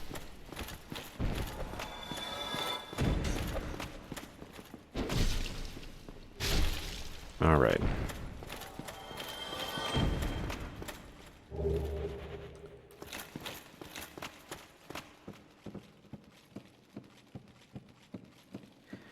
So this part is pretty infamous. The rafters here. I suggest just taking it slow. We're going to rely on our shield to take a lot of these throwing knives that these dudes are going to throw at us. Oof, I almost fell off right there. And then if you do need to fight... Oh... Rest in peace. Well, what I was saying was if you do need to fight, try to fight on one of the areas where there's a little more ground so that doesn't happen. That was kind of dumb of me right there, but it's okay. You know, I feel like, of course, when I'm recording a playthrough is when I die a trillion times. Oh, I didn't switch it to offline, whoops. Oh, let's hope we don't get invaded. You know what, just in case. Because I really don't want to get invaded, and Anor Londo is a hotspot for invasion. Alright. Ooh. Oh, no. Oh, not too bad. Okay.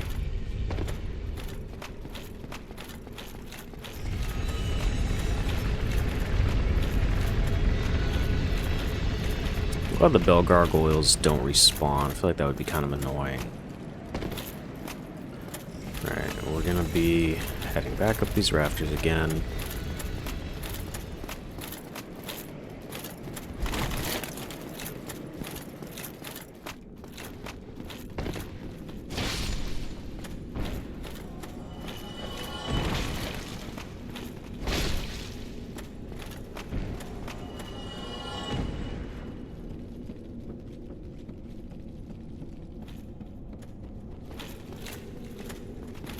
Okay, let's see if I can do this without failing miserably again.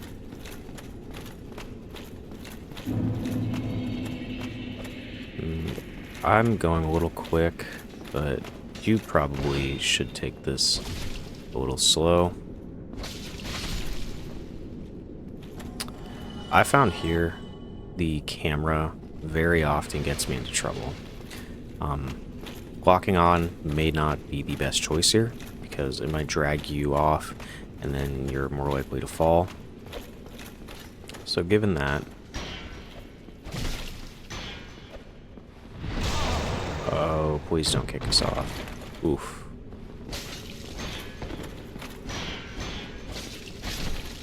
Okay, that was a little sketch. I don't know if we're gonna make it right there. Please stop.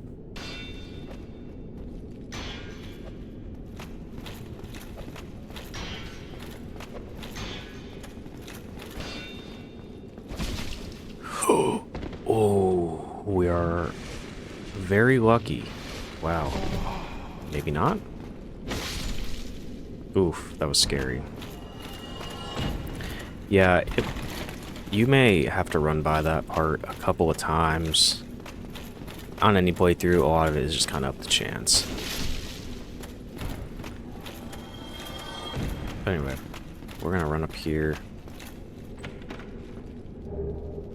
Divine blessing. This is a Guinevere.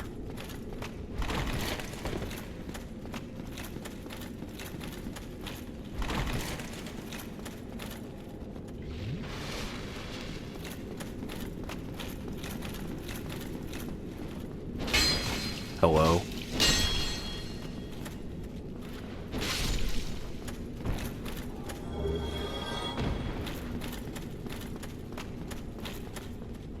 See, those tight corridors like that are where this R2, the poking attack, really comes in handy, because areas like that are just a pain if you have something like this Vihander, where it only does these big, like, sweeping attacks.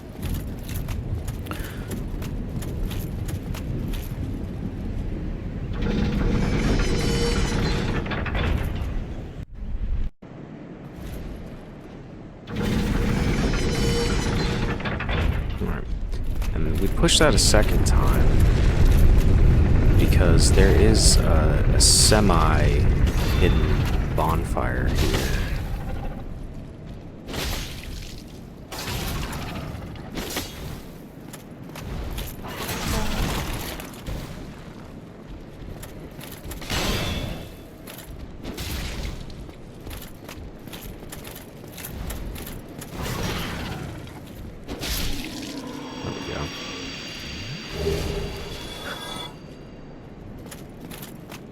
I've never used the gargoyle stuff. I probably should, but like we said, we're gonna let this claymore carry us through the game. Alright, so remember we hit that thing up there twice, and then run back here.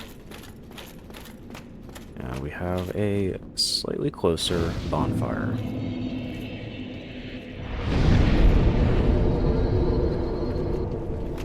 Here, if you're a cleric, or you have or a faith knight or something like that, that's really good. It'll increase the power of your miracles.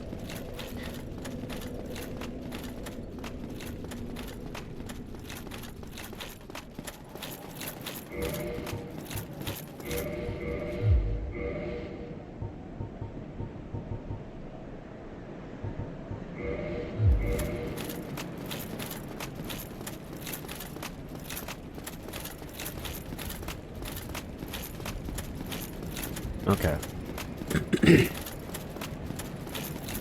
So, we gotta push this one more time.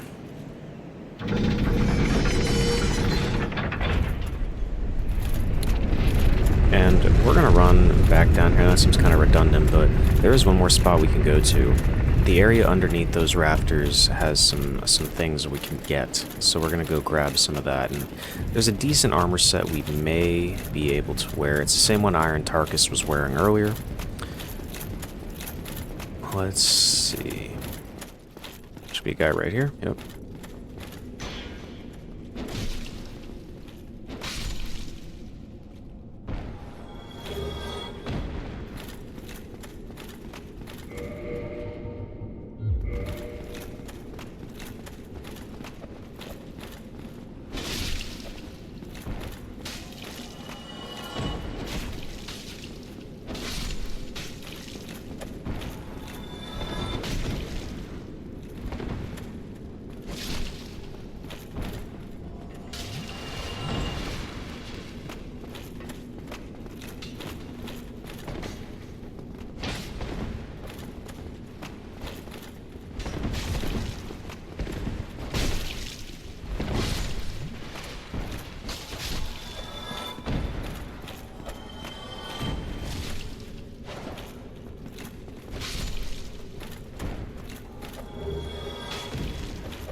Right.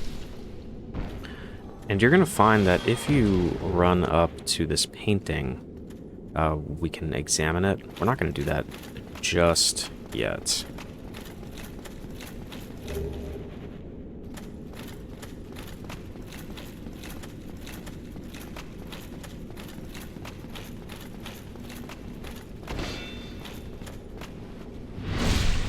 I don't know why I haven't been backstabbing these guys.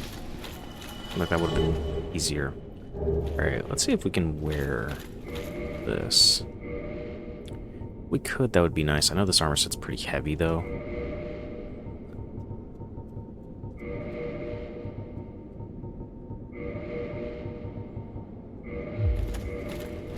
Okay, we can. Great. That's going to give us quite a boost in our defense rating. It's going to come very useful. So yeah, so we can walk over here. And we're going to do that at some point. The reason we're not going to right now is because once you go into the painted world, you cannot leave. It's also not necessary for the main story. It just adds a good deal of lore, and there are some things you can get there, especially if you're doing like a completionist run, like you need there's some pyromancies, I think, and things of that nature.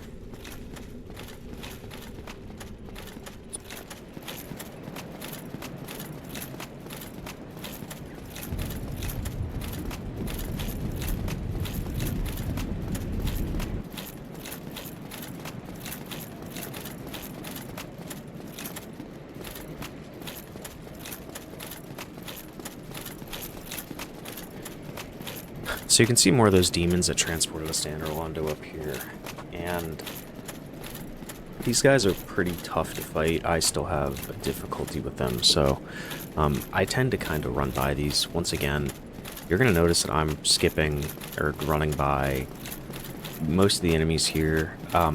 They will drain your health bar if you're not watching, and it makes later sections of Orlando very difficult where you might need your health.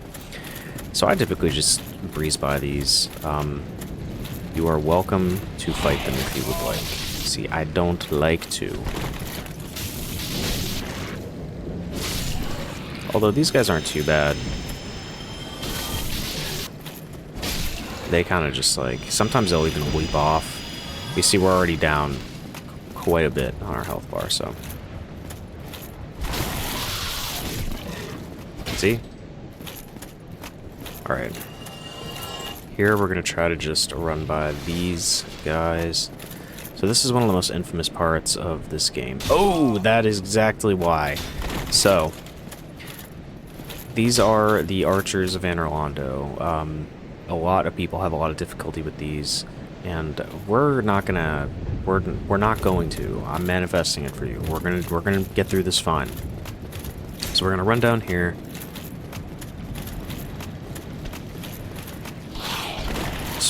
Roll. Just run. These dudes are going to be launching arrows at you. Just keep on running and pray they don't hit. Once we get up here, alright.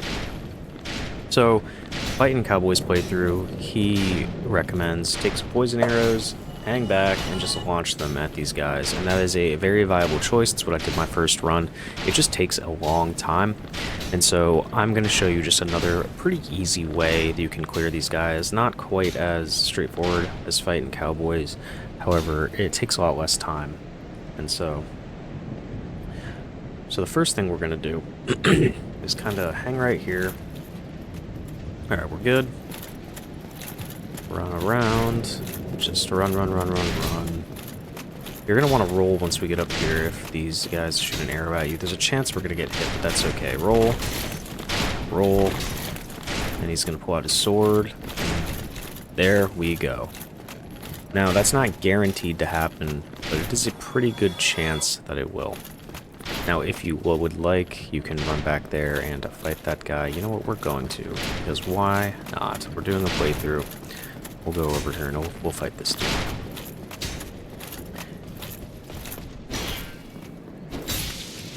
Now, these Silver Knights are not quite as intense as the Black Knights. Let's see if we can get this guy to just jump off as well. Oh, we did. Great. So the Silver Knights are not quite as intense as the Black Knights. From what I know in the lore, the Silver Knights are the guards of Orlando. I don't know if the Black Knight armor is Silver Knights that are like veterans of the Demon War, or if they're completely different things in general, and need to check that out, but regardless, the Silver Knights are still pretty cool, and their weapons are decent. There's quite a few here, and thank God they're not as difficult as the Black Knights, because that would make Orlando a lot more of a pain in the ass. Alright, so we're gonna run down here, and then to the left we got a bonfire.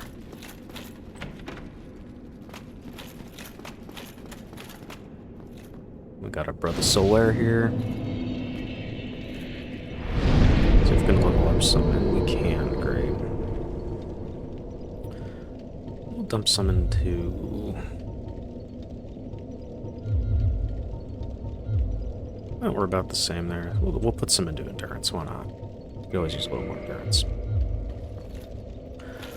Oh, there you are. You've been smooth summoning us anytime you And here feel it's like revealed it. that Solaire is, you know, as he says, You fond. really are fond of chatting with me, huh? If I didn't know best. Oh no. Our boy Solaire is gay, which is great. Good for him. Or at least, that's what I got from that. I'm gonna choose to get that from that, because then I know I have a chance. Run over here. Got a Silver Knight in here. If you're good at parrying, you can parry these dudes. Makes it way easier to fight them. If not, just fight them normally. Watch their attacks. They're pretty aggressive. I'll try to show you how to fight one of these guys without parrying. If by now you're not good at parrying, which you probably aren't if this is your first playthrough. If you are, good for you. I hate you. Alright, let's see if we can get a good backstab on this dude. There we go. Yep. He's still not difficult to fight. You just get a couple decent backstabs and a good old swing. And so we're gonna go get something down here. If you remember earlier when we fought Havel, we got Havel's ring. We're gonna get his stuff, his armor. And Havel's armor is probably the best in the game. It's not probably. It is the best in the game. It's just insanely heavy. So we're gonna run over here. Remember what I told you? Face you, eat you.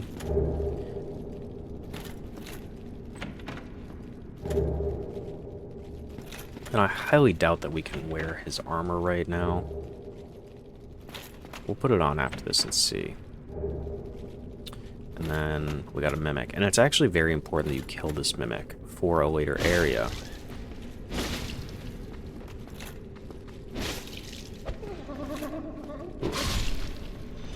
The reason why we want to kill this Mimic and not skip it is because it's going to drop this Occult Club. We're going to take this back to Andre and turn it into a Divine Club. And what that does is, remember those skeletons at the beginning of the game in the graveyard? Well, they respawn forever unless you have a divine weapon. And so with the divine weapon, you kill them once, they will not respawn. And the Occult Club can be turned back into a Divine Club at Andre. And so we're going to use that to get through the graveyard, but then also the catacombs, which are beneath that and full of those skeletons. You can get through the catacombs without it. I typically like to use it. I don't know, it's just easier for me. Oof.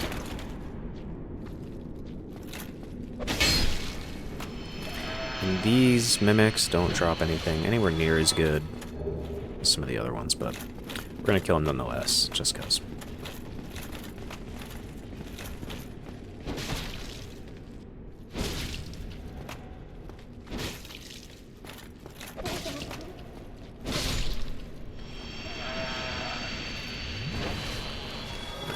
Now that we'll clear over for just a second, let's see if we can wear Havel's armor. I don't think we will. Yeah, as you can see, Havel's armor is insane when it comes to its damage rating. Oh yeah, definitely not. Let's see how off we are. Oh, we're actually not too bad. If we had a little more equip load, we'd be able to wear it.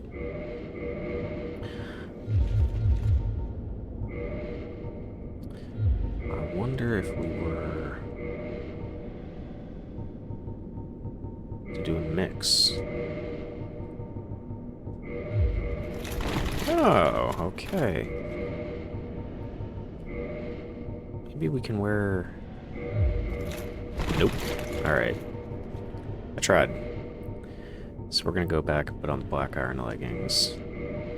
I guess, yeah, not that big of a difference. We'll be alright. This looks a little silly, but damage rating is good. So. Let's go get another archer here.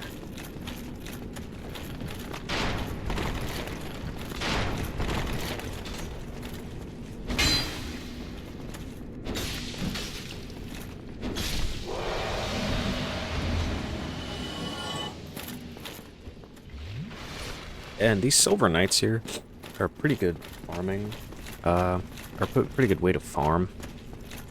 You know, there's been a couple times where I've just kind of ran through, and we're gonna unlock a shortcut that we have access to quite a few. Anyway. Silver Knight to the right. Nice. Two-handed swings, and he is done.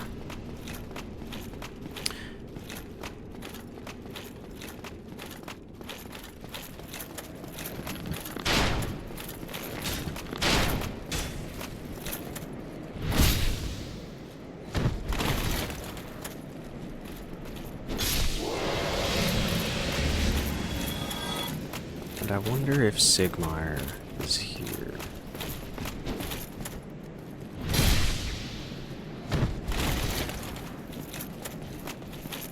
If you're fast enough, you can literally just do two backstabs, like back to back.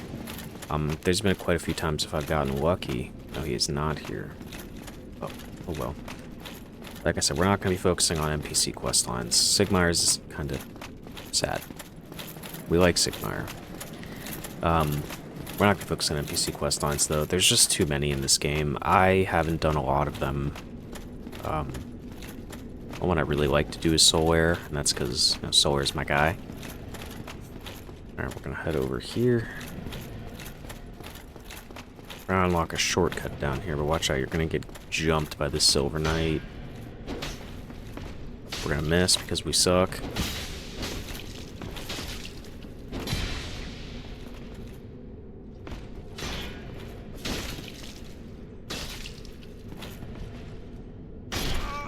How did I not realize we were taking so much damage? I am dumb. I didn't even look up at my health bar. See, that's how stupid I am. I'm dumb. I'm an idiot. I'm the worst Dark Souls player ever. Okay. So if we could speedrun this. Wow.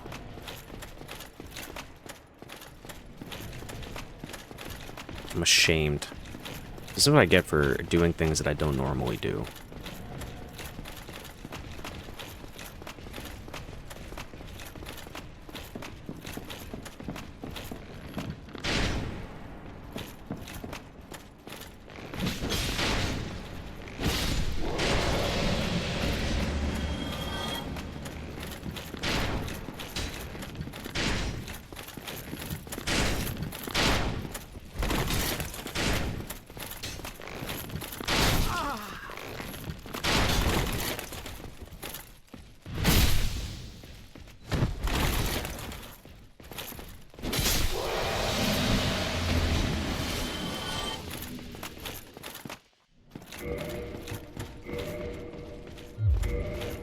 I was just checking out our physical defense there for a sec.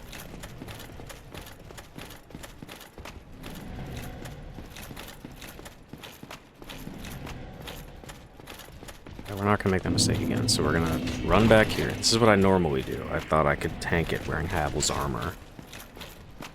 Just run back here, let this guy follow.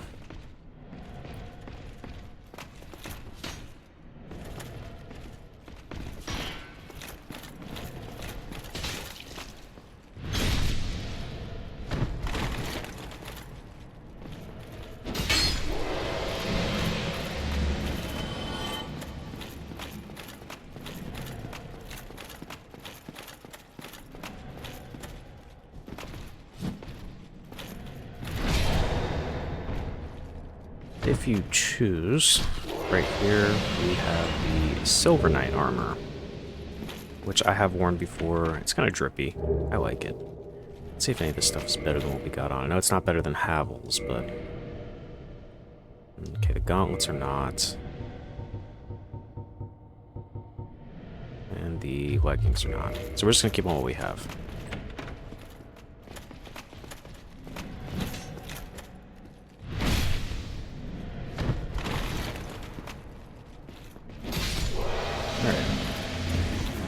Went that way.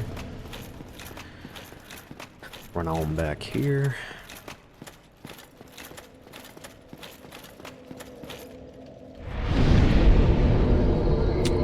We're gonna put some more into endurance. if we could get our endurance up to enough where we can wear Havel's armor, it's going to make this game a lot easier. Havel's armor is really good. Not just because of the damage rating, but also because it has really high poise. And so what poise is how much like stability you have. And so with poise, the higher poise, whenever you get hit by an enemy and you kind of get like staggered, if you have high poise, it's not going to happen. Also, let me just really quick. Forgot. By now you may not have a lot of humanity, since we, sold all of ours. But whatever you do have, like I say, I got one in the upper left. I'm gonna use it to reverse hollowing. And I'm gonna want to kindle this, so.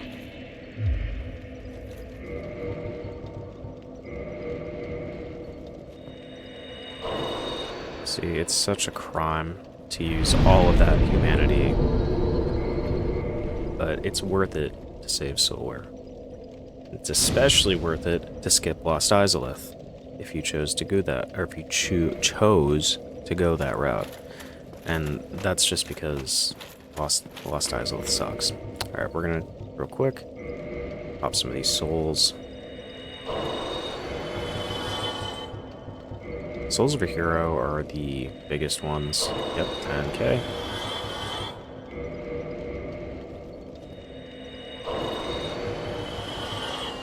Ooh, nope, not that.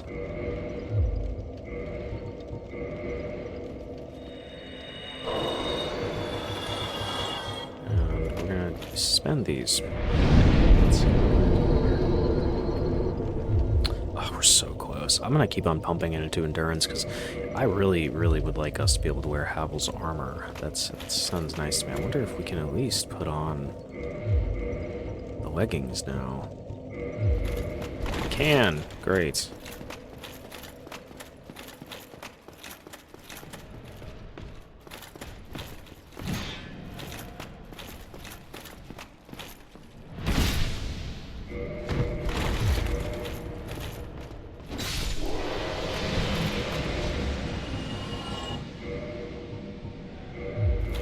Yeah, no, not quite there for the gauntlets, but that's okay.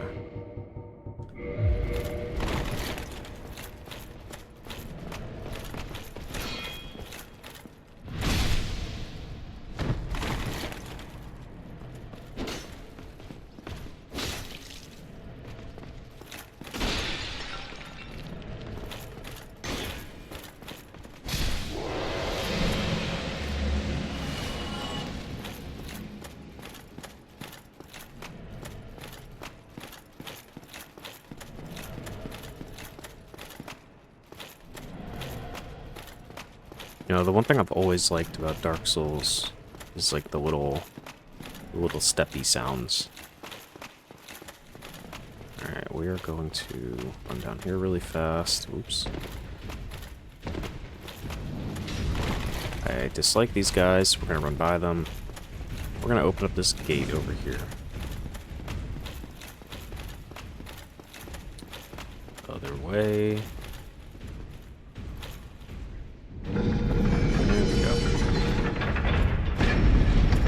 Run away.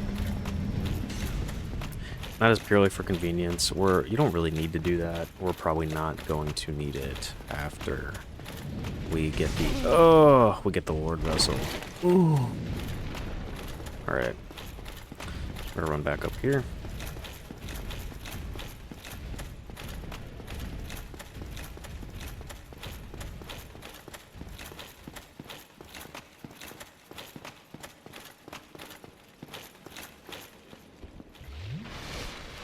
See this little window? We're gonna pop out here, and then we're gonna unlock the bow that has been giving us such a hard time here in Orlando.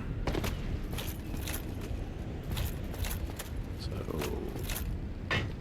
just impale yourself on some spikes, and there we have the Dragon Slayer great bow. Falling attack. So we wreck this guy.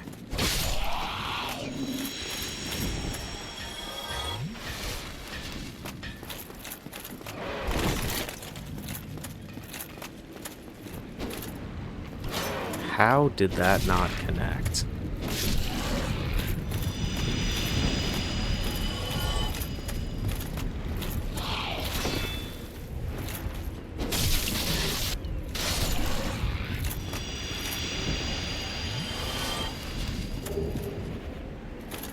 How many do we have now? Oh, great.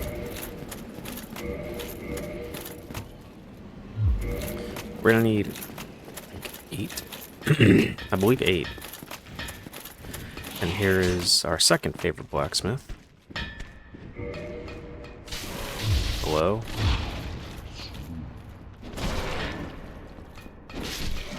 Oof, I'm really glad we did not hit him right there. Oh, I love this guy.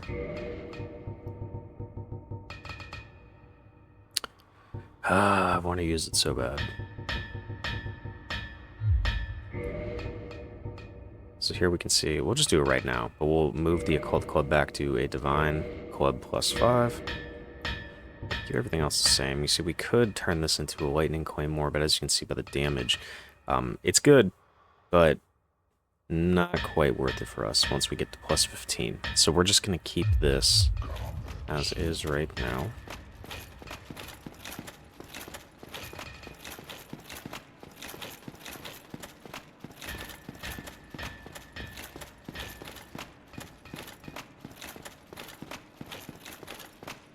Down here, there's going to be another wonderful Silver Knight.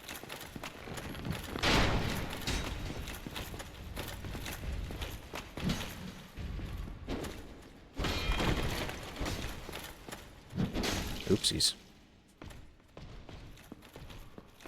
Come on. There we go. Alright.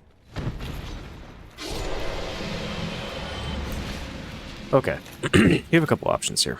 You can fight these guys and then summon Soulwearer. However, I hate fighting them, so I typically summon Soulwearer first and then just try to back him up.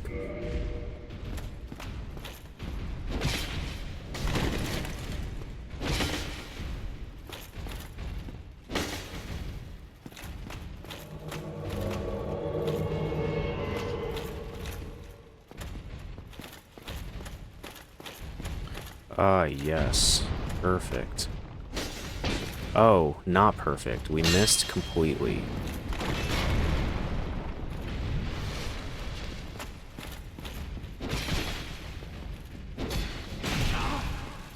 Fighting these guys, the R2, the poke, is probably going to be the best bet.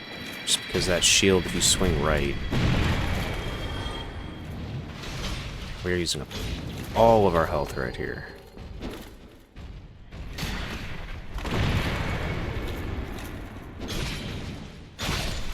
There we go, see? Much, much easier. How's Solar on health? It's not bad. Okay. Now we are going to go into what is probably the most iconic fight in this game. These two are faces of Dark Souls 1. If we were smart, we would homeward bone back to that bonfire, and we would heal up, get our flasks. However, I am not smart. So, two-hand this one, and we are going in.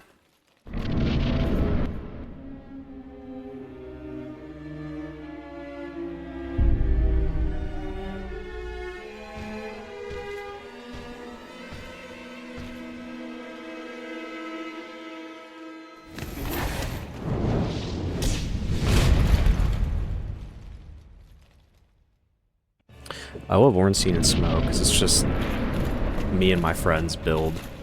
I'm fucking Smo. My friends are Ornstein. So we're going to let Soulwearer distract Ornstein, and we're going to go after Smo.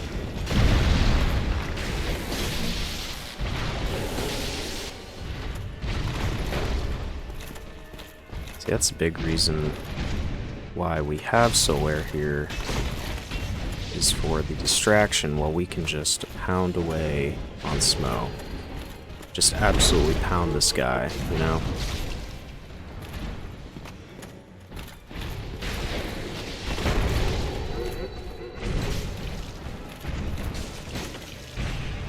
Come on. Oops. we got it. Solar, how you doing? Decent. Okay, so now, moving into phase 2. So we're gonna heal up. Dodge this lightning bolt. Oh, Solar. Alright, let's hope he doesn't get wrecked, like, immediately. Woo!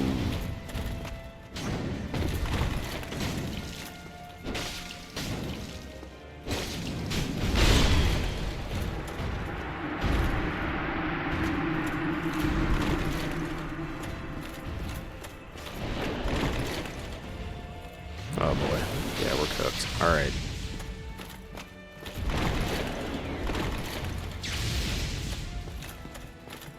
Yeah, I'm kind of regretting not taking those health potions now. Oh my god.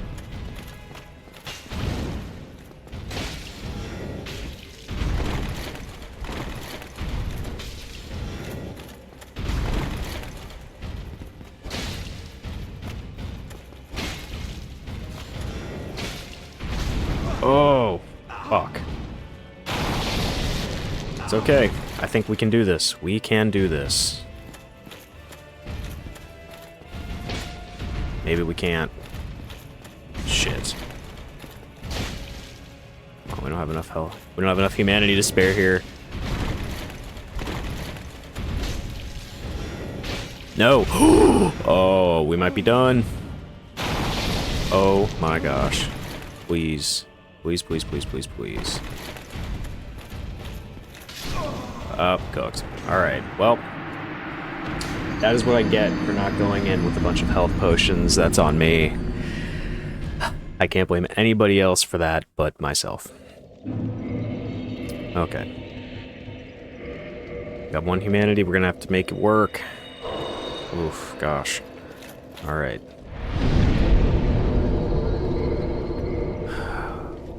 See, this is the downside of giving all this humanity prior, is that...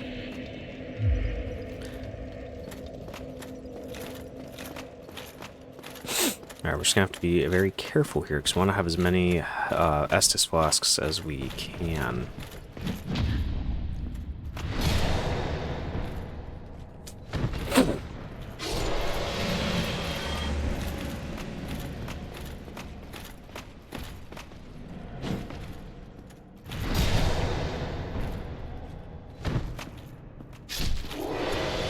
I apologize, I'm parrying so much.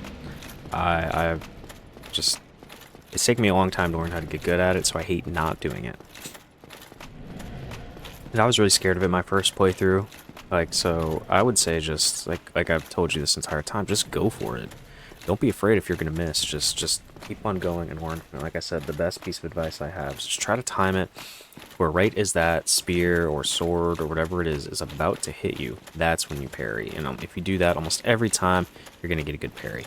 And if you're really struggling, then use the buckler. The buckler is a really good way to start learning. That's what I used. It's because it has like more parry animations than say the grass shield. Sorry.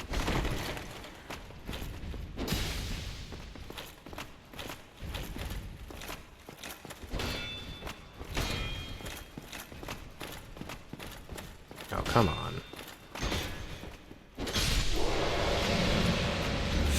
Alright, so we're...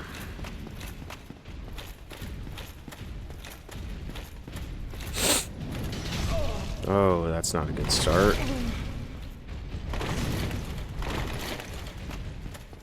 Let's see if we can just take these guys one at a time. I don't really like taking men more than one at a time. It starts to hurt.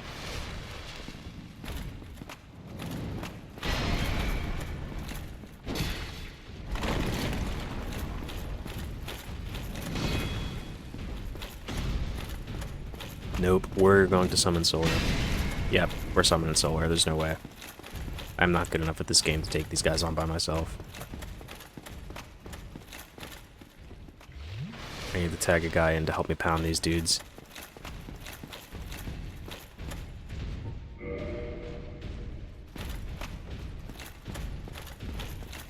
Maybe we can get a drop attack on these dudes.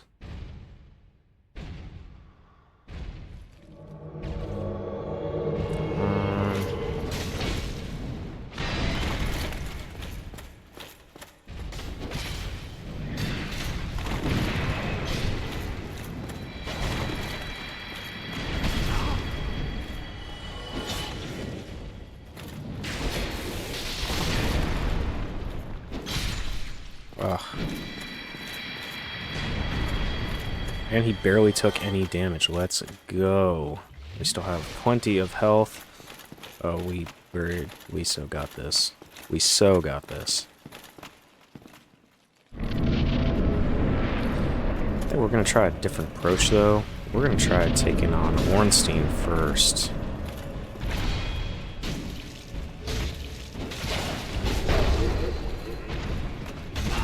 Oof.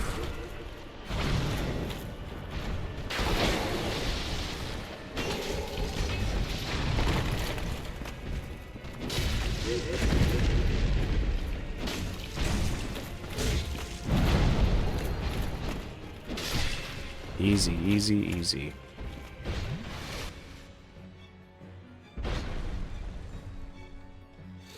All right.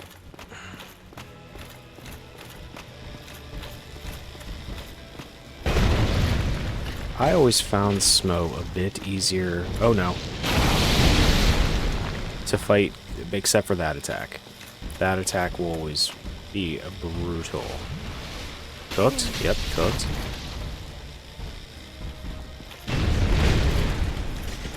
We're gonna tactically retreat here.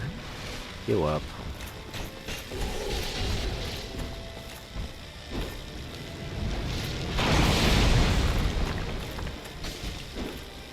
Oh, come on.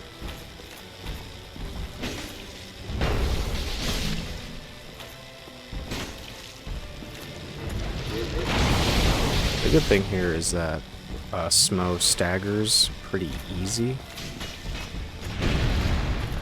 No, don't kill Soulware.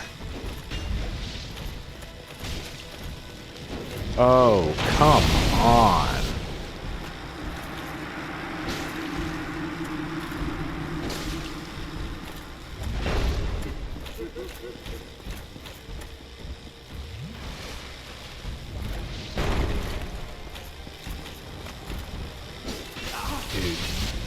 Dude. Oh, I hate this game sometimes.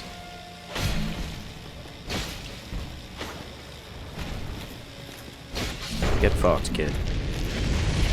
God.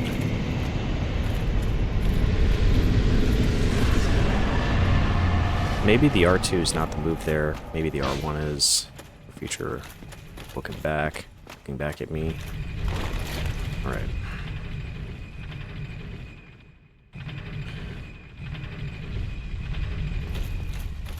Wow. 48 minutes to get through Anor Londo. I feel like that's not good.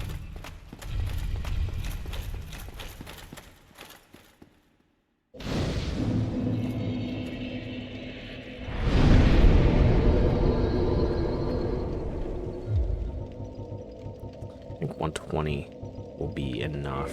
Let's see. Just before we put our points into anything else. Oh, yes. Okay. We are no longer fat rolling. We're going to take this time to put some more into Vitality, I think.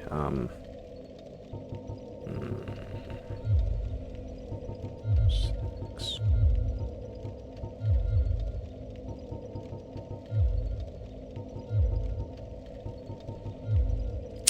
No, we're going to put it into Strength.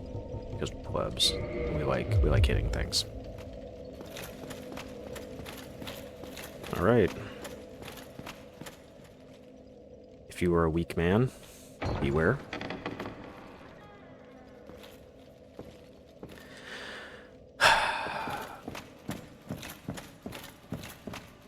Thou hast come hither. O chosen undead, I am Guinevere, daughter, since the day father his form did obscureth, I have awaited thee. I bequeath the Lord vessel to thee. And we can now fast travel. And beseech thou shalt end it.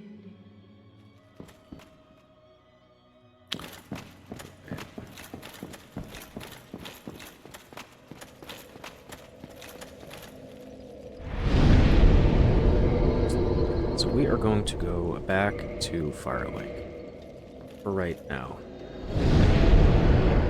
we have some errands to run, some tasks to complete.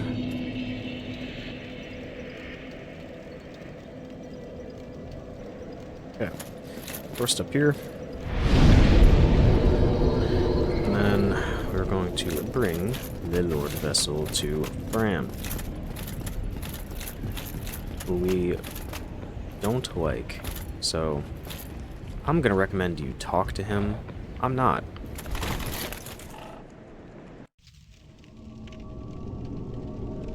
Just because I don't feel like hearing those conniving, lying lips. Yeah. And yes, we do not like Frampt. Frampt he frames the story of this game as we are having to link the fire and usurp Lord Gwyn as the Lord of Cinder, and then we will end the undead curse. However, he is lying. It does not end the undead curse, because as we know, there are 2 more games after this, for thousands of years, that also include the undead. So, I don't like Frampt. There's another guy, Darkstalker Kaith, who I also don't like. He's still iffy, but I like that one more. I think the Age of Dark is the better ending. There are 2 endings to this game. Linking the Fire, it's more dramatic. I think it's the one that fits the canon, but the Lord of Dark ending is better, in my opinion, for this world. So we're going to rest here. And then we're going to warp back to Firelink.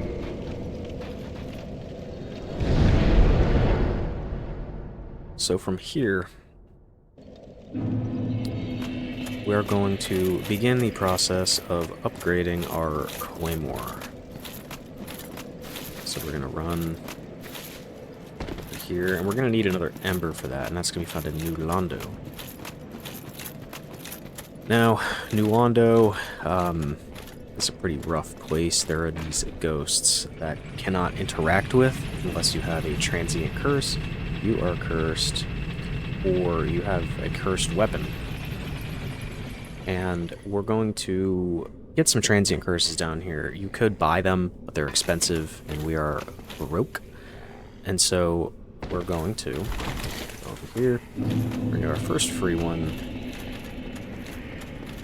Oh, surprise. If you want a dex weapon, the S-Dock is right here. But we're going to get our first set of transient curses, and it's going to be in this.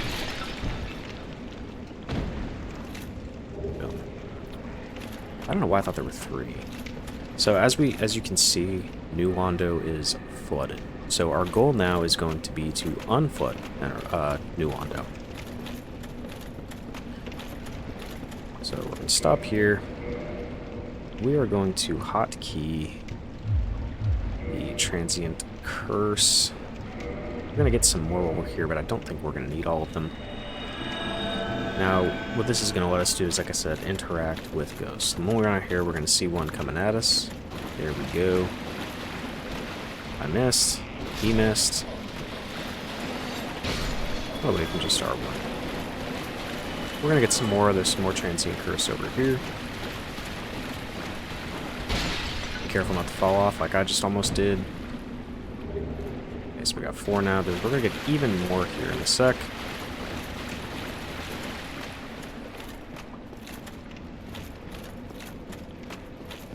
I'm going to recommend two-handing the Claymore right here, just because there's going to be, especially coming up, a moment where there are a lot of enemies, and that wide swing of the R2 here is going to be really useful. So we're going to run forward, swing, take out a couple, swing, and swing. And swing again, I guess, because I missed. So, hello. Thank you.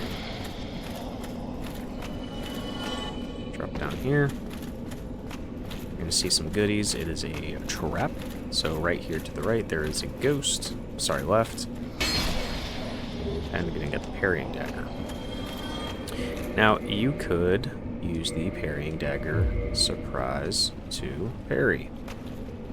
So that is another good choice if you're having trouble parrying, and that's just gonna like give you some more frames to parry.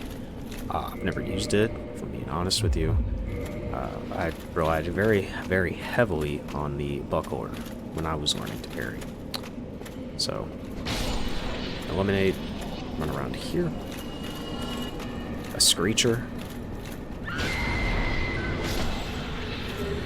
Pick up some more transient curses.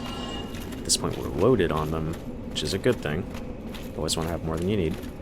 And come out here. Now, if you do die here, check out this ladder. Don't worry about them. They're going to have to get down to our level to kill us. They're still above us right now. Here, and this part is notorious for just being an absolute gank fest. And so we are going to be cautious when we come in here. It's going to be one of these fellas.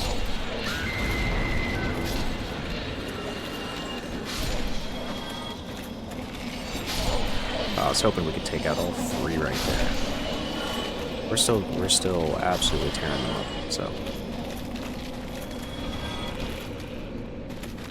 see, that's the annoying part when they get up high like that. Oh, more transient curses. Just have to wait for them to come down. There's nothing you can do. So we're waiting for them. We're gonna run around here. There's gonna be some more anti corridors. So we're gonna switch over to the shield so we can get that stabbing animation. Yep. And around here. There we go.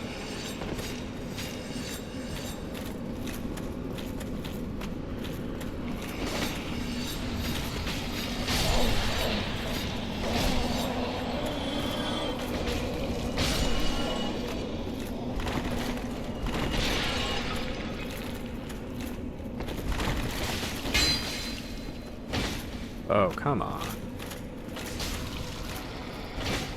Oh, come on.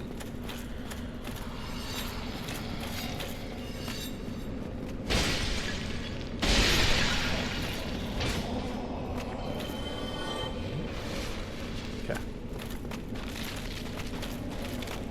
Run around. Up here.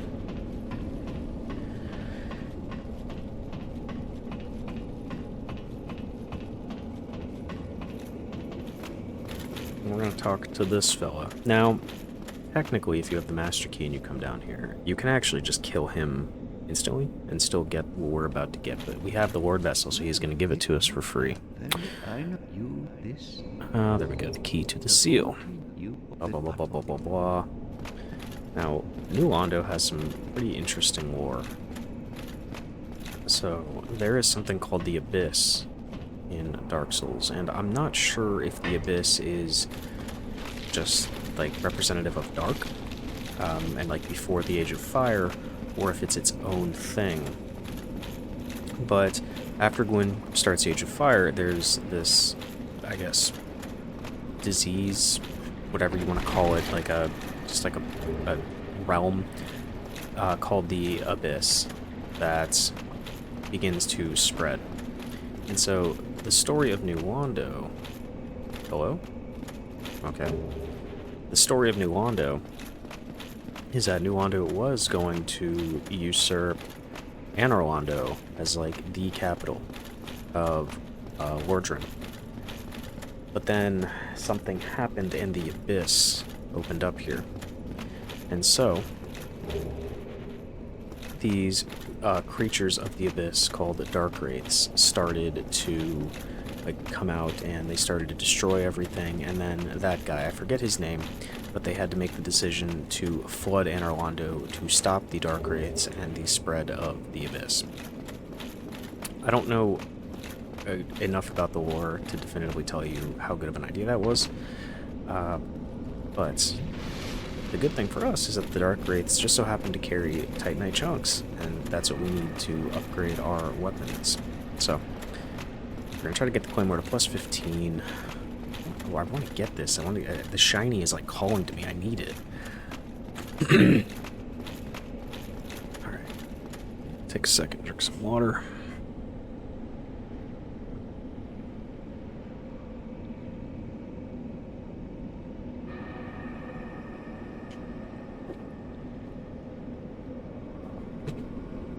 Okay. So, run down here, and this is going to be to the seal.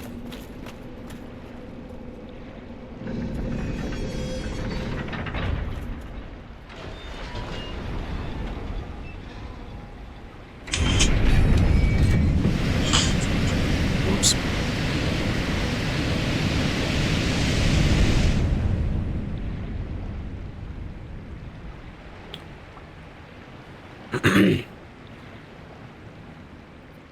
Okay.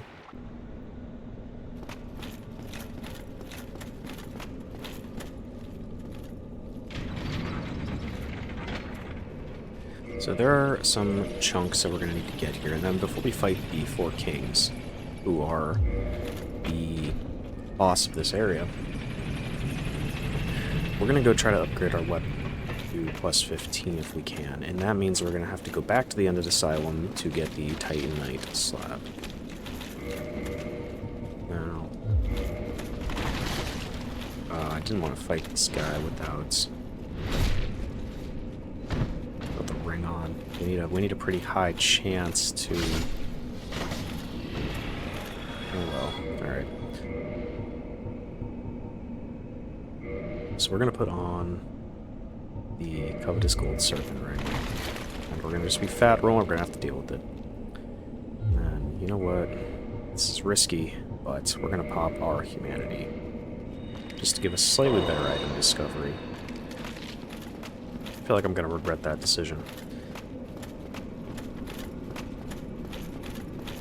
And we are going to try to kill all of these dudes and hope that they drop us some chunks, because we're gonna need, I think, I typically get 10, but I don't think you need that.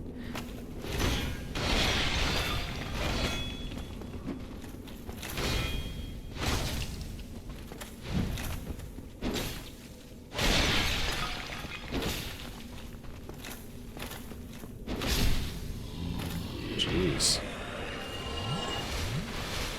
Come on. Alright. I'm gonna switch two-handed, hope I can one-shot these guys. I don't think I will, but brother can hope, can he? That's not even worth it.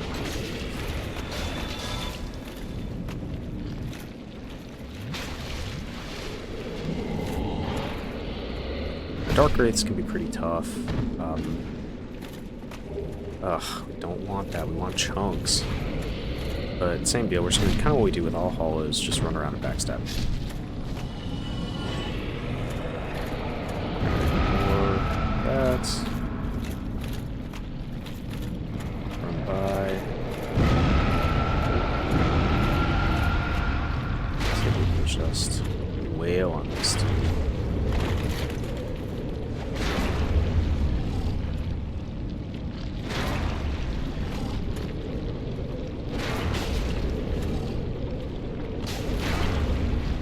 Now we're taking a lot of hits. We're gonna need to go back soon.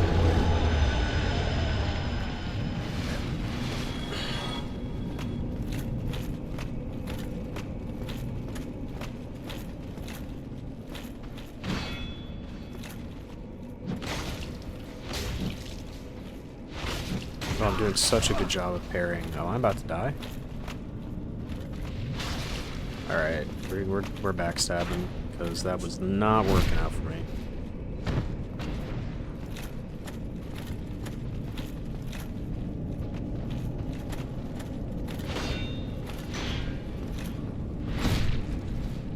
Gaped.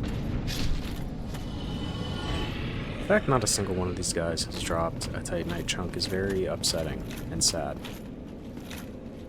No. Oh. Well, that helps.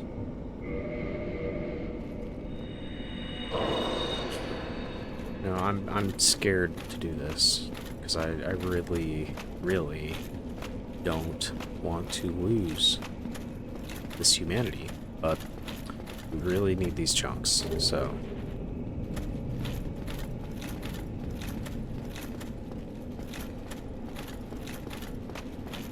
I'm sure there is a way to just find the amount of chunks that you need to upgrade one weapon organically in the world. But I can't think off the top of my head of where to do that, so we're gonna run up here. And here we're gonna get the ember that is going to allow us to upgrade our claymore to plus 15.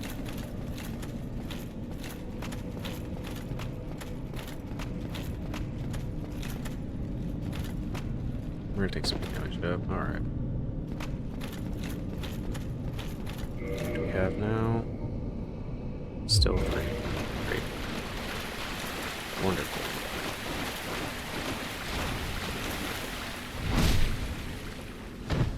See, as much as I love parrying, sometimes it's just easier to just backstab.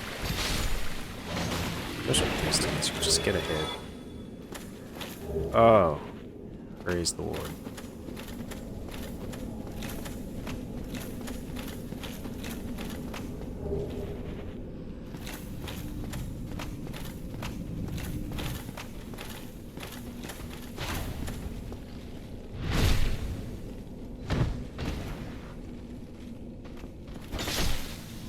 Easy.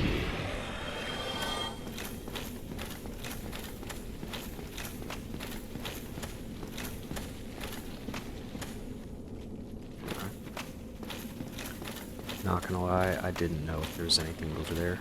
I didn't know this spot was here. You learn something new every playthrough.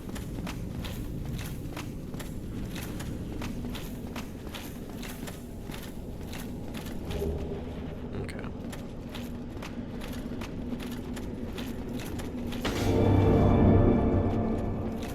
Go ahead and then run back. There is, I know, one guaranteed chunk up there.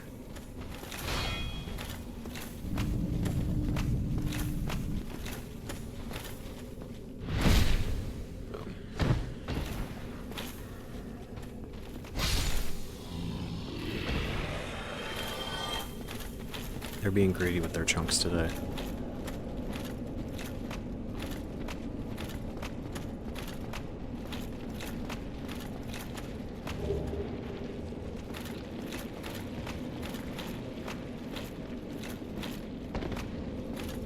Okay.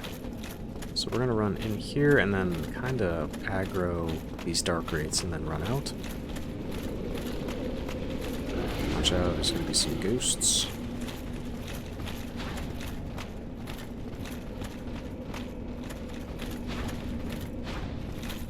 These guys always give me problems. I think it's just because it's 2 of them. Yeah. Oh my gosh.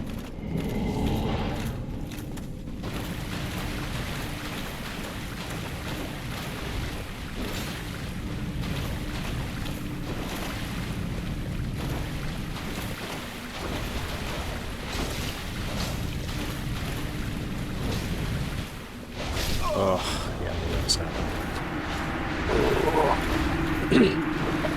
That's alright, I can show you the run back now to get there.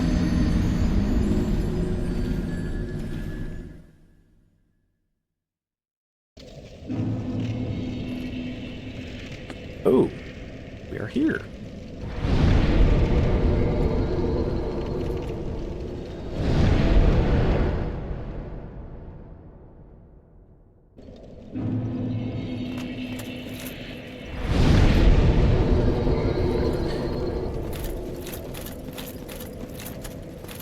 Oh gosh, he runs so slow. I'm just gonna unhollow, just so we can get down there faster. God, I look like a leathery naked mole rat.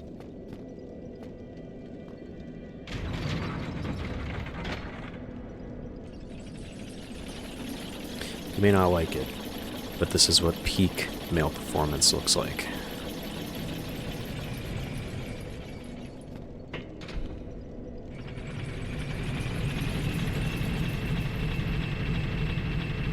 Just holding your sword above your shoulder like that, it's so tiring. While we're down here, on the topic of hollows, I'm going to show you guys my favorite hollow, and it's this guy. All the other hollows are here writhing in torment, thinking about their forgotten memories, looking all sad and depressed, and then there's this brother, just chilling, looking out over the New Londo ruins. God, I wish that was me. If I could hollow and become that guy, I would in a heartbeat.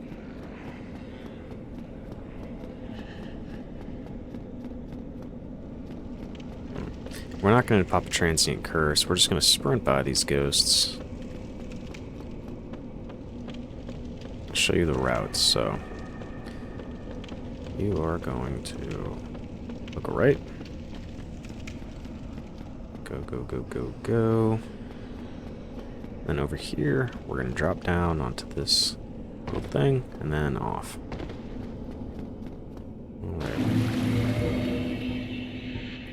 You know, it works because now that we are here, we can farm all of these dudes again.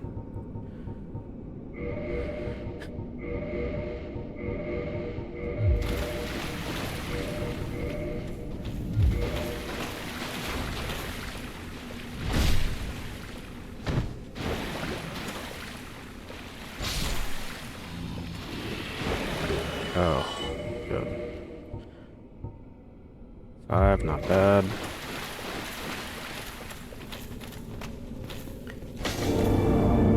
I forget, did we run down here and grab this chunk? No, we did. Oh, no. You've got to be fucking kidding me. Oh my gosh.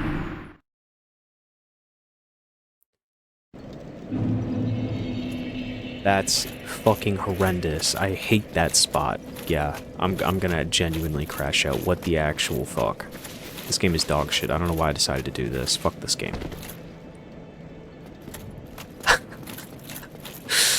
Are you fucking kidding me? See, this is the one thing with Dark Souls 1. These runbacks are atrocious. They're terrible.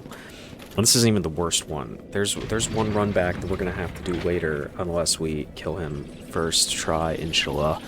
A fucking 2 minutes long. 2 straight fucking minutes of running. I feel like I'm running like a marathon.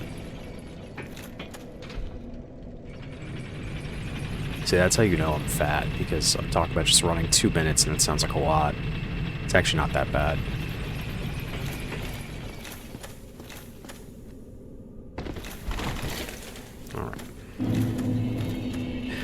God, we're gonna try our fucking best not let that happen again. I genuinely cannot believe that I allowed that to happen. I'm embarrassed. I'm ashamed. Fuck. Alright.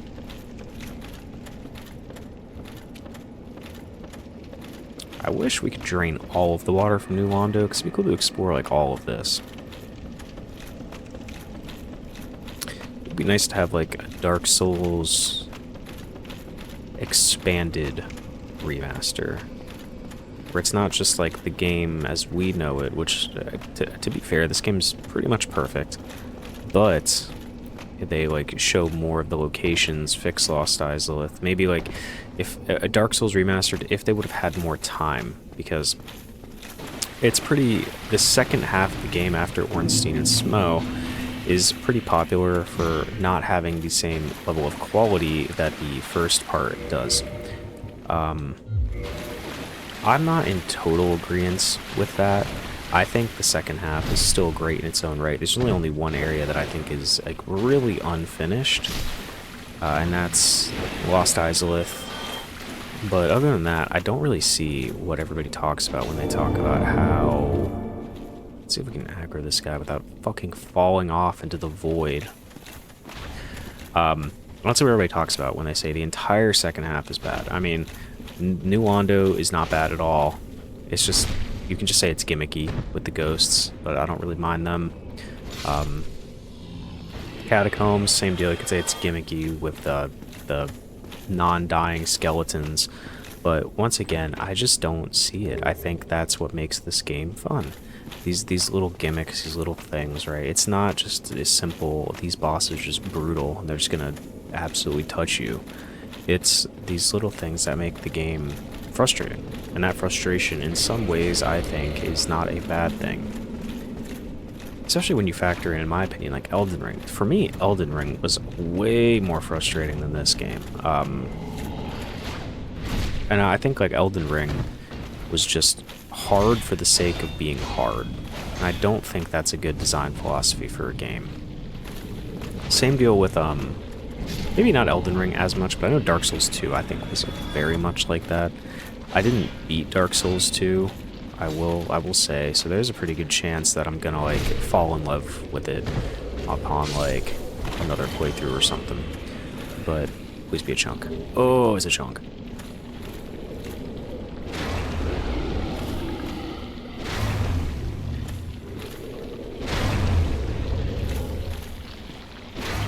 Gonna wail on this guy.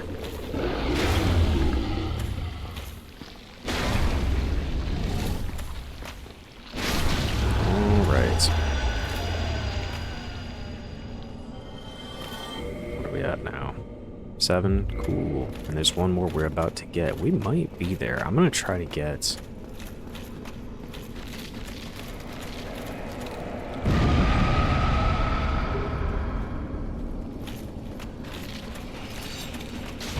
Please. Alright. I'm gonna take a second. I'm gonna look up how... I should have done this before. Sorry. Unprepared. I'm gonna look up how many chunks it takes really fast. Because if we're there, I'm not gonna bother farming. Night tonight. Chunks. Do you need DS1?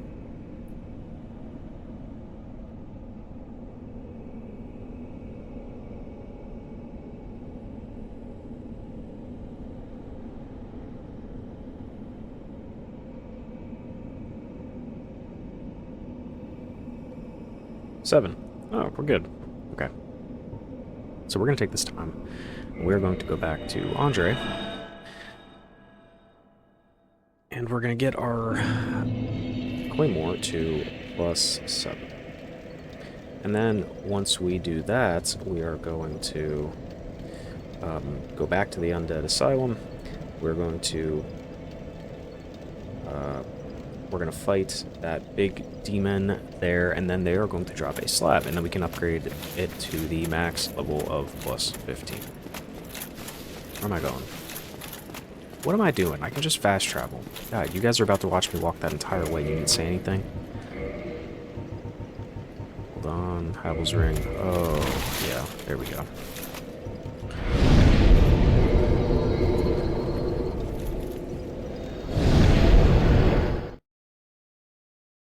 So we gotta give...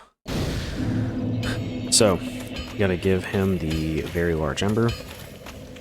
And then we are going to upgrade to the max level. Yep, there we go. Give large ember, blah, blah, blah, blah.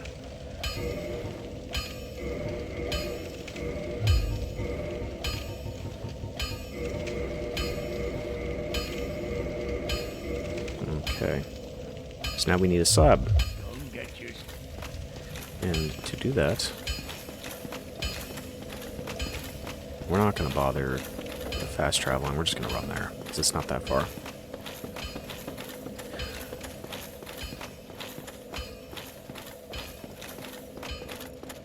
We could use some more homeward bones. Honestly, we're running a little low. And you can probably just run by these guys. I'm going to kill them because I have beef with them. And I have to kill them every time I see them. See, it does so little damage, it doesn't even register on the health bar. The loser. You get to live today. So we're going to run over here to the elevator, and we're going to head back to the Undead Asylum. Same thing we did before.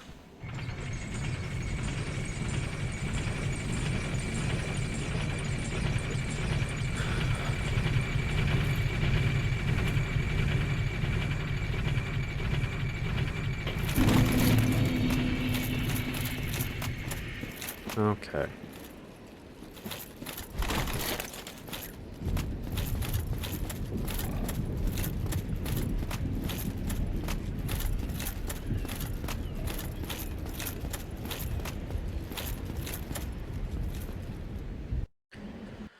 Blah, blah, blah, blah, blah, blah.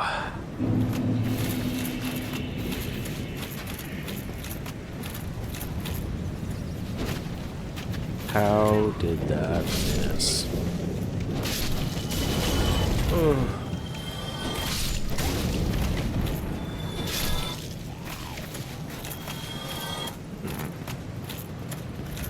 Full disclosure, I may die here. This fight, for whatever reason, is the bane of my existence. I have such a tough time fighting the demons. They have this big AoE attack that they just swing their hammer and it like does a ton of damage and it just gets me every single time. So we're gonna do vitality. Guess we probably do have some souls we can pop. Oh yeah. Whoopsies. Ugh.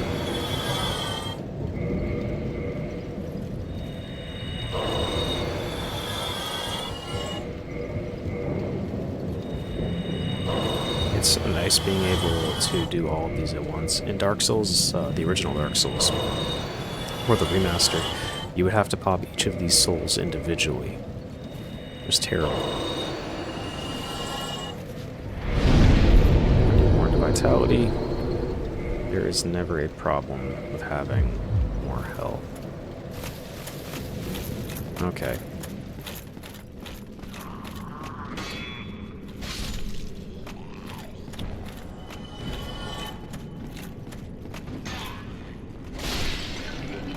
You know what I think I'm going to do, just so we have a little more damage, I'm actually going to use this last pine resin once we get down here. Alright. What makes this fight annoying is you're guaranteed to take damage the moment you land.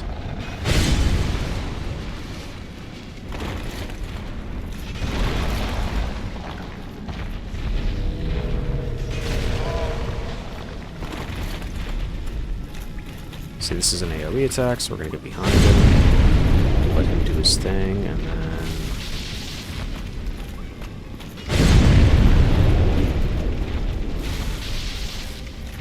hopefully he just keeps on spamming this, and we can just kind of walk forward and continue to hit him. Oh, we might get lucky here. Oof. Never mind, I'm stupid.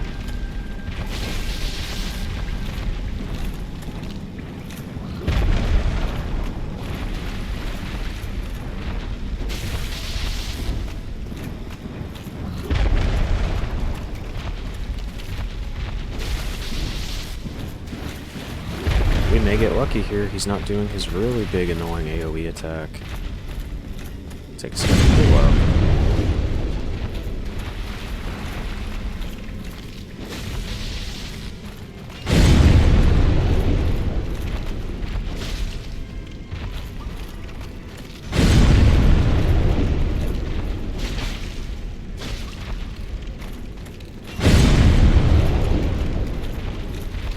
Oh my gosh.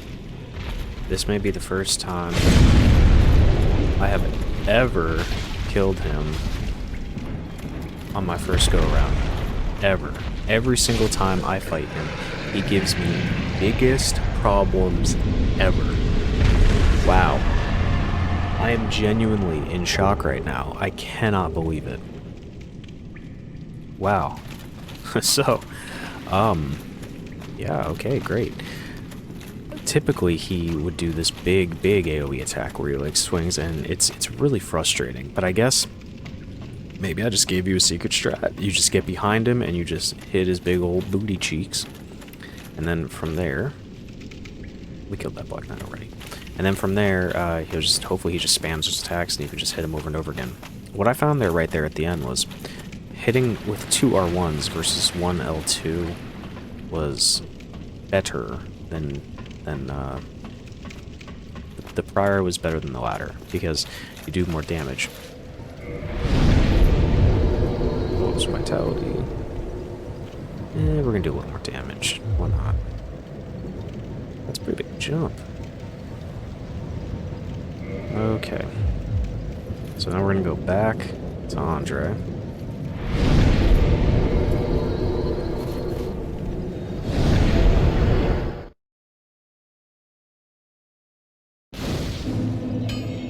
And we're gonna get a Claymore to the max level.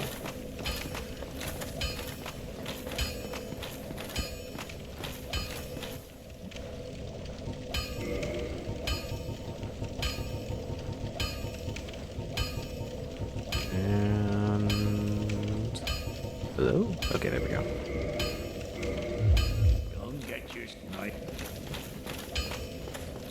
So, on the topic of weapons, we see that the Claymore does 257 plus 182. But once again, I would still recommend, if you can, doing the Zweihander. The Zweihander, in my opinion, still is like the best weapon at this point in the game. It requires a little more skill to use. So we're going to go back to Firelink, and then we are going to go fight the Four Kings. I'm going to get the Four Kings out of the way first, because in my opinion, they are the most annoying.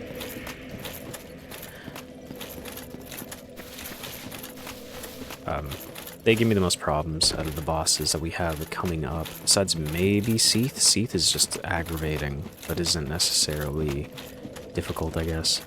I can see how somebody would say the Four Kings is genuinely difficult.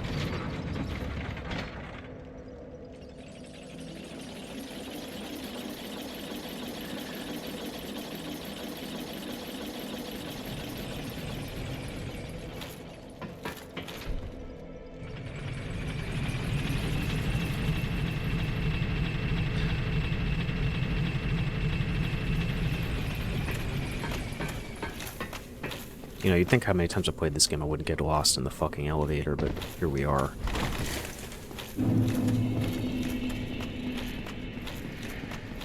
Alright.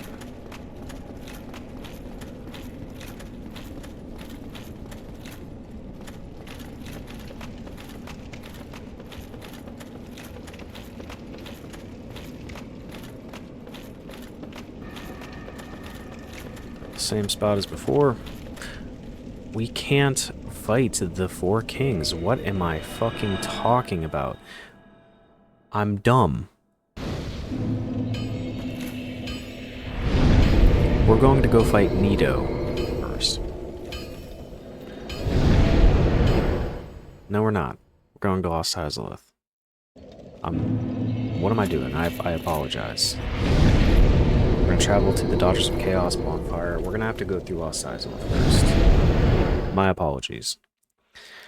So the reason why we can't fight the Four Kings yet is because we would need the Ring of the Abyss Walker. I'm so glad I thought about that. Okay, we're gonna make sure we stick with the Chaos Covenant. We're gonna go this way. Gosh, that's so bad.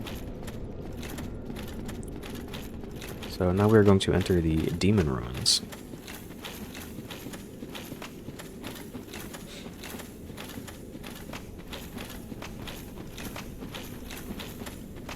Demon Ruins aren't too bad.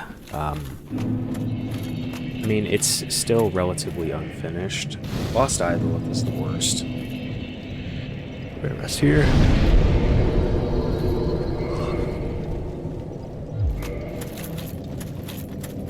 And you can see the boss we're about to fight way over there.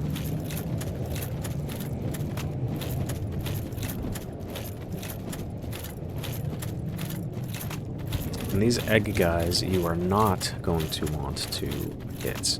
Even if you kill them, they throw out these little things that will,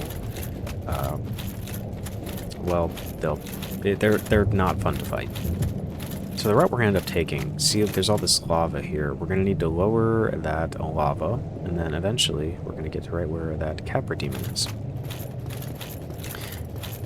And then this is the eventual route we're gonna take all down here. You can kind of see where we're going to be going. See, that's like my favorite thing about Dark Souls, is that you can just see so much of the map from different regions, and different areas kind of hint or foreshadow at later events. Right, we're gonna see if we can... There is a way to cheese this boss, because if not, it's kind of frustrating. We're gonna see if we can do it.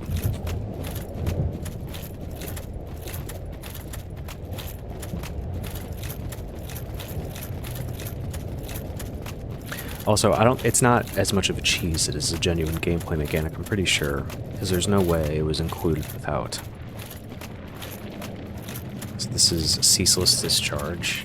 Once again, a very sus name by Senor Miyazaki. Alright. Gonna kidnap Bro's sister's clothes.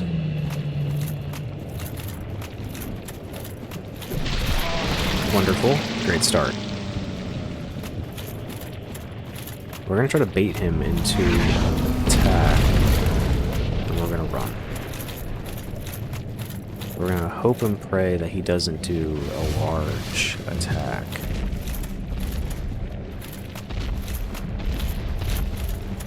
Come on, swing. Oh, that's the large attack I was talking about. We're gonna run, run, run, run, run.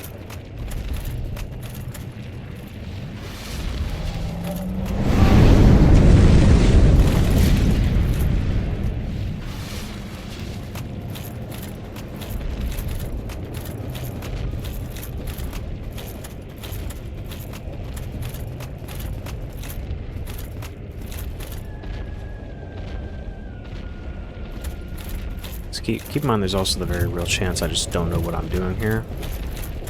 So if we die, that's going to be why.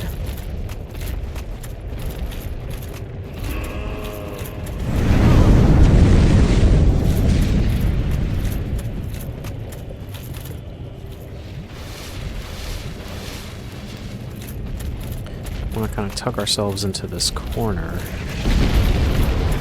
Oh, there we go. Just gonna wail away.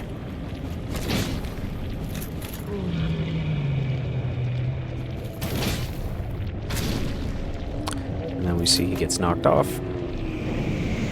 Alright, after much studying, I think the key is tucking yourself into that corner. I think that's what you need to do. So bait an attack, and then run. See, the lava is draining.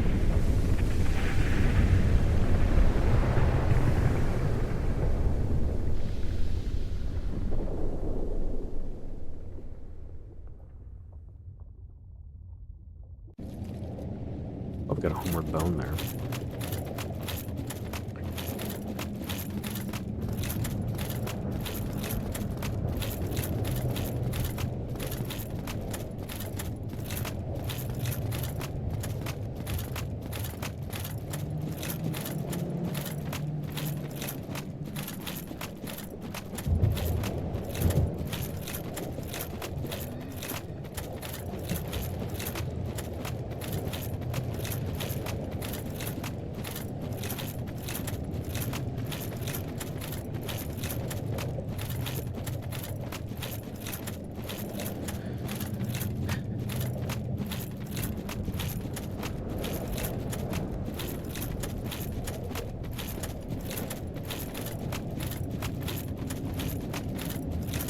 So, in my opinion, the best way to do these last couple bosses of the game, or the areas to navigate, I guess, is like a better way to put it, but Lost Izalith / the Demon Ruins first,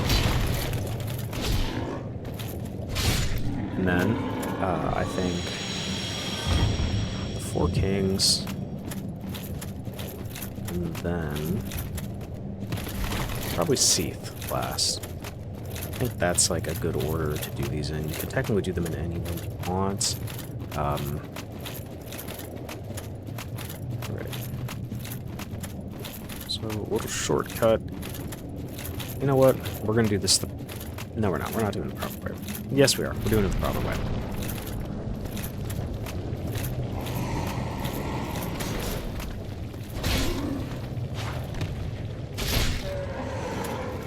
See, by now, Capra Demon is nothing.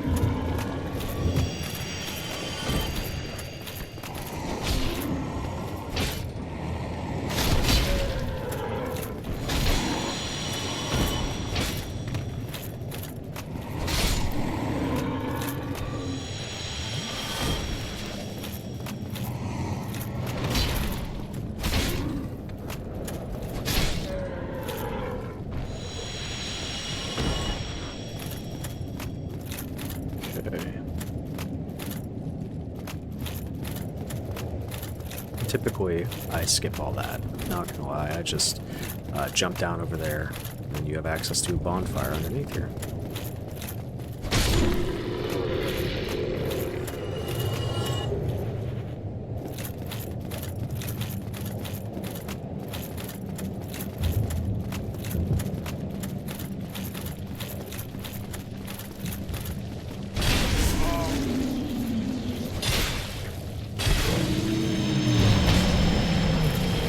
Bonfire.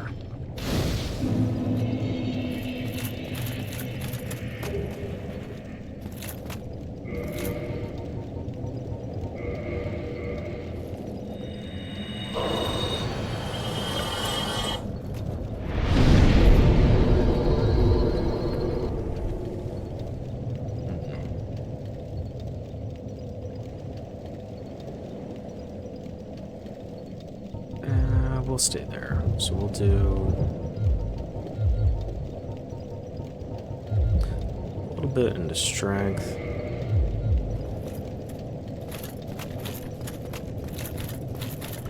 And so this is about where you have the option to skip the next section, the majority of it at least, which is Lost Isolate.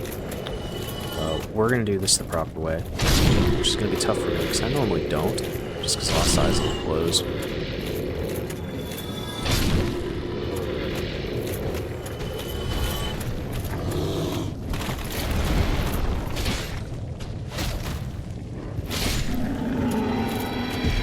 Having a maxed claymore is so nice.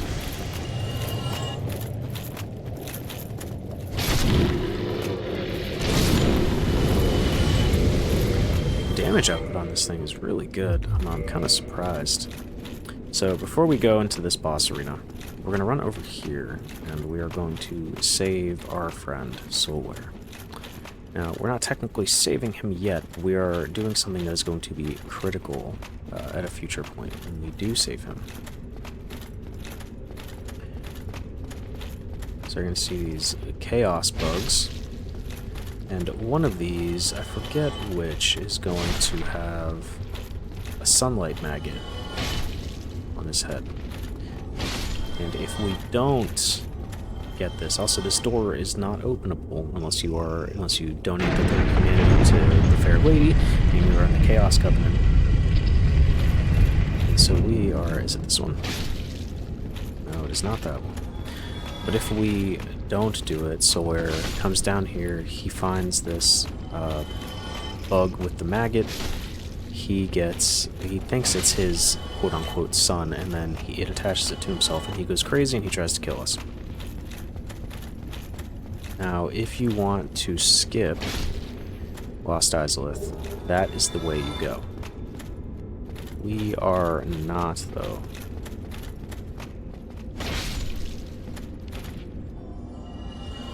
Oh, there it is. And another big plus to doing this is that if you get this sunlight maggot, it helps very much later in the Tomb of the Giants, which is a really dark area. But if we put the sunlight maggot on and we wear it, then it lights up the area in front of us. Ugh, I really hate that I'm doing this for you guys, because normally I would just keep on running that way, skip all this bullshit, but the things I do. So we saved Soulware, so we're going to run back up here. We are going to go fight yet another demon. A lot of people complain about this too, that some of these boss fights are just recycled. This is going to be the same demon that we just fought, the stray demon, but with some flame elements. I, once again, don't mind it. I don't know why people complain so much. Let's see how I do here. The Demon Fire Sage. There's the big AoE that I was telling you about that I don't like.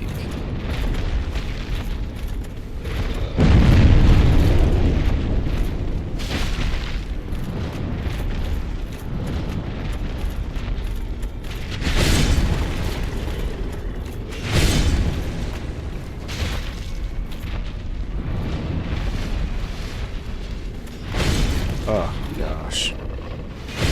Please. Please, please, please, please.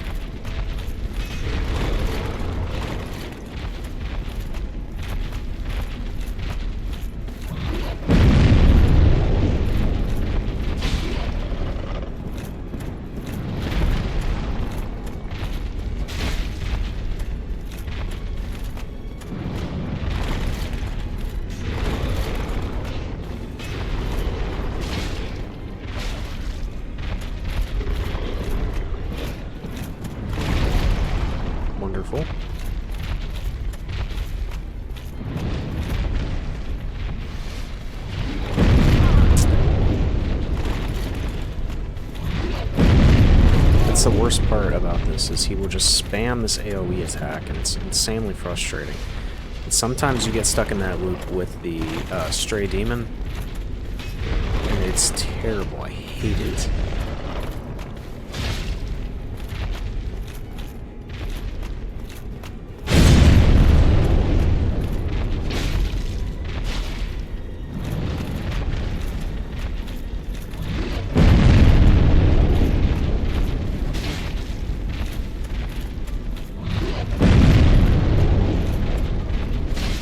I'm finding that not using the lock-on is actually much better for this fight.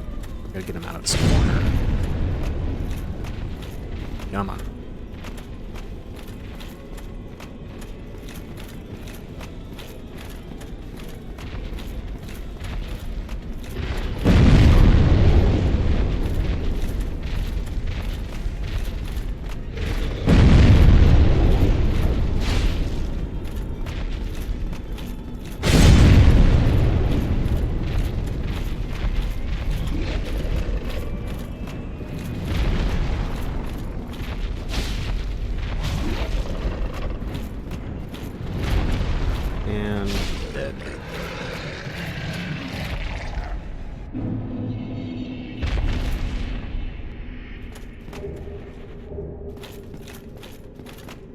If anything, it's worth it to come and kill these bosses just for the extra souls.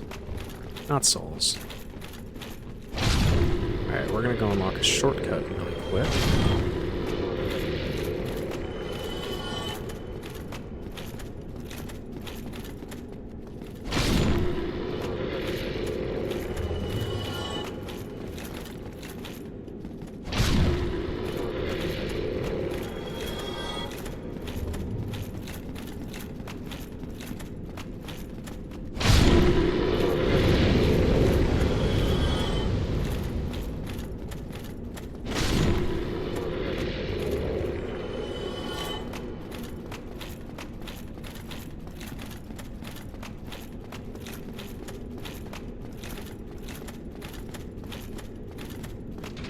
There we go. And that would take us back. Please don't fall. That would take us back up to the Daughters of Chaos. There's an elevator up there. Oh, what did I just do? That I did not mean to do that. You know what? That's okay, because now we can see that shortcut in action. So, I'm gonna bring you back to the Daughters of Chaos.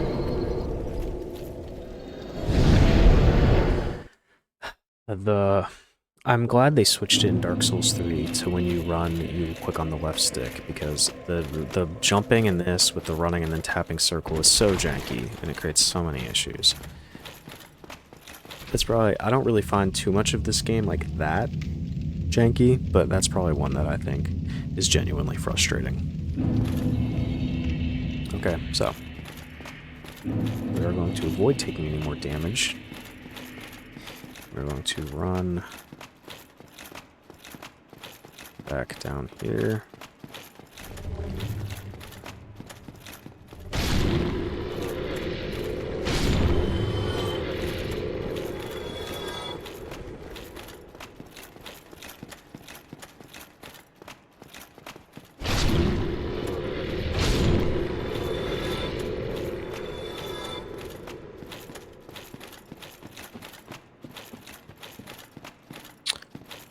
Sorry, I'm so used to going the other way, the shortcut.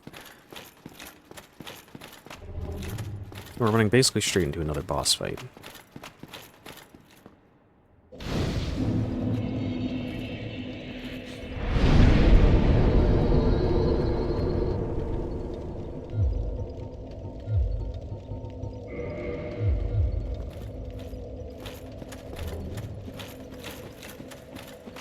At this point, our strength is high enough to use some of the other good weapons, like this Zweihander, and I think you could two-hand the Great Club if you wanted. I'm really liking the Claymore, though, so I think I'm going to stick with it. I see why this is like a fan favorite. Okay, so this boss, the gimmick of this boss is the boss arena is big. You can't walk on most of it because it's lava. So we're going to be stuck kind of here near the Fog Gate. Not too difficult. We're just going to have to time our rolls, be careful. I think we may have been able to have soul air in here, actually. You know what?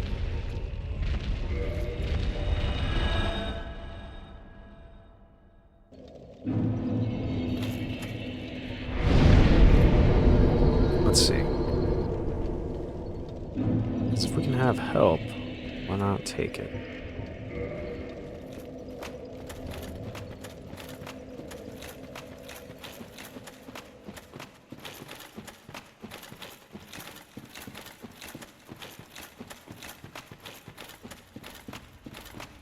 Aha, we can.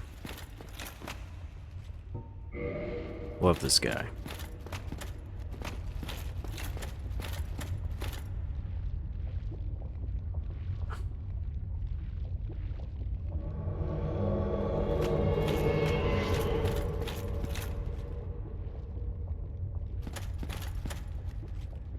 You know, we always summon him. I wish he could summon us. That would be cool. We could go help Solaire fight his battles. Alright, so you see we have this very, very small boss, or walkable part of the boss arena. Hopefully Solaire's lightning bolts are going to help us out here. I missed. Big whiff. Great.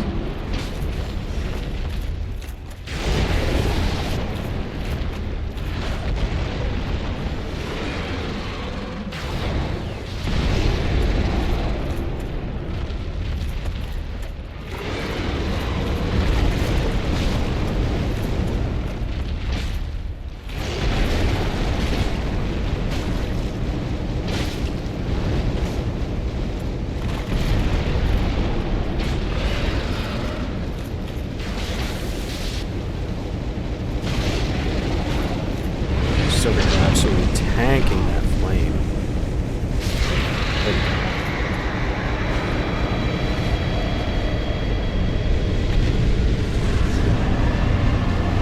Alright, so this ring is going to be essential for navigating this section. And it's going to allow us to take much less damage. I still feel like that's a lot of damage. Should I put it on?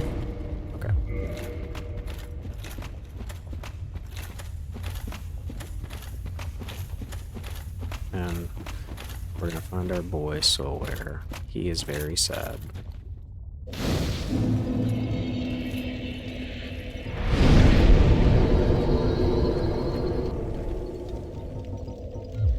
Raise it up to an even number.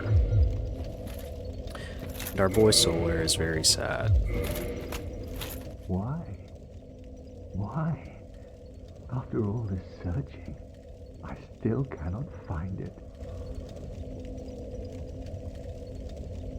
Why? Why? After all this searching? Maybe Solaire because you descended into the depths of hell to find the sun. I don't think that is where the sun is. We're gonna take off.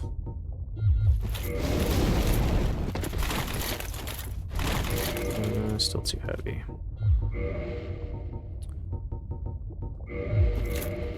Still too heavy. There we go. We're just gonna have to rock out with our cocks out for a little bit.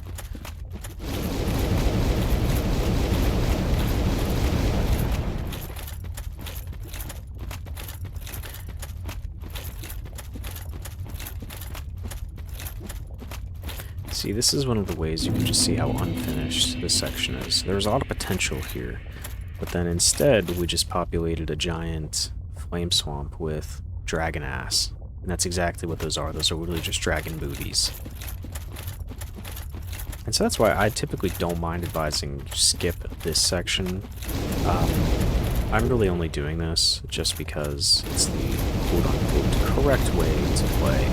But I don't think anybody, new player or not, is missing out on anything by skipping Lost Izalith. You know, this part is just, like, not put together well. It's not really fun to navigate with the lava and such, so...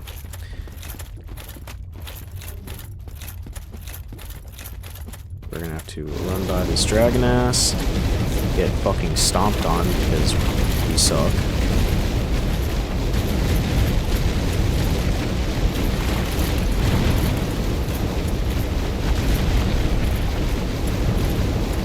You know, it's so funny. I think this may be my second time ever coming through Lost Izalith.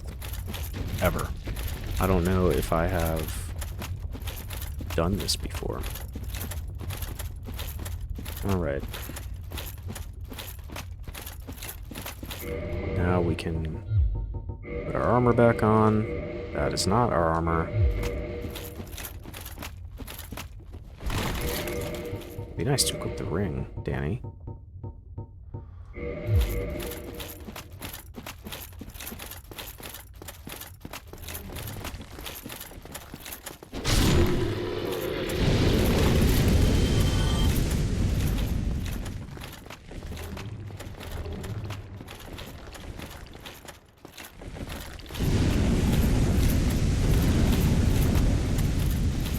I guess. The Chaos Eater. One of the silliest enemies in this game, while also kind of being the most terrifying. Alright.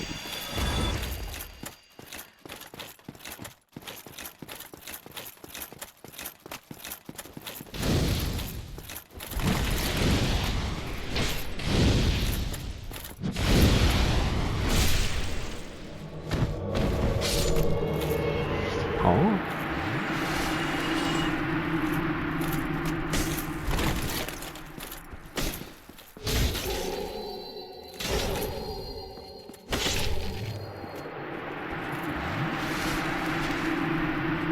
Okay.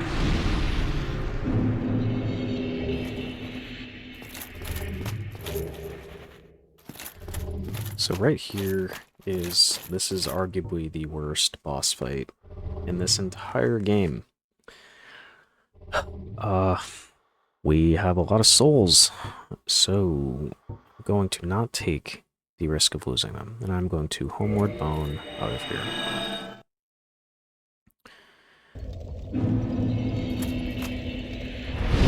Up. And we'll get up to an even, we'll say 35. You know what? Yeah, we'll do our equip load a little bit more. And then from here, I want to show you the route you would take if you did choose to skip this, which, once again, I highly recommend. So you would begin back here at the Daughters of Chaos.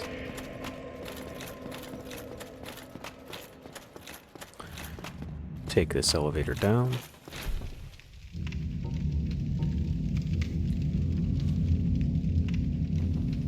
How do I look? Now, we're gonna take some fall damage here. We're just gonna tank it.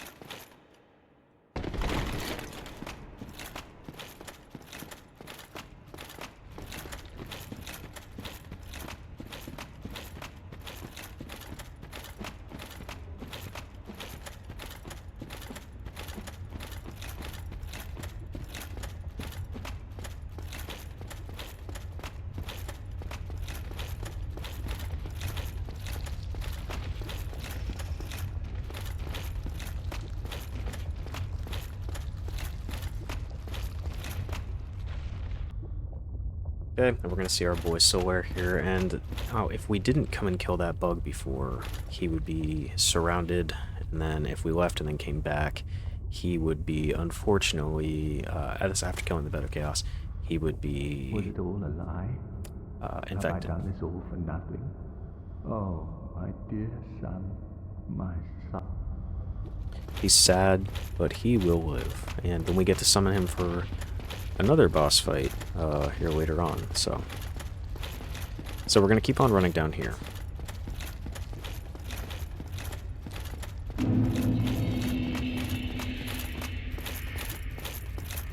And fun fact, this Titanite demon right here is the only one in the game that respawns.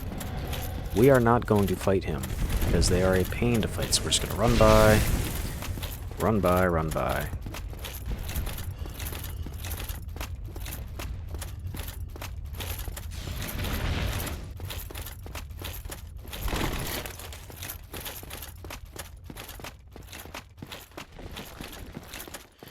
And so, you see, we are about to be at the boss arena. So everything that we just did, from the lava, the Lost Izalith, the Fire Sage Demon, the Centipede Demon, that all is skippable. And it's worth it, in my opinion. Like I said, you don't really get too much from getting through Lost Izalith. I would advise just going right through it. You're not missing out on anything. Now this boss fight is known as the worst designed boss fight in possibly Dark Souls history. I typically, gotta watch what I say here. We're gonna get naked. I typically don't have too much of a problem with it. Knock on wood. But the problem with this boss is that it is all entirely RNG dependent. And so there is no rhyme or reason as to why this boss will hit you. You can't really do anything to avoid the hits a lot of the times. And yeah, so we're gonna come over here, run to the right, we're gonna hit this big root heart, I don't know. See this nice little cutscene. The boss is gonna level up in strength. Now, this boss, this is the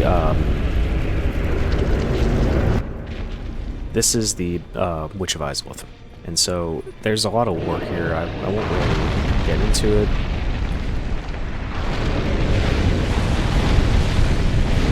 See, this right here is what makes this boss fight difficult. As these holes open up in the ground, the Bed of Chaos will potentially just swing, knock you straight into them like that, and there's nothing you can do to stop that. I've heard that if you have a great shield, oh my gosh. If you have a great shield, you can avoid it.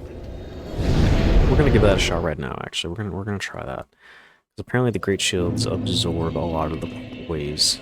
Maybe it's worth it to wear Havel's armor then as well. We'll try that too. We're gonna be slow, but that's okay.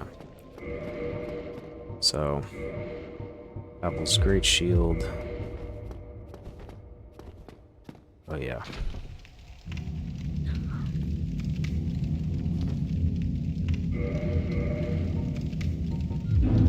Use when we get there.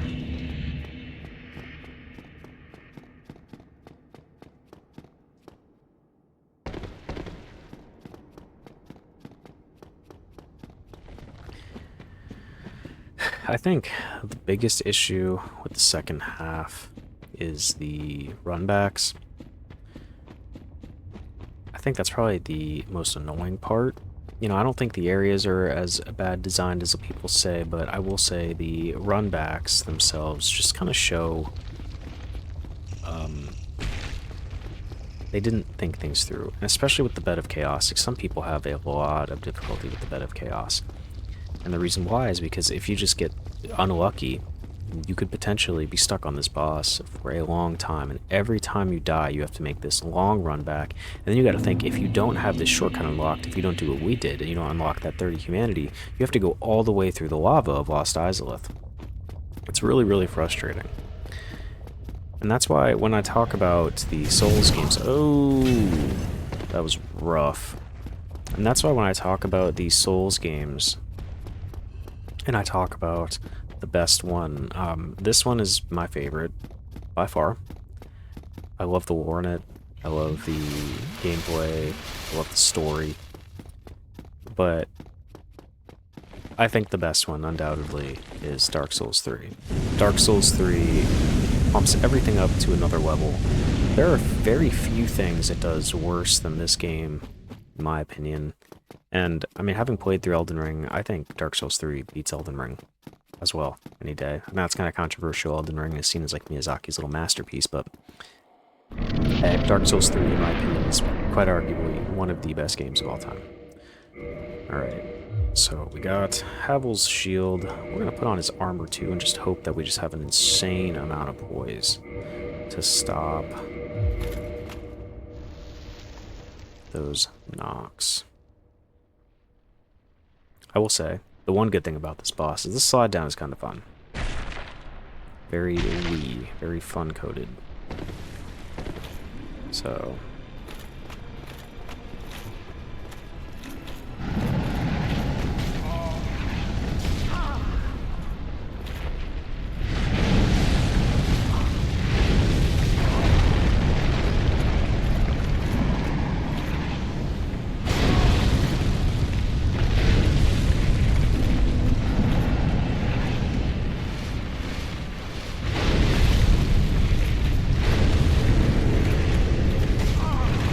ridiculous.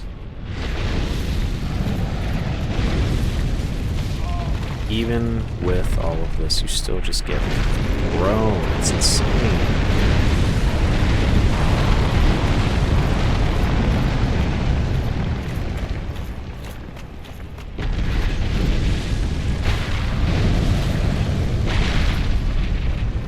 So if that's the case, we're just unequipping this so we're faster, because that's crazy.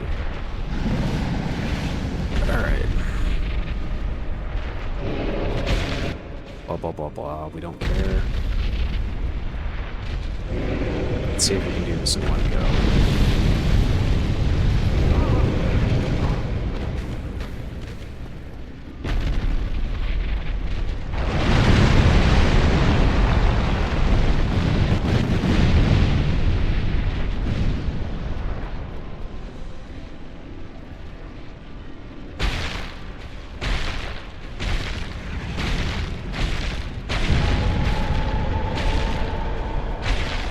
Alright, what was that? 2 tries? Not too bad.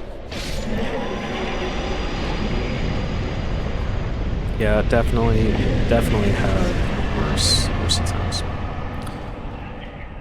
Oh. But yeah, you can very clearly see why that boss just sucks. There's not a lot of good, positive things to say about the Bed of Chaos, other than, like, maybe... No, I can't say anything good, actually. I take it back.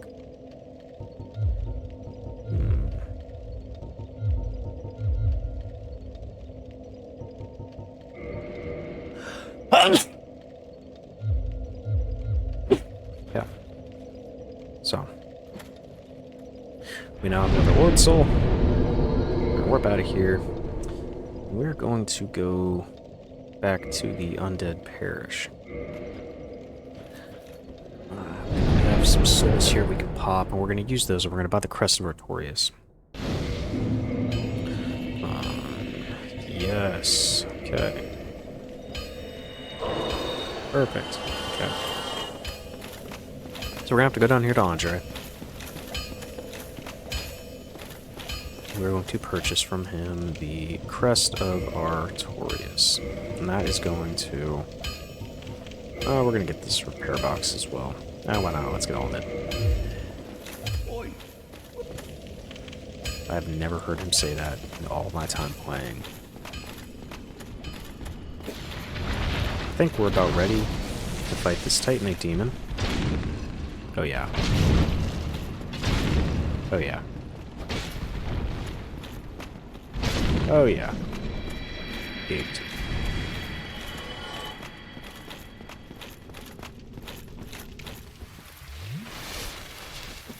And that door that we went through before, or that we couldn't get through before, that's what we're going to use that crest to open.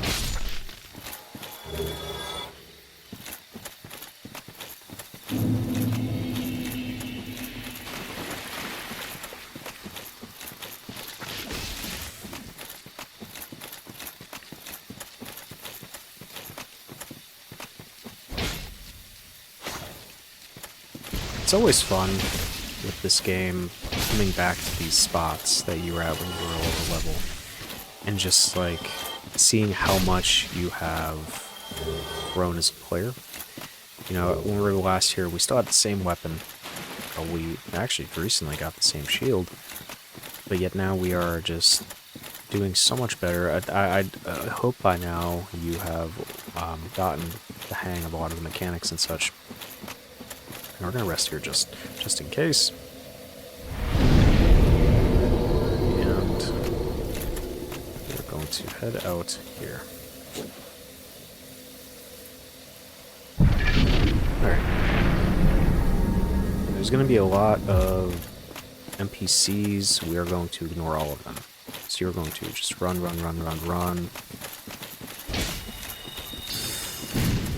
Just run.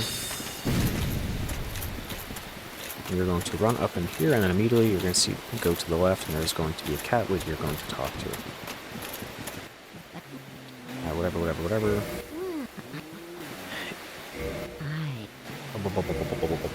Join our covenant, and now these guys out here will not attack you. So, the one cool thing about this game is how it all kind of leads to the DLC. So, I'm going to see if we have enough time to do the DLC.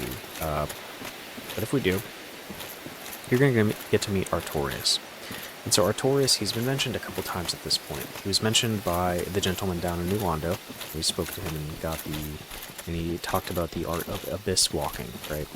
And then she just mentioned him again. And Artorias is one of the Knights of Gwyn, who, when the abyss started to spread in Ulasil, as the legend goes, Artorias descended down into the abyss. He learned how to traverse the abyss, and then he went down and he fought Namus, the father of the abyss, and he stopped the spread of it. And without him, it's known that the abyss would have spread throughout all of Lordran and taken over the entire area. Now, we learned through the DLC that that isn't true, that we are actually the ones who stopped the abyss, but the legend of Artorias is still great nonetheless. And Artorias is just a great lore-wise. We're going to get to see a small part of him in some ways right now. So this is his grave.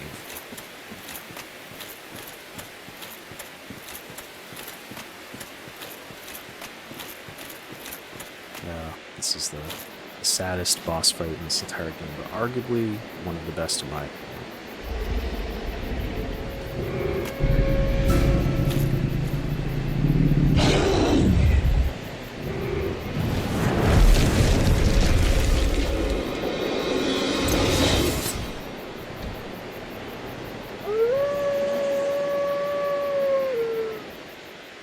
So with Sif, you're going to want to try to get right underneath her.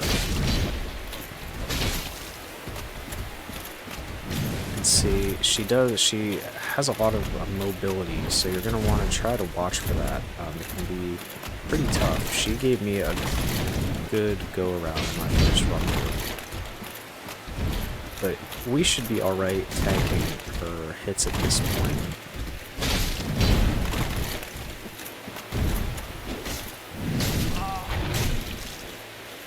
She does still hit pretty hard, though. Let's see how our shield blocks. Yeah.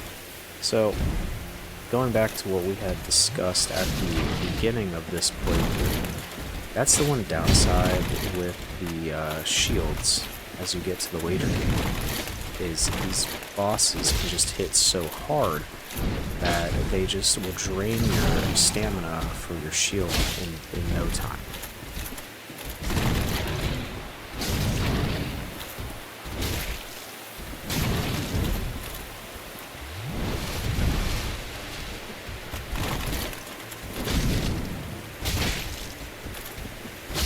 Oh, I hate having poor girl Sif. All she was doing is trying to prevent us from ending up like Artorias.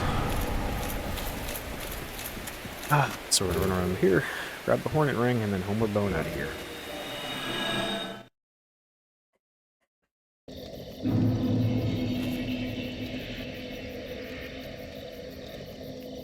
So, now we have the Ring of the Abyss Walker, and we can go up here.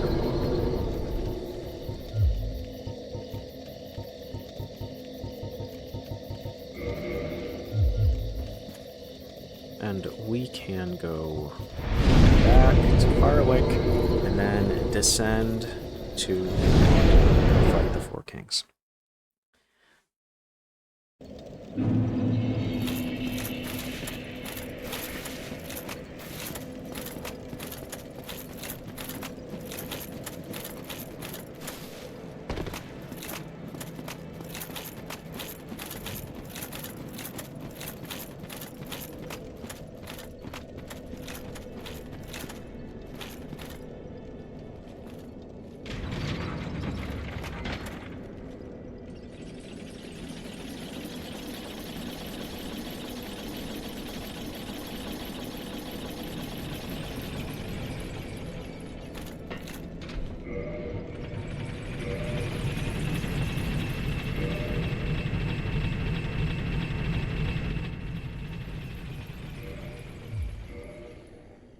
Okay.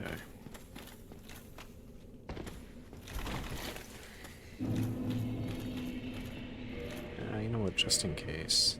So I can't hear. I want my voice to get drowned out, but I don't want you guys to be left in the dark either, so... I guess what I say is not as important as what I do. I didn't rest at the bonfire at Firelink, did I? So if we get taken back, whoopsies.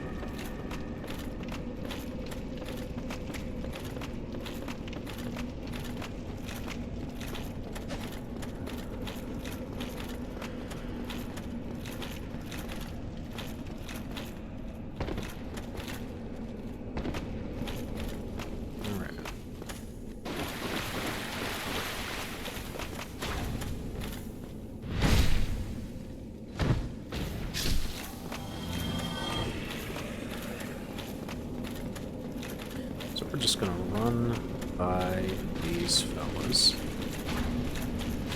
Just run. Go through the boss fog gate.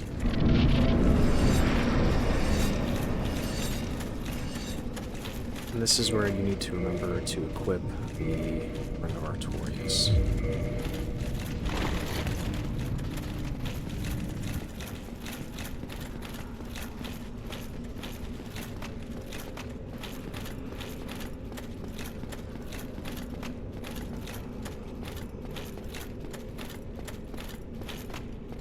You can't just jump off the sides here, try to like miss stuff and fall in, but I try not to do it too early because I'm not good, so I always hit something. Alright, welcome to the Abyss. As you can see, there is nothing. It's just darkness and suffering.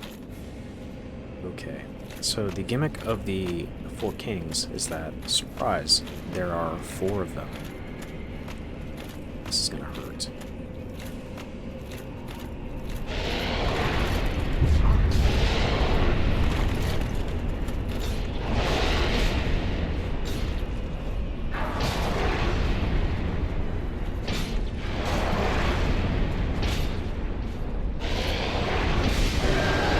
Four Kings, they respawn on like a 30-second timer.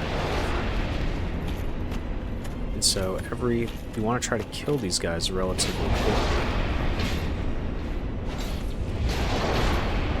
Unfortunately, we're doing a ton of damage and we're tanking these hits with half the speed.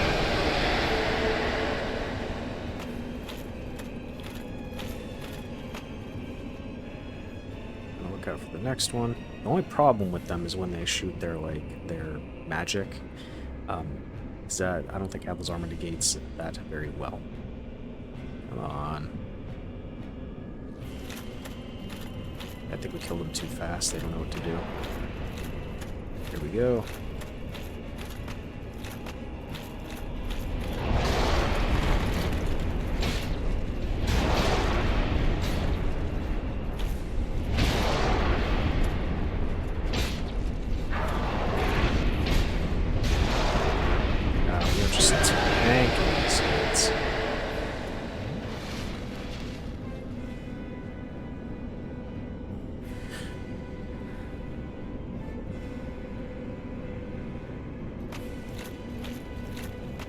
don't think I've ever had an easier time fighting the Four Kings.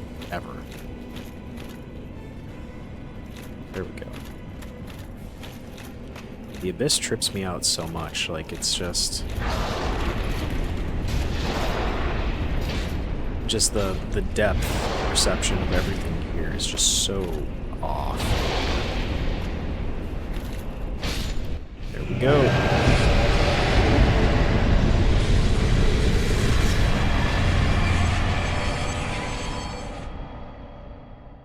So you'll see right here we get a bequeathed Lord Soul Shard. And you kind of hear about this if you talk to Fremd, but whenever Gwyn linked the fire, and so Gwyn initially created the first flame, and as the fire was fading, he desperately tried to have it stay alive, and that's part of the reason why the Demon War happened, was because they tried to create a replacement for the first flame. But eventually, Gwyn decided to sacrifice himself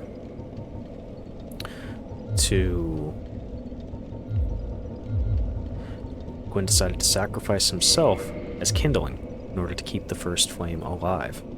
When he did that, he gave parts of his Lord Soul to Seath the Scaleless and the Four Kings of New Londo, so they could maintain control and have more power over their specific areas. So that's why, for example, when we killed Bed of Chaos, that was the Witch of Izalith. You know, she had a full Lord Soul because she was one of the original gods. Whereas Seath, or Four Kings, I guess, it's not. It was given the Lord Soul as a later being. I don't know too much about the Four Kings beyond that. But so, now what we are going to do is we are going to descend into... We can put on Havel's armor again, or Havel's ring. And then we're going to descend... Sorry, fool. You could not be the chosen one. Enough. I guess we upset him. So, we are going to now take out that divine club that we got earlier.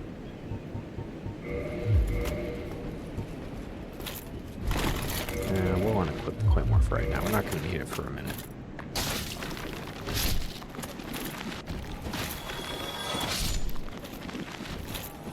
Now, as you can see, they will not respawn.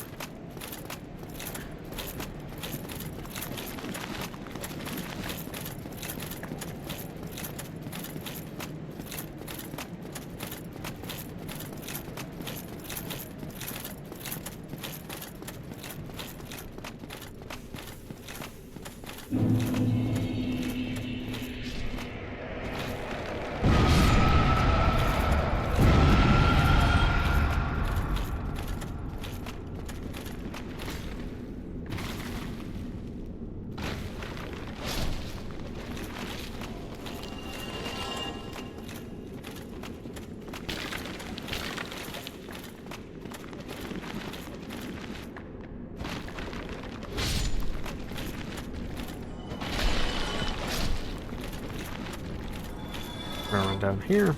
There's going to be a sorcerer over here. Wreck his shit. This is going to be our main bonfire for this one. Now, there's a very easy way, whoops, to skip this entire area, but I'll show you the correct way to get down.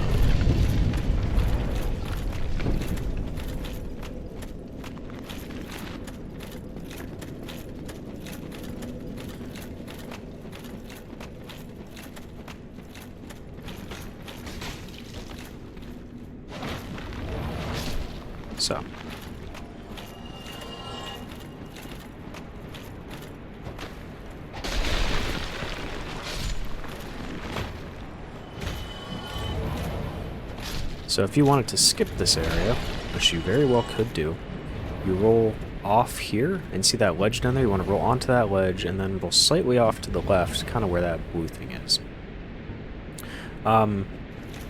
Just for the sake of showing you, I'll do it really quick. I fucked up and died. Well, that was not a good example. I'm sorry. But anyway, you kind of get the gist. You want to land on that ledge. You want to go down. And then you can fall down and hook to the right, and you'll be at the boss arena. Now, the correct way to get down here...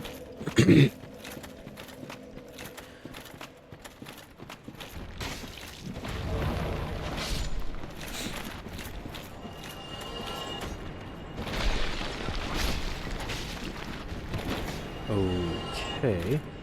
Oh, GG. Is this way. Coward.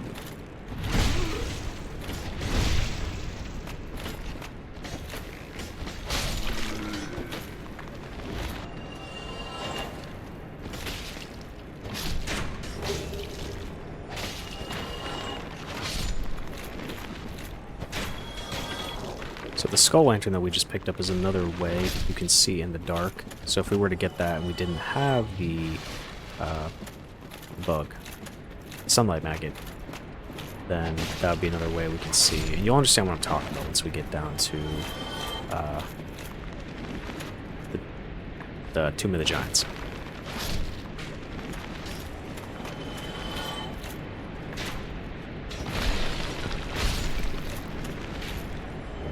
And all of these skeletons would be respawning if we didn't have this divine club. So that's why we wanted to make sure we did that.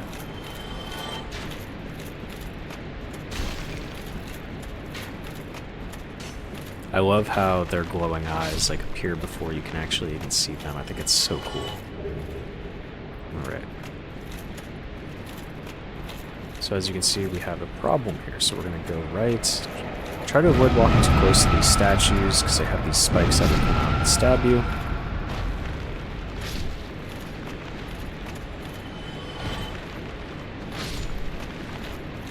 We're going to run over here and we're going to hit this one. And then we meet the only character who appears in every single Souls game, I think, besides Sekiro, Patches.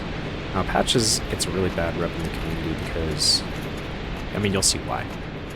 But I'm not going to lie to you, I have grown to like Patches. I think he is resilient. I think he's funny. Love that guy. That is not the popular opinion of the community, though. Most are not big fans of Senor Patches, and for good reason. I understand why.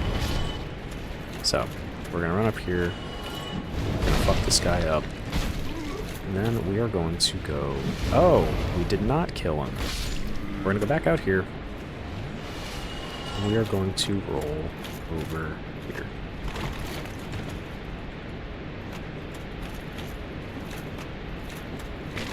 Avoid those, and there's going to be one unavoidable here.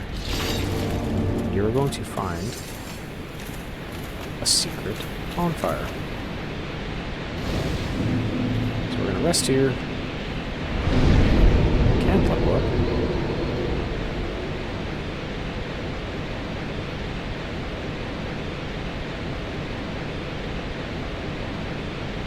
We'll do the turrets.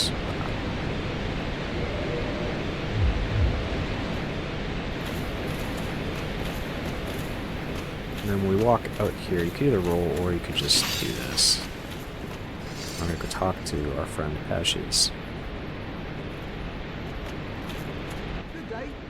You look reasonable. What are you doing in the catalogue? I know what it is. Well, this place is... well...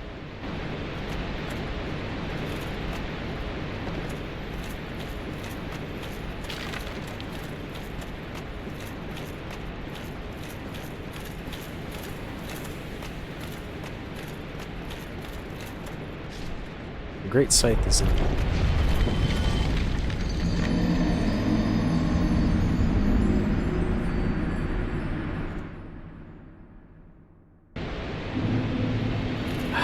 That's why the community does not like Patches, because he is a trickster.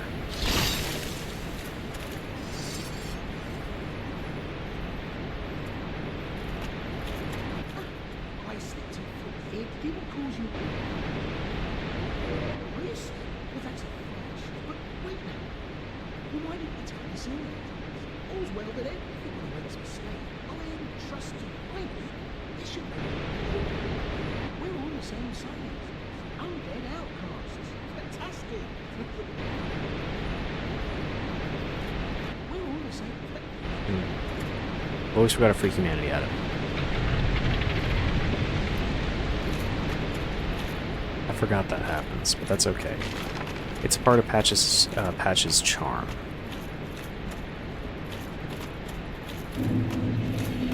I swear, if he does it again. Oh, he does not. Thank the Lord.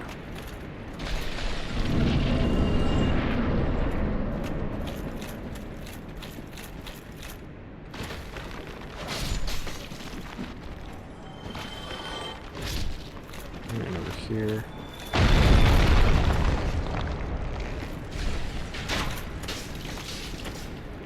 Oopsies. I think that is the only like breakable wall that's not like an illusory wall in this game, which is interesting. Yeah, look at our points. There are souls. 3333.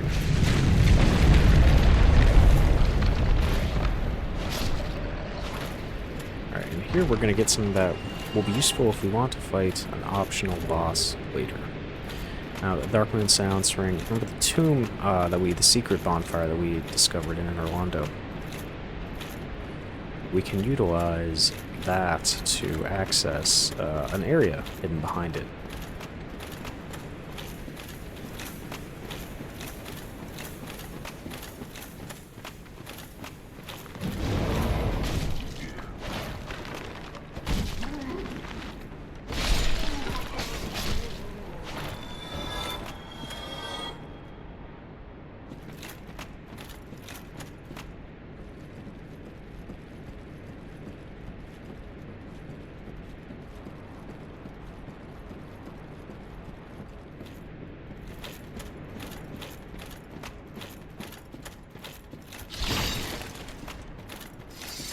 Oh, shit.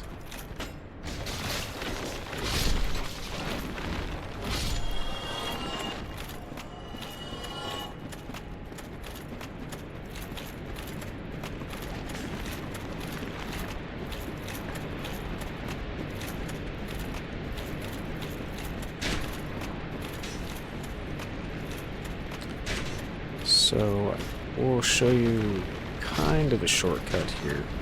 Roll off here, down here, right here, back. And if you want to take that a step further, you can go down here. And then if you want to use the Great Scythe, there it is.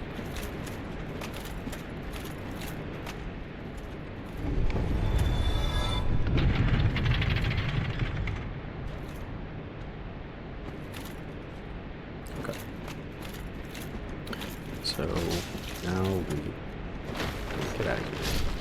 So now we're gonna head down here.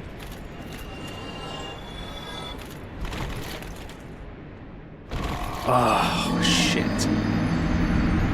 Well, you know, I think I've died more to fall damage this run than I ever have in any playthrough.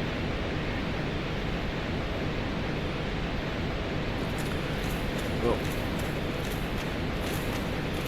It's unfortunate. At least we're right here.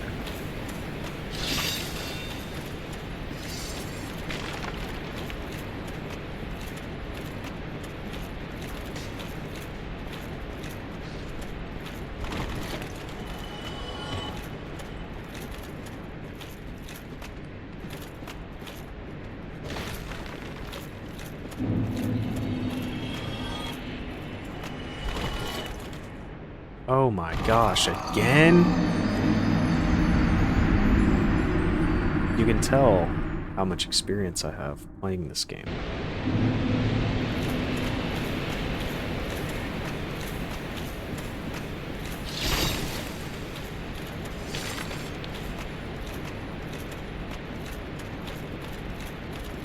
You know, I made the decision to not cut a lot of these deaths out, because I want people to see what Dark Souls truly is. And that's exactly what Dark Souls truly is. Let's see if we can just fall normally. Oh.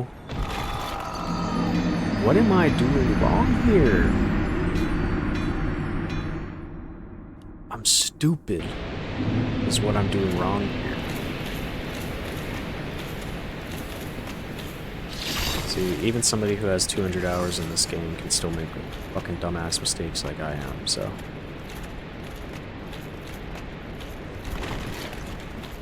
I like how every single time my... Alright, we're going to roll. There we go. Gosh.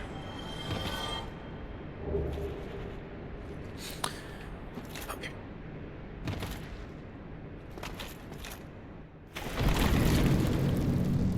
Let me big boy vamos.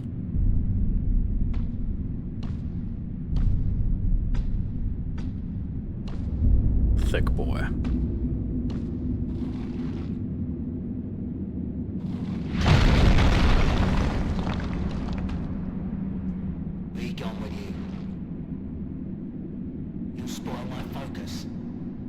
Thick.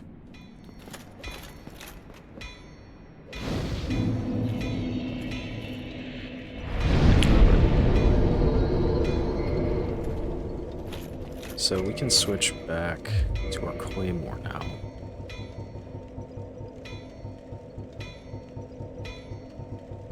I can fucking find it. Okay, I'm stupid. Alright. So this is Vamos. He's another one of the blacksmiths. He will create you chaos weapons if you so desire. Chaos weapons are fire weapons, I believe. Okay. So be cautious of the bone wheel enemies. These are some of the most obnoxious enemies in this game. And it's because they can just do insane amounts of damage if they get stuck on you. See, right there. And sometimes they will stun lock you if you're not wearing a heavy armor set like Havel's. And it's just ridiculous. So, alright. This boss is tough. This is Pinwheel. And so we're going to just prep up right here. Once this fight happens, or once this fight starts, you're going to want to sprint at him full speed and try to just get Licks in before, because he does a ton of damage. He will soak up health. He's very difficult to kill.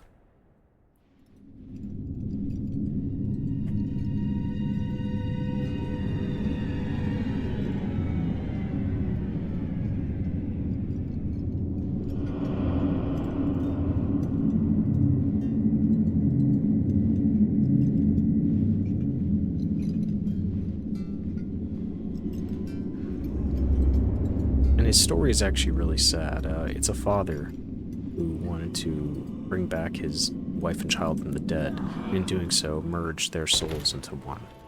Alright, we gotta get ready for this.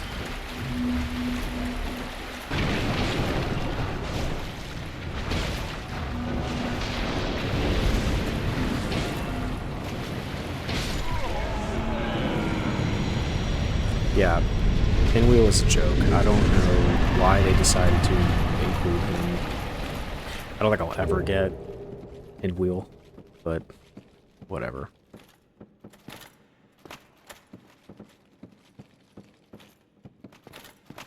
So here's where we are going to use the Sunlight Maggot.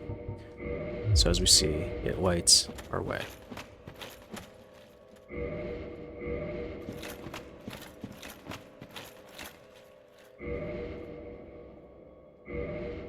Alright.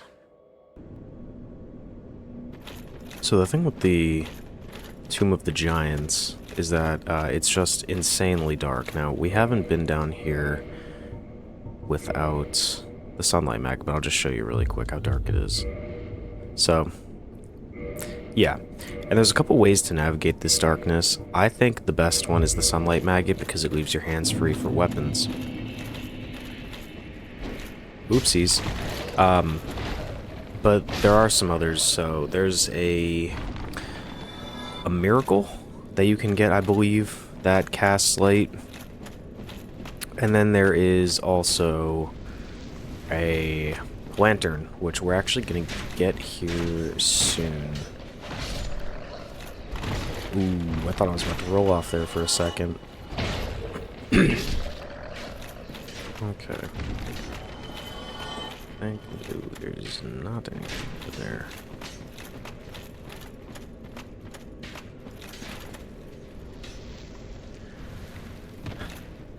Okay. So before we talk to our best friend Patches over here, there's gonna be a bonfire that we can access.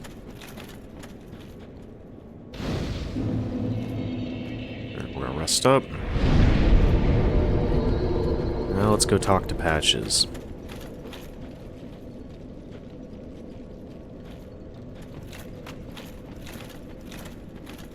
What? You again? Well, well. You've been a stranger. All right. You came at the perfect time. Surely he won't do There's a anything bad to fine us. stash of treasure. I found it first, in any case. Alright, let's go check it out.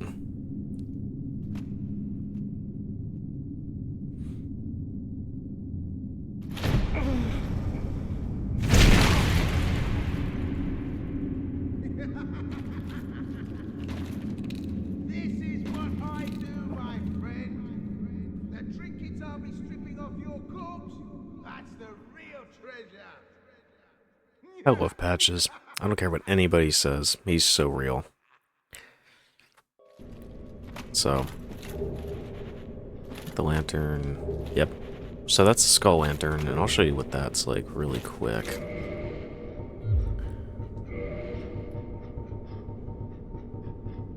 There we go. So see, that lights your path as well, but you can't swing.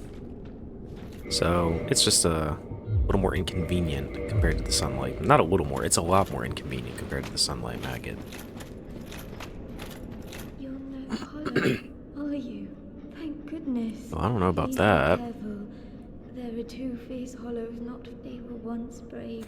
Who would let such heavens?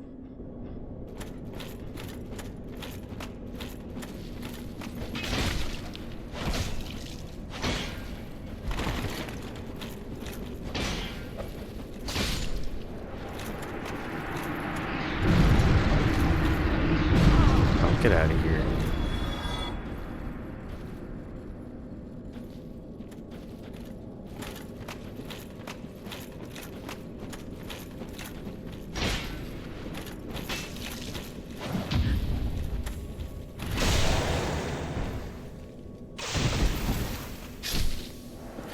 You know, the lore implications of being able to look hollow, but not be hollow, are kind of interesting. So you can look like this, but it kind of shows that hollowing really is like losing your sense of purpose, your sense of self. It's not about the actual act of hollowing. You banished those two hollows, did you? It pains me to think of. I am certain that both thank yous here.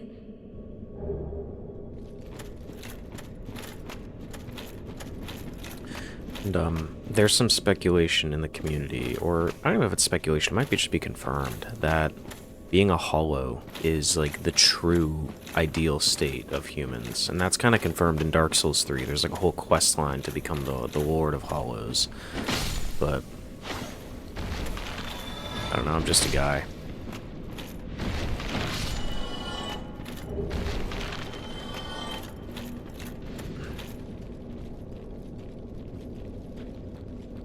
A lot of people really hate the Tomb of the Giants, and I really get why.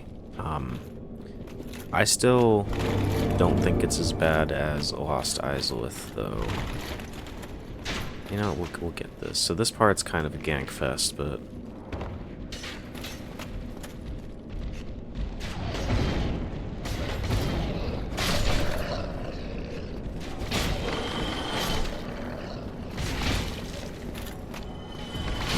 Oof, Pavel's armor makes this so much easier.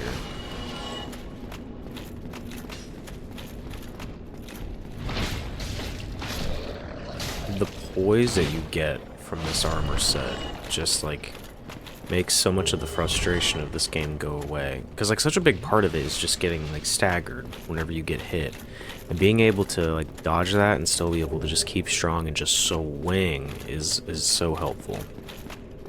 That was the Large Divine Ember, so if we wanted to, we could get our Occult Club, or sorry, our Divine Club up to +10, but I don't see too much of a reason. We're not really going to need it after this. Actually, we don't even need it now. We're past all the regenerating skeletons, so... Alright, there's the bonfire from before. We'll go rest here again. Just 'cause.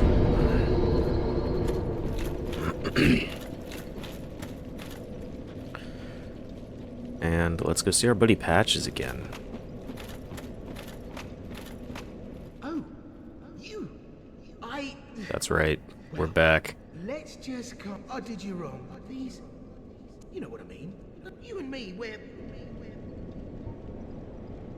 Oh, for heaven's sake, let's not. You're still alive.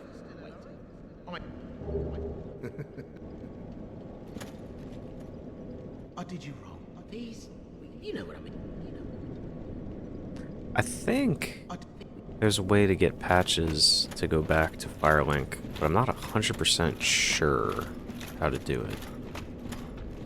Oh, I hate these things. These... Oh. Okay. Well. I didn't realize you could see. See, there's a bonfire down there we can get to, and we're gonna go get it.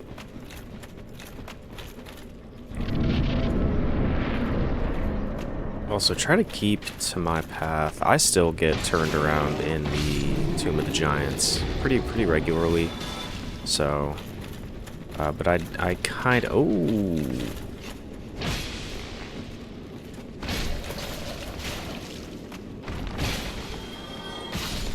Okay. I like how these guys just teamed up and tried to jump me, but little did they know I'm him. Typically, that's funny. I always thought that Black Knight usually spawned, like, down here. But... And these dogs, or... I don't know. Yeah, I guess dogs? But they're really annoying because... If you... don't have a lot of poise, they stagger you, like, super easy, and it's just really frustrating. But we got Havel set on, so we don't have that problem. And then there's another view. I think you can see that. Yeah, there we go. We're gonna try to get down to that bonfire. It's gonna make the run back a little bit easier if we need to. Just gotta think how to get there. Like how I just said, yeah, I know the valley, the Tomb of the Giants pretty well, and now completely lost. Bonfoya ahead. Aha! Okay.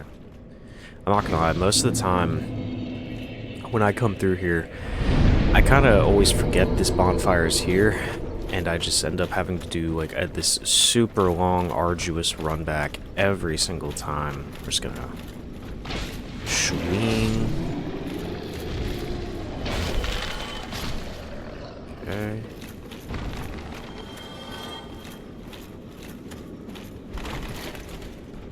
So glad that worked. I got scared there for a second. I made a critical error. You better heal up. Hey, hey.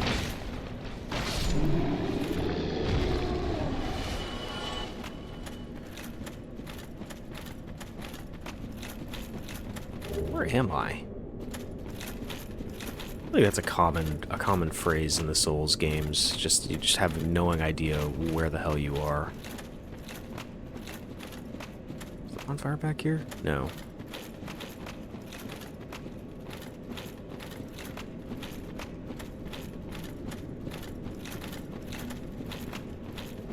Oh, nice. Soul. Down here. No, not down here. Where am I? You know what? That's okay. We're just gonna keep on going. I was gonna try to unhollow, but there's not really a point unless you want to fight an invader that's right here. You know what? Just to make things easier, we're gonna do that. Just to give you guys the full experience. Reverse hollowing, and then we'll kindle too. Why not?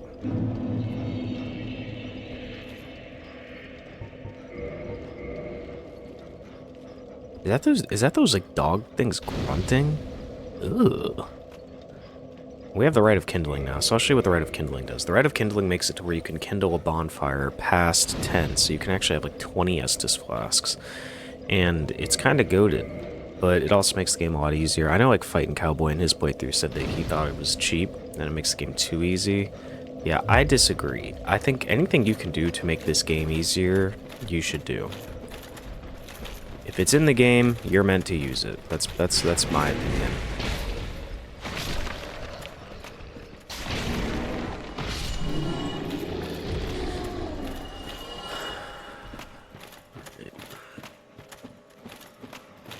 You know what? We're just gonna do that again. Yep. And then go around here. Go down here. Hopefully it's pretty easy to follow the path I'm taking. I'm not making things too complicated for you guys. Now, we should get invaded here, and whenever I 100% of this game, I platinumed it. Casual flex. This was like the last part of the achievements that I did. There was because like, this guy has a unique weapon, and I think that's the last one I needed. Oh my gosh, that's silly. Some fight. Grant. Oh, I'm online still. Dang it. Look at this view. See, that's Ash Lake. I don't think we went down there. We could. We might. It's not too much of a point, though. There's just some cool little lore stuff down there. I'd recommend checking it out. With Ash Lake, it was kind of funny. My first ever playthrough of this game, I used Fighting Cowboy's Guide. And when we got to that point, he was like, oh yeah, like, get down here. And I thought he was talking about how much he hated this area and blah, blah, blah, and it was his least favorite area in the game. So I was like, okay. So I started going through it. I went through all of the Great Hollow, which is a pain to get through. And then I got down there, and then I clicked play. And the first thing he said when I clicked play was, yeah, so we're going to rest this bonfire, but don't go down there. And I was like, oh, great. So I just spent literally, like, what, like, probably an hour, 2 hours navigating through the Great Hollow just for it to not be... just to not go down there. I think he eventually did, but... Alright, so we're going to have a bunch of other pinwheels here. We're going to kind of try to avoid them, but the real frustrating thing is there's going to be these skeleton babies that are going to give you toxic, yeah, these. They're not difficult, but if they hit you... Also, if you need souls at this point... There we go, yep, see?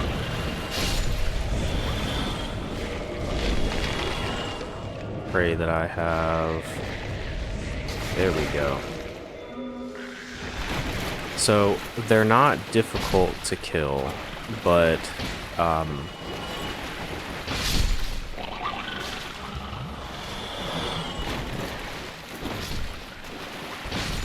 They also give you a lot of souls per, like, all things considered, so...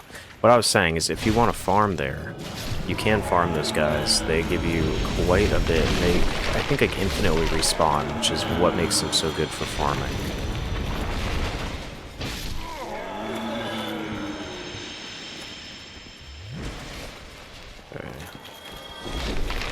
Okay.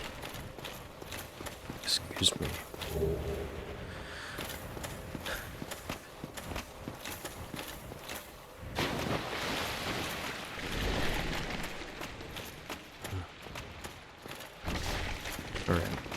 Now we are about to fight Grave Lord Nito. I normally, knock on wood, don't have too much difficulty with him. He can be a little frustrating because he's got this attack that like shoots these. I think it's a Grave Ward dance, but it shoots these like swords out of the ground, and they can do quite a bit of damage. The other thing is he's gonna have like an army of skeletons with him that will forever respawn. So we are going to, if I can fucking find it, there it is. So we are going to rely on the Divine Club to try to take those guys out before we actually focus on Nito himself. The other annoying part about this fight is that when you jump off this, you take a shit ton of fall damage. And it's inevitable, you can't avoid it. I think Nito's design is one of the coolest of all the bosses in this game. Something about like that like kind of like cloak of like abyssal energy that he has, and then just being made of like a ton of skeletons. It's cool.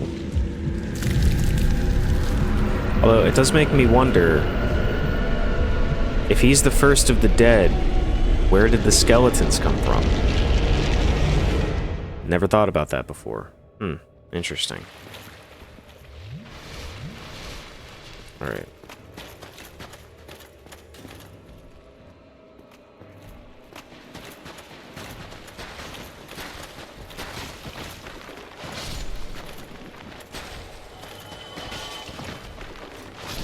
Okay. Switch over to the Claymore.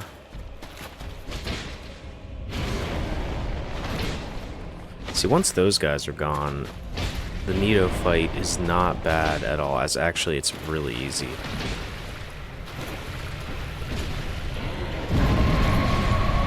Knock on wood. His attacks do a lot of damage, but he's just so slow that it's easy to just kind of... Ooh, yikes. I did not know he gave you toxic damage. Well, it doesn't matter. Ganked.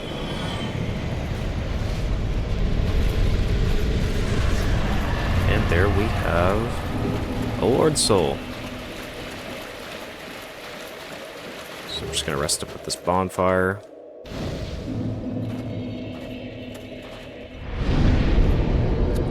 Level up. Oh gosh, yes we can level up. What am I doing here?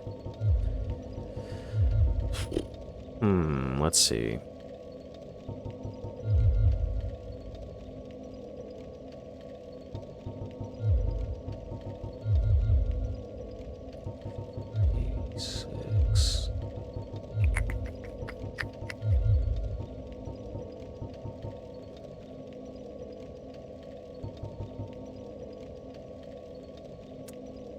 You know what? We'll do that. We want to do some more damage. And we're gonna warp. We're gonna go back to Anor Londo.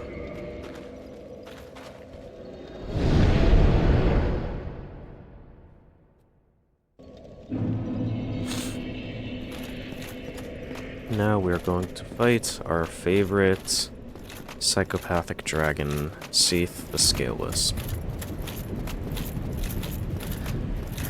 I feel like I've said this about a lot of these fights, but for me, Seath is probably one of the more annoying ones.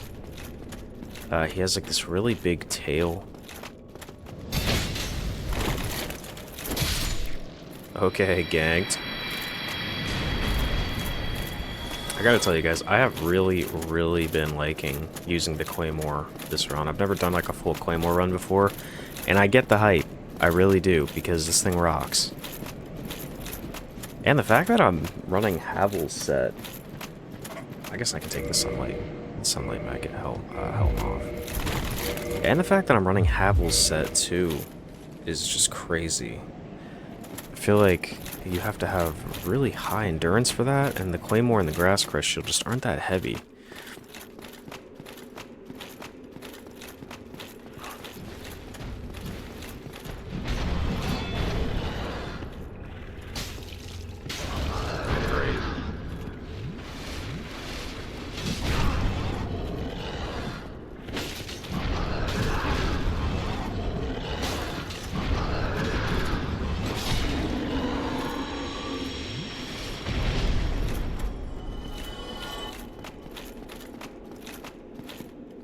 Who's that?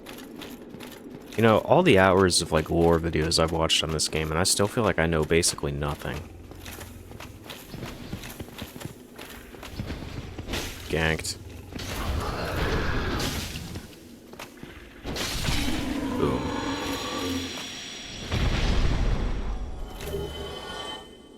Fangboa Helm. Alright. I'm hoping... If you've been following this guide to the T, then at some point earlier you should have picked up... Where is it? The Rare Ring of Sacrifice. Or a couple, I guess. We're going to need that here soon, and that's because with Seath, there is... You have to die at one point. You can't avoid it in order to progress the story. And we obviously don't want to lose our souls or our humanity, so we are going to put on that ring, and then when we die, we lose nothing. Ganked.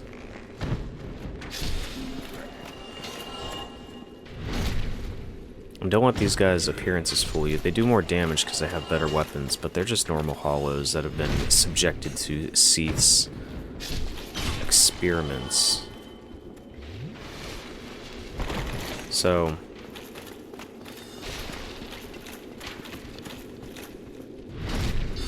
The Duke's Archives is full of channelers. Channelers are those wizards, and so... And we're gonna save that guy for right now. We don't need to kill him. But he's a critical part to the DLC, which we're gonna see if we have time to do.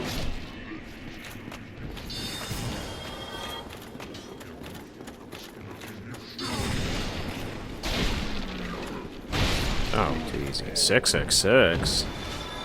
Let me sign the cross really quick. Get behind me, Satan.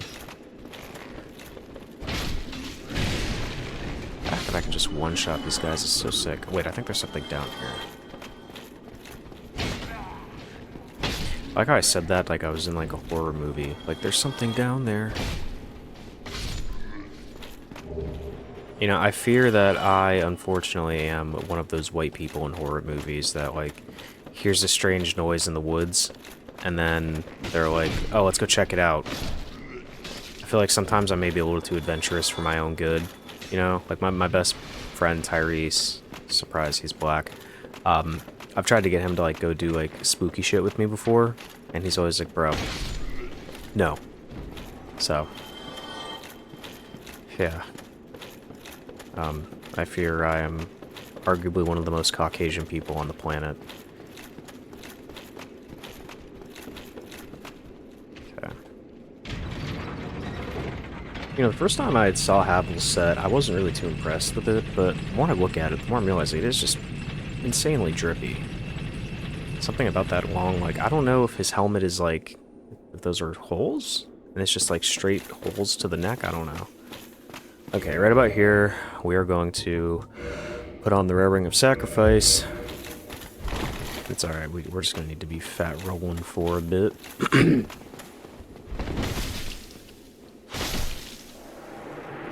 Surprised my sword didn't get stuck on those walls, that's weird.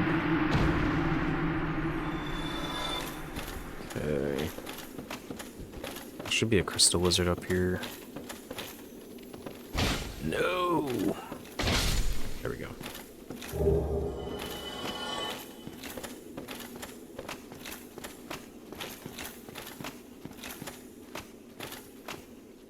Okay.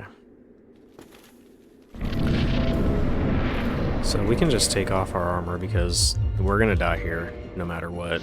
And we have the Rare Ring of Sacrifice to let us not lose anything, so...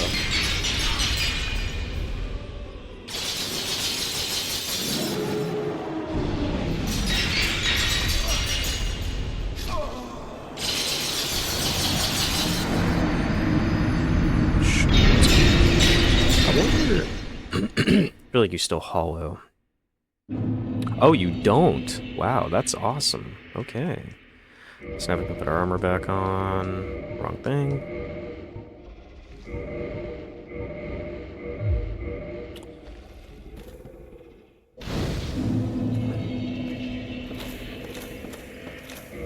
Let's put on Havel's ring again. But there's some guys over here we can...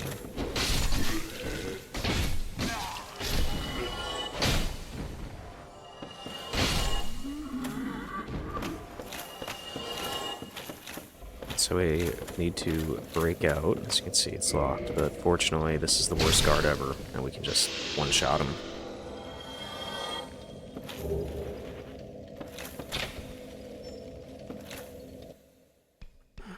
My favorite man serpent. Stubby little guy. Alright, blah blah blah. There's this weird song.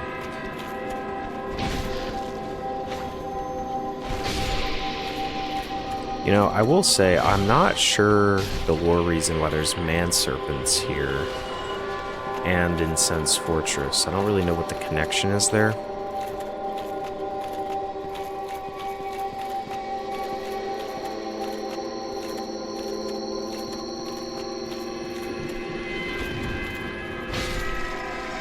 Now, these things are another really good farming method. So once we get down here and we turn off this music, these guys are going to all kind of congregate in this room down there. And it's a very, very good way to get some humanity and some souls if you need.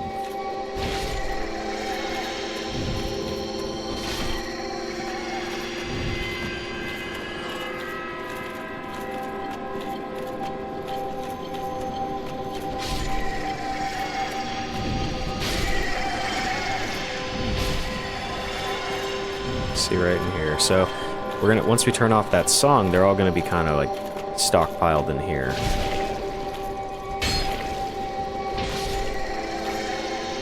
You guys also drop miracles, which is interesting. Yeah.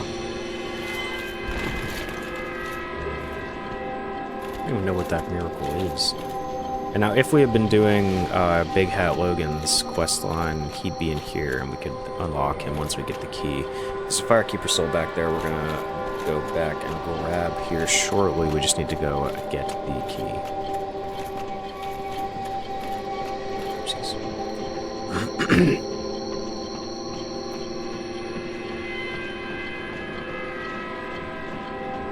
Don't you just love the grating sound of whatever this is? Now let's turn this shit off.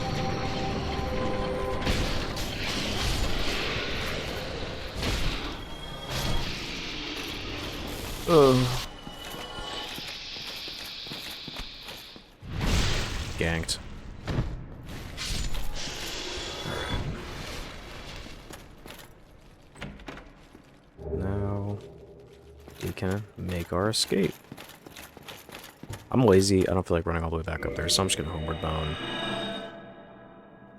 We're gonna have to come back down anyway. So.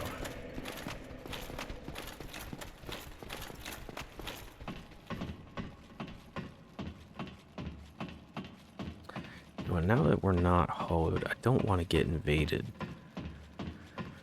So let me... Let's get up here really quick.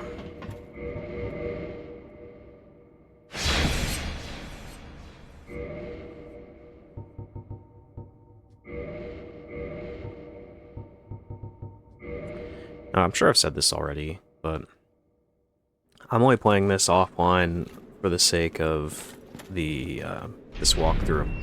But typically when I play online, and I very much rely on player summons.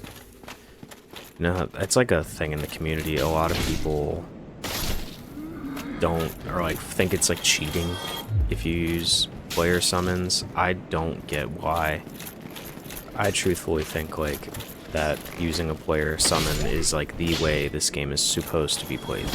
I mean, we get the white soapstone from Soulware, and he makes it very evident that it's a single player game, but it's a co-op game. It's meant to be played with other people that will help you out. I mean,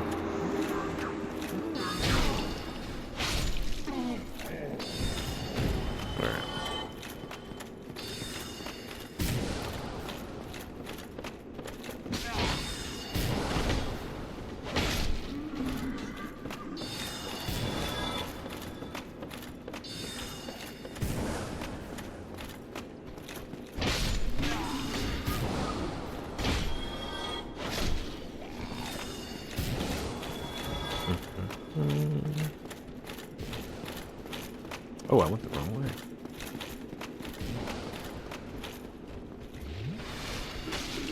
Get out of here. Nerd.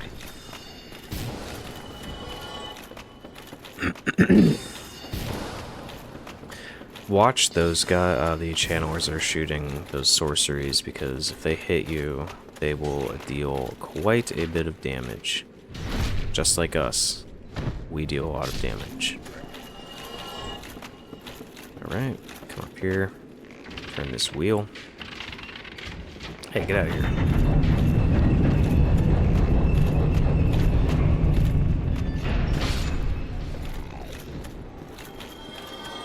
There's another channeler up here. No, I'm wrong.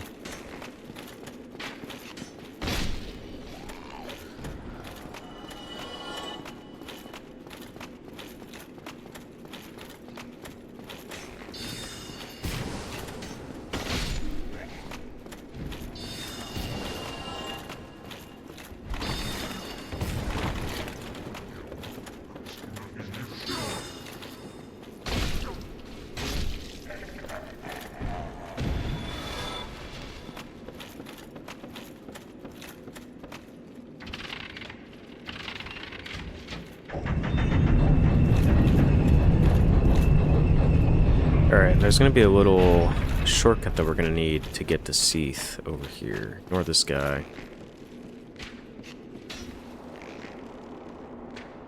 Slide on down. And then we have access to a secret passageway. Now there is a bonfire near here that we could go to, but we are not yet. Remember the trick. Base me, eat me.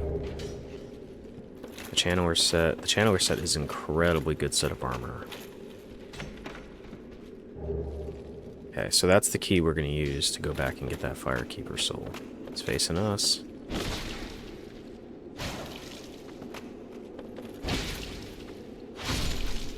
Ganked. Gaped. That's what I was saying before. A little PTSD right there. Sorry.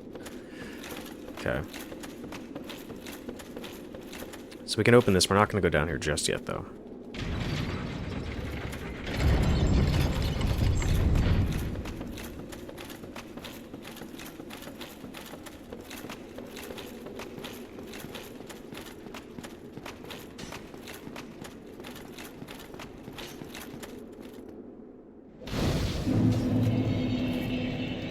Okay, don't rest at that bonfire.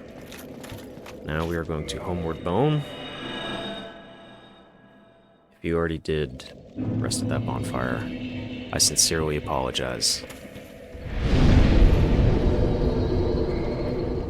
Oh. Forgot. Get out of here. I don't care about you.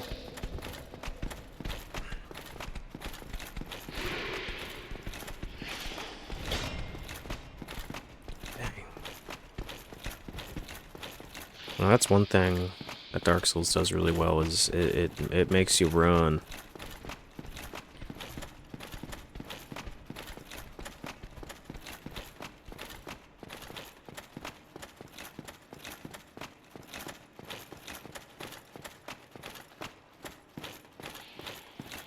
So running down here. Oh, so yeah, this is what I was talking about.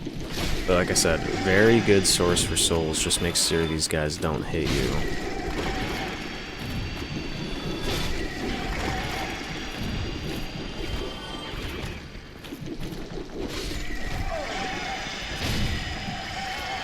They do like a grab attack, I'm pretty sure. That kind of sucks.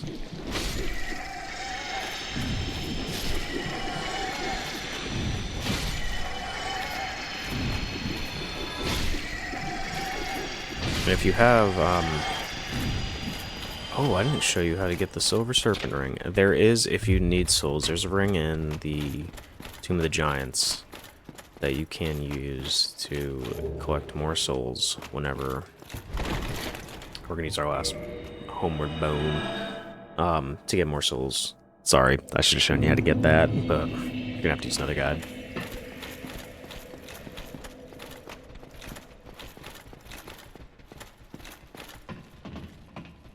Tomb of the Giants is just too difficult to navigate for me to go back there and do that. gonna have to cope. Rest in peace.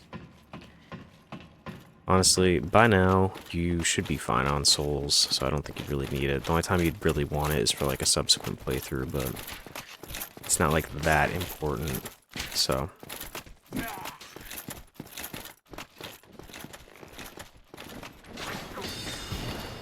Really thought you could just fucking attack us. Get out of here. Where did I get 3? I thought I had 2 humanity. Oh, whatever. I'm not gonna complain. Wind blessed me. We're gonna not give a shit. Roll off here. Oh.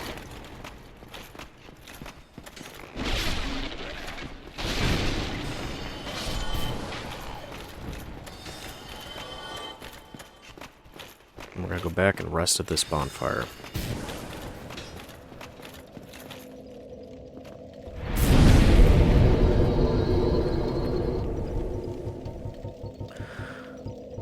Okay. Now is going to be one of the I feel like I'm saying this way too much. Another frustrating area. The Crystal Caves. So the thing with the Seath fight and the Seath's claim to fame, I guess, is that this run back is insane. If you do this run back in its totality, I want to say it's like a 2-minute long run back or something crazy. It's ridiculous. I'm very glad they addressed this in the other Souls games. So we're going to want to get these. We're going to need these for one specific part. That's not required, but I'm going to show you anyway because I'm a generous commentator. Okay.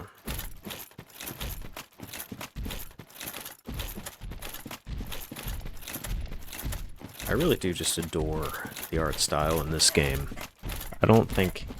Dark Souls 3 looks great, but I don't think any other Souls game has, like, quite matched the diversity and just the uniqueness of the world of Dark Souls 1. It's just so nice. What am I doing?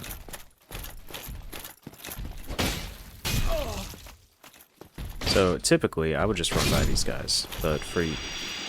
Why did I do that? Oh, whatever, it's just a transient curse. But...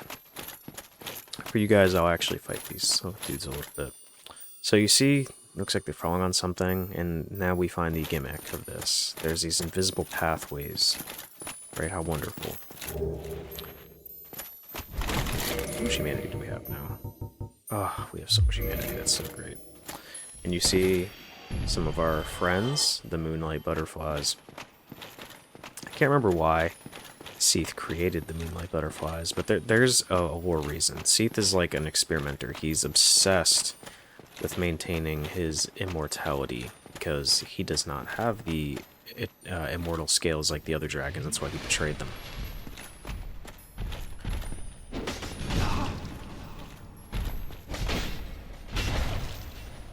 Just gonna duke it out with this guy. Duke it out. Oof, I almost died right there. Duking it out after the Duke's Archives. Ooh, watch out. This area is a little slippery. Oh shit. Alright, it's gonna be like fucking a trillion crystal lizards down here, so we're gonna want to be careful dropping off here.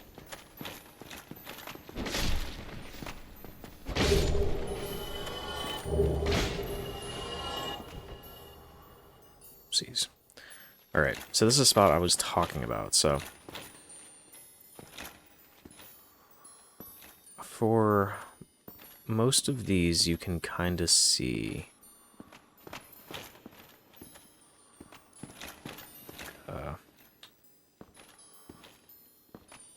a way forward. But once you get here, it gets a little iffy. Oops. So, for example, we don't want to go that way.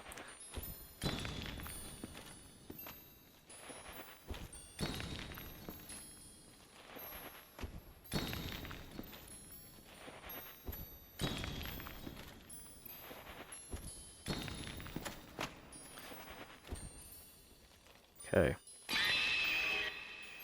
I think there's another one.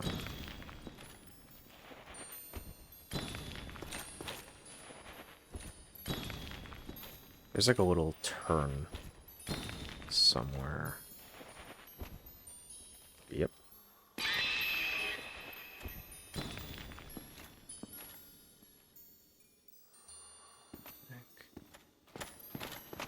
Whew. That was scary. Alright, so we got a slab. So we're going to run up. Please don't. Okay, there we go.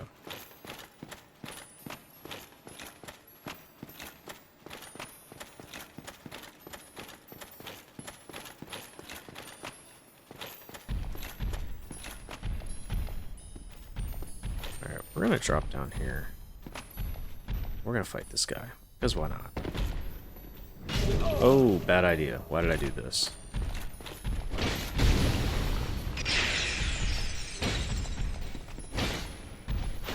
Oh, that was scary. God damn.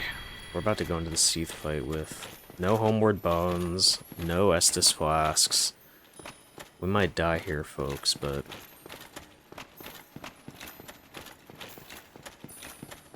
we do have one other... One thing we can do. We'll use this Twin Humanity. We got from Boy. Why not?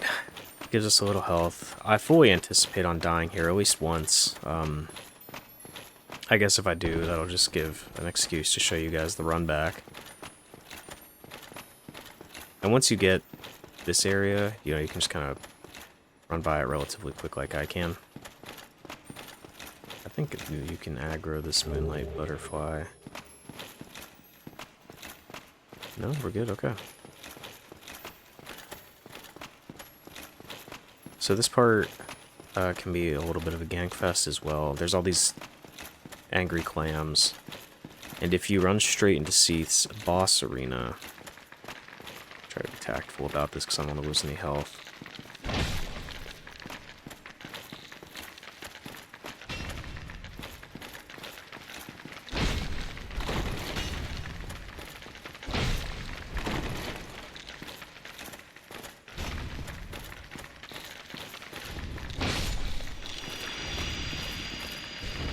Now, you all feel free to... oopsies, oh shit. Feel free to go back, and if you do have any homeward bones, like I suggested earlier, homeward bone back. We're probably going to get some more after this, because this is... we're going to need them. But I'm just doing this because I don't feel like running back, and hopefully I can do this boss fight in one go to show you... especially because I really hate this boss fight.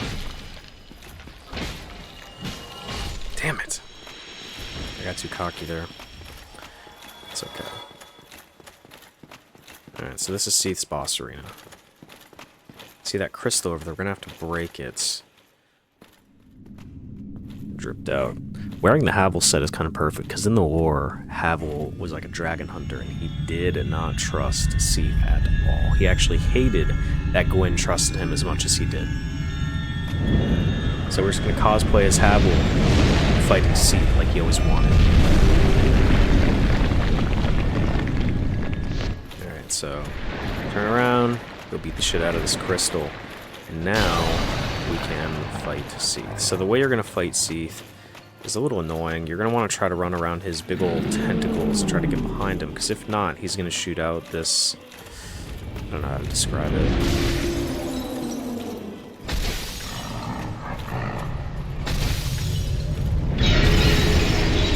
See right there, yep.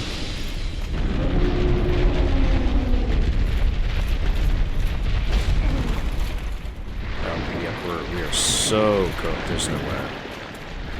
But if you get behind him normally, he won't shoot out that big old, like, crystal attack thing that he does.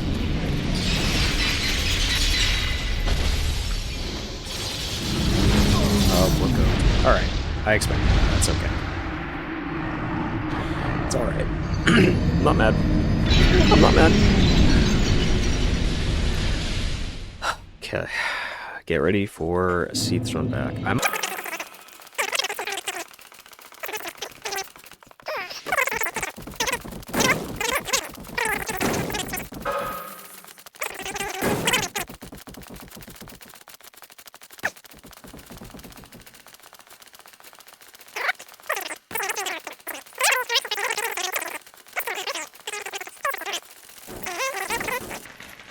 The only annoying part is you gotta run all the way back to hit the crystal again as well, so we gotta get all the way behind him. He's probably gonna throw up on us again. It's just annoying.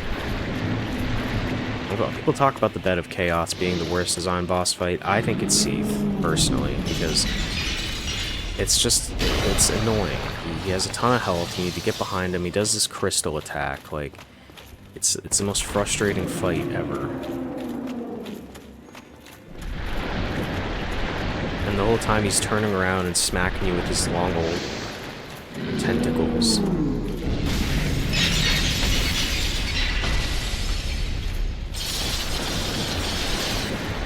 so we're just gonna run.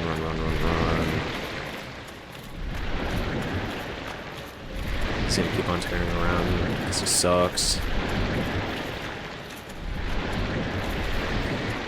Yeah, something about dragons in these games that just always the bane of my fucking existence. Like, for example, in the 2 Souls games I played through in their entirety, Dark Souls 1 and 3, the only 2 bosses I've never fought are Black Dragon Kalameet from this game, or I'm sorry, not fought, but beat, or Black Dragon Kalameet from this game, and then Dark Eater Midir from Dark Souls 3.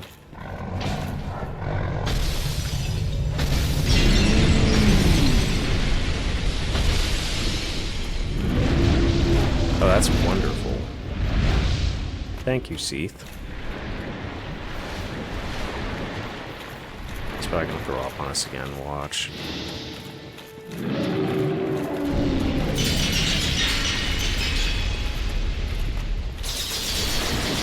Excellent. Great. Perfect.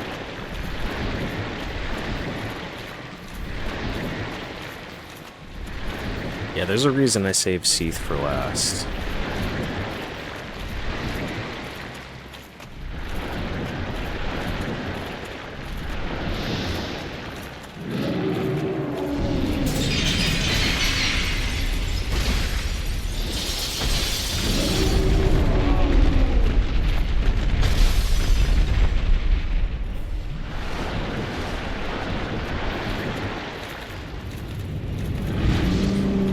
That was, I feel so dumb. I was just healing up and I was watching his health bar, not mine. Oh, come on. Come on. Don't you dare. Oh my gosh. Are you fucking kidding me? Oh, I'm gonna fucking crash out. I'm gonna fucking cry.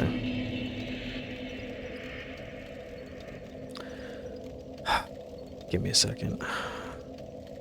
Some time to fucking settle into just what just happened. You know what? I'm here. We'll kindle the bonfire. It's okay. It's alright. It's fine. It's fine.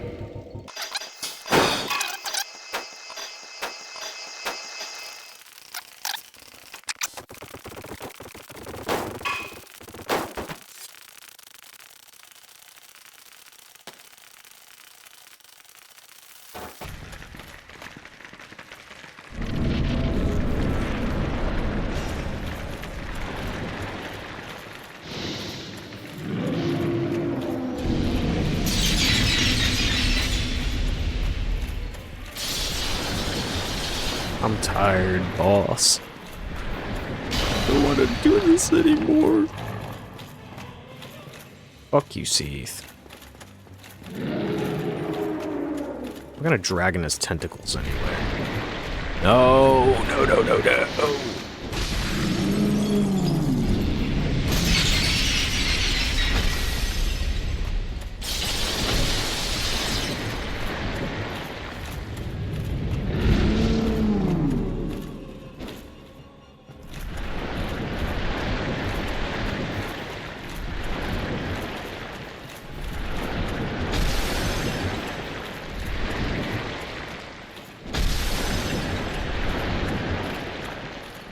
the secret is just hitting his tentacles as he's spinning.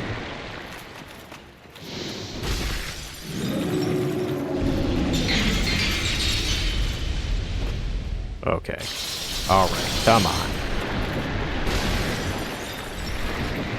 Wait a minute. Cheat code. Cheat code! You can spin, Seath, but you can't spin forever. Oh my gosh, this is working! No, no, no, no, no, no, no. Come on, come on, come on, come on, come on, come on. There we go. Alright, sweet. Fuck yes. Oh, fuck you, Seath. Fuck you and the horse you rode it on.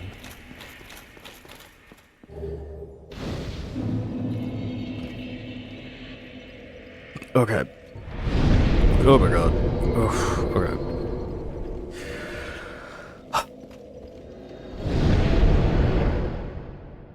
Okay.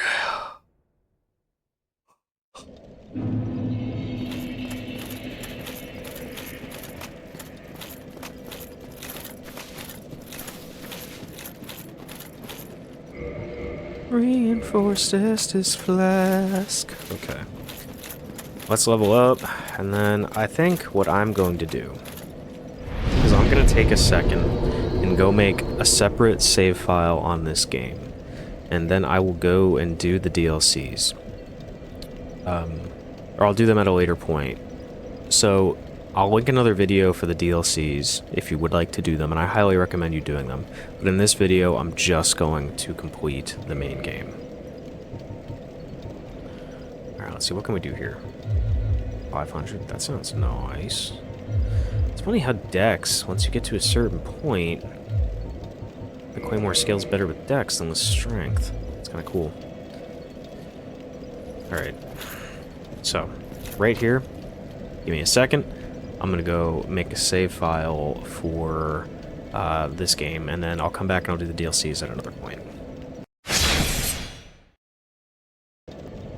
Alright, I'm back. Yeah, that took a little longer than I thought, because, well, I had to restart my computer. And then I thought maybe I put a virus on it somehow, but I think we're good. I think we're good.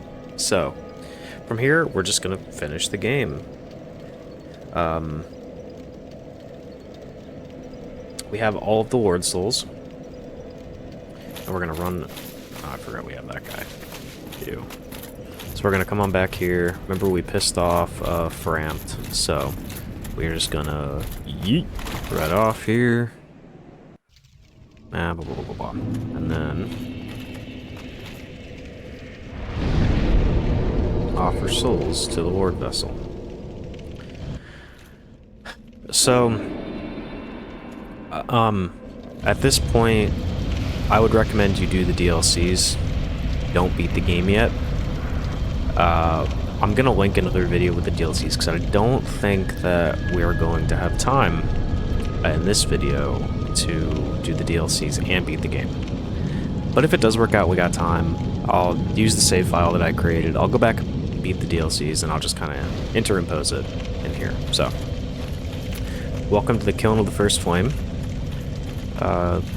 I love this area. It's pretty small, pretty straightforward in comparison with some of the other larger areas, but the aesthetics here are just beautiful. I mean, like, come on. Like, the way the clouds are in the sky, you kind of see the sun behind there. Another funny thing, or not a funny thing, but a kind of cool... Oh, wrong line still. A cool thing with the lore is if you look at the Kiln of the First Flame, you see that you are actually on top of an arch tree. So if you could go all the way back to the beginning of the game, remember, you know, it said in the beginning there was the ancient dragons and the giant arch trees. And the Kiln of the First Flame is sitting on top of one. And I will show you that here shortly. Great, great parry. There we go. Oh, okay. Whatever. So this spot is really good if you want to farm some chunks and then Black Knight weapons. So if you killed any of the Black Knights earlier on in the game, and you didn't get their weapons but you wanted to, or you want them for New Game Plus, this is a excellent spot to do that. I'm doing really great here.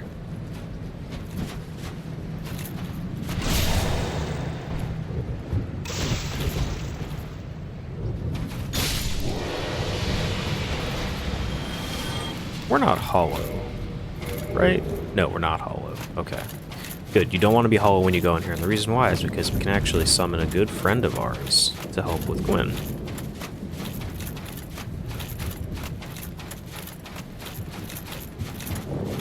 So running over here, you'll see that's an arch tree, and the kiln is sitting on top of it. We're gonna run around here, and if you would like, you can get one of the most iconic suits of armor in the game, maybe besides the cover one, a set of Black Knight armor.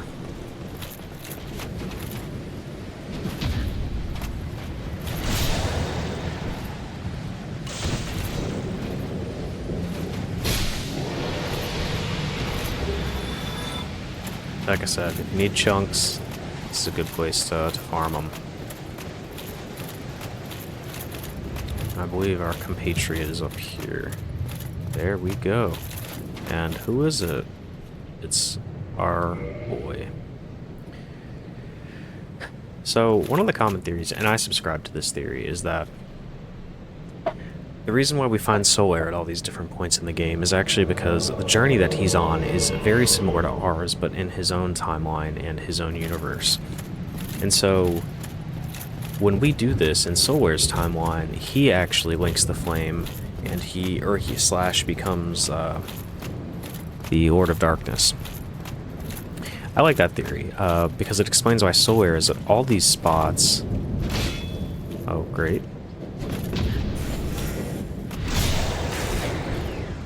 Let's try Solaire, but we got it.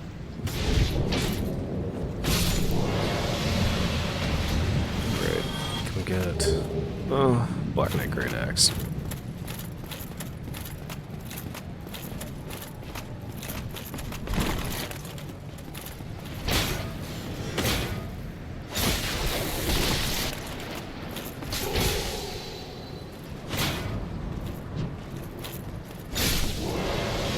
Cool little spin move, nerd. Alright.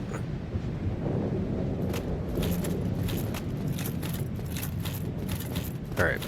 Now we're gonna fight Gwyn. So this is the final boss of the game, and he is parryable. So if you're good at parrying, I highly recommend you take advantage of that. I'm gonna try it. I've been having... my past couple playthroughs, he's given me some problems, so let's see. There we go. Oh my gosh, we're destroying him. What?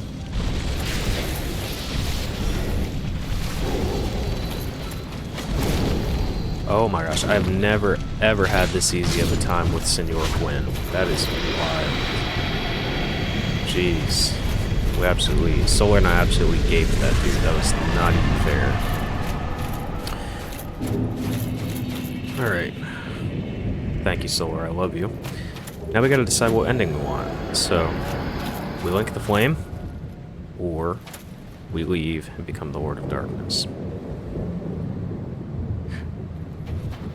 I'm gonna suggest that you link the flame, because it's the correct one with the lore. Alright guys, well, that's it. We just beat Dark Souls Remastered. I really hope that this walkthrough was decent. This is like my first commentated walkthrough, so I'm hoping I did a good job on it, but I would love to do this again, maybe with one of the other games or with another playthrough, so if you guys like, tell me what you like down in the comments. If you'd like to see something different, feel free to add that as well. Let's just take a second here and appreciate this cutscene. I love this. And there we go. Thank you for watching, guys. I really appreciate it, and see you next time.